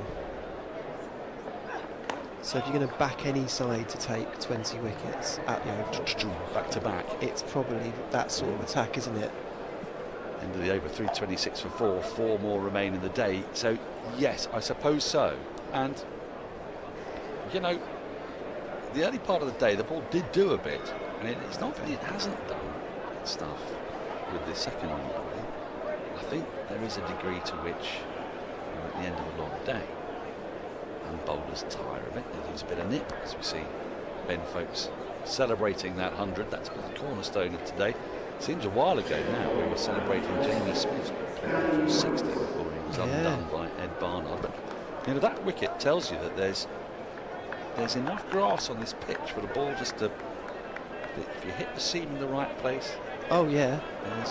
It can be encouragement. The issue for Surrey might be that as the game wears on, the grass is going to die and the sun is going to be out on it. Just mesmerised there with the slow-mo Ben Folkes. He is a mesmerising man. Well, especially when he scores runs like that, because he looks sort of Hollywood level sweaty, if that makes sense. You know, when you design a movie star to look sort of damp. Damp. Are you thinking Colin Firth coming out of the water? Exactly. Yeah. Like you couldn't have enough makeup and stylists to recreate what Ben Folkes just looked like when he took his helmet off. I think you might be onto something. Do you know what I mean? And I know that he hasn't been styled or had any makeup work because we've been watching him bat in the blistering heat for about 6 hours. You see, Alistair Cook could never pull that off, could he? Because he just didn't sweat. Exactly. So, although he had the looks and the hair, the lustrous hair, which you also are fortunate enough to possess, he could never quite pull off that moistened look. Yeah, because exactly. So, because the photo or the image wouldn't correlate with the effort put in. No, that's right. You would think he'd actually only just arrived at the crease. Yeah, exactly. Run. If it was Alistair Cook. Exactly. I think we're onto something here. Whereas Folkes has managed to make his own day in the dirt look like genuine, glamorous toil. Exactly. Thank you for articulating that very succinctly. That's exactly what I was trying to get at and reaching for in my head. He's made it look like toil, but glamorous toil. Glamorous toil. Well, that was a very rapidly bowled over from Danny Briggs. Just 3 singles from it. 3 overs to go. So you're Surrey. We'll just have a quick, just quickly. Oh, here we go. Dan, I mean. Oh, it's the floppy fringe, isn't it? I'm sorry, but are you sure no one's doing the hair and styling on that? Mr. Darcy, take a bow. That's glamorous toil because it looks like work, but not work enough for you to not want to do it. Yeah, I know what you mean. Exactly. Sometimes you could see Jimmy Anderson end a day of 47-degree heat in Sydney and think to yourself, why does anybody put themselves through this? Yeah, it doesn't look fun. Whereas Folkes takes off the helmet, flicks the hair back. It's one of the most breathtaking things I've ever seen. Can someone bring us a towel and a fan for Felix, please? We're all thinking it. Oh, Attack of the Vapors going all the way around the room here. Everyone's thinking it. Yeah. I wonder if he gets bored of that, people telling him he looks attractive. I don't suppose he does. I mean, it's never happened to me, so I don't know. And I've been married for 27 years. Actually, serious point. Do you think there is because people tend to talk about Ben Folkes as a very good-looking man? Do you think that takes away from his sort of toughness and durability in cricket? I think that is a very good point. That is a very good point. There's a sort of assumption that everything's come a bit easier for him because he's been blessed with these great aesthetic gifts. It's true though, isn't it? Yeah, I think there's a truth to that. Yeah. I mean, also, I think, with his keeping, because it looks sometimes so easy. Yeah. You forget how incredibly hard it is to Exactly. do what he does, and how much effort has gone in. Exactly. And how many times he's taken his wicketkeeper's helmet off after a long day of toil and looked like that. Yeah. And everyone's going, oh, that's just too easy for you. It's too casual.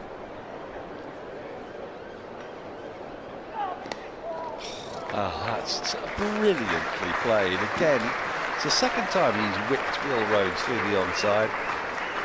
And what's marvellous is it's coming towards the end of the day, and he's still thinking to himself, yeah, even with 15 balls to go and face that ball, if it's on my pads, that is going. Thank you very much. As if on cue, as we're talking about how easy it is for him, he whips the ball through mid-wicket, albeit the shorter boundary, but that would have gone to any boundary. The wrists, the little flick of the bottom hand. Ben Folks Appreciation Society here on the Surrey live stream. But you'd have to have a heart of stone to feel like it, I think, watching this. 334 for 4, 13 balls left in the day. And what could have been a tricky old day for Surrey, when they were 31 for 2. Yeah, 130 for 3 even, it looked roughly in the balance. There was a window there, wasn't there? 187 for 4, you know, you add another wicket or two to that. This partnership approaching 150 now, 147 they've put on. There's a bit of an optical illusion in that shot, wasn't it? Yeah, it was. It felt like he nicked it. Felt like an edge. Yeah, fine down past slip. He didn't. But you know, we've been waxing lyrical about Ben Folks, but I'm just going to say a few words about Cam Steele, because yes, he's come in with the ball a little bit older. The bowler's a little bit tireder, but he's batted really splendidly in this partnership with Folks. They've gone at a nice pace. They've never really got bogged down.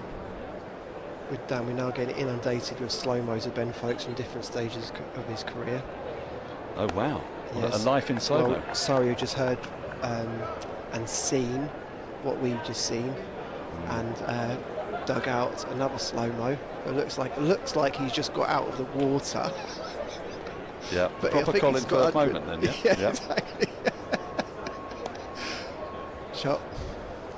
Well, I think if you were going to cast a current day cricketer anywhere in the world as Mr. Darcy, he would certainly be, well, if he's not in your top 1, I'd be surprised, but he's got to be in the top 5. Do you think Jimmy? I think Jimmy? Yeah, well, you know Jimmy better than most people, and he's got that sort of dogged, arduous part of Darcy's character in him, hasn't he? Shot. Whereas Ben Folks is probably supplying more the kind of hair and glamour part of Darcy, as opposed to the sort of, I don't quite know how to put it. No, I hear what you're saying. I actually can't, now we've landed on it sort of accidentally, I can't get out of my head the fact that potentially the fact that he looks so good and attractive does count against him in some way as a cricketer. Yeah. I think there actually might be something in that. Chris Woakes could be another. Yeah, because we assume a sort of not fey, but we assume a gentleness on attractive men like that, don't we? Though they don't necessarily have the dog in them, but they clearly the mongrel. do. But they clearly both do. You can't get to be playing for England and be this good at what you do without having a touch of the mongrel. There's a bit of white line fever, you know, in Chris Woakes. Really? A little bit. It reminds me a bit of Georgia Elwys. You familiar with her work? Well, yeah, I know Georgia Elwys, yeah. Georgia Elwys, my word. Butter wouldn't melt in her mouth. She's one of my favourite people in the world, Georgia Elwys. But you get her on that pitch. And I mean, she told us this extraordinary lie when we were in South Africa. Lie, yeah. About how Stefani Taylor had barged into her once. We checked the footage. She'd barged into Stefani Taylor. And yet, Right. And then we showed it to her, and she did, in fairness. It's not how she remembered it. It's not entirely how she remembered it, yeah. But, you know, there's most surprising people have a bit of mongrel in them. Last over of the day. So whatever happens in this over, Surrey will go to it at worst 5 down. The 150 partnership is up in that single. It's been a really great partnership between these two. We mentioned earlier. Surrey were not in bother at 187 for 4, but they were in potential bother. If the partnership hadn't developed and grown, and it's done more than that, it's put Surrey in a position of real strength here. I'm happy for Cameron Steele. I am. Because he started the season very well with 100, and I think it was probably always going to be the case, because when Will Jacks became fit again, he took his place. But he felt like in a short space of time he kind of like run out of steam. So I'm glad that he gets a little moment just to sort of reinvigorate what the season's going to be for himself. Well, he's going to be a really key player for Surrey in the last 3 matches of this season, because they're not going to have Will Jacks possibly until the end of the season. England keep hold of him. So he'll be the spinner. Yeah. And he provides so much more than that with his batting down the orders we've seen in this partnership.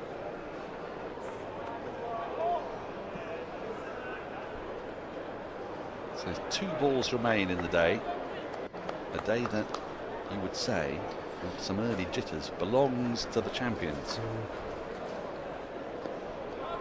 Tomorrow is going to be a very intriguing day. It's be interesting to see how aggressive Surrey are in that morning session. They're 61 runs away from a 4th batting point, which they will have their eye on, because they will not be able to guarantee by any means the 20 wickets they need for victory on this pitch. But they've made it through to the end of the day, just 4 down. A really superb partnership of 152 between Folkes and Steele. Earlier we saw a marvellous half-century from Jamie Smith, and measured an important 65 from Dom Sibley before he was run out. 2 early wickets, those of Rory Burns, caught the slips off Rushworth for 11, and Ryan Patello got a beauty from Ed Barnard. Smith himself was turned round by another one from Barnard. Twice we've seen the off stump go out of the ground, but Surrey have regrouped and then they've kicked on. They've got a great opportunity tomorrow to take their score to well beyond 400, and then a fresh bowling attack. The other great advantage they'll have here is they'll be bowling for probably half a day tomorrow, and then they'll be able to go again on day 3. And also for Warwickshire, well, it's been a tough old day. They've won the toss, they've elected to bowl. I think Surrey might well have done the same thing as Ben Folkes, I should say, walks off. Applause ringing around the ground. His 16th first-class century. He's batted really quite beautifully. We expect and hope to see more of that as Surrey's very powerful lower order. We still haven't seen Jordan Clark, Jamie Overton, Tom Laws. There's plenty of batting still to come. The sky's the limit, but of course Surrey will have to come back against a relatively newish ball, only 16 overs old, and it will be 10:30 on a September morning, so they will have that to contend with. How they get on, we shall see. Thank you, all of you, for joining us today on Surrey Live Stream. Felix, you're with us tomorrow, yeah? I'm actually not. Oh, On day 4 I'll be back. Day 4? Yeah. Lovely. But I'll be doing something fun tomorrow? I am doing. I'm recording Tailenders. Lovely. I'm doing some other bits, but I'll be joining you on a live stream. No board meetings, no? Always, sorry. Take that as read. There's a few board meetings, yeah, but just in August. A daily board meeting. Yeah. In August. There is the match summary. Ben Folkes unbeaten on 112. Cameron Steele 69. 2 other 60s there. Dom Sibley and Jamie Smith. It's been Surrey's day. Ed Barnard, the pick of the bowlers, with 2 for 44. Chris Rushworth, the only other bowler to take a wicket, 1 for 56. So Surrey close on 3:39 for 4. Join us tomorrow at 10:15 when we will be, obviously, slightly biasedly, hoping that Surrey can kick on, get that big score, and then get in to that Warwickshire batting lineup as they pursue as many points as they can. Essex will of course be playing tomorrow as well. We'll be keeping a close eye on their progress. This is the County Championship and it's really now a 2-horse race between Surrey and Essex. We will be with you throughout this match. Join us tomorrow 10:15. But from all of us here, from Felix, Felix White, from Adam Collins, from myself, Daniel Norcross, Yas Rana, Cameron Ponsonby and Andrew Sampson. It's been a marvellous day. Till tomorrow, goodbye.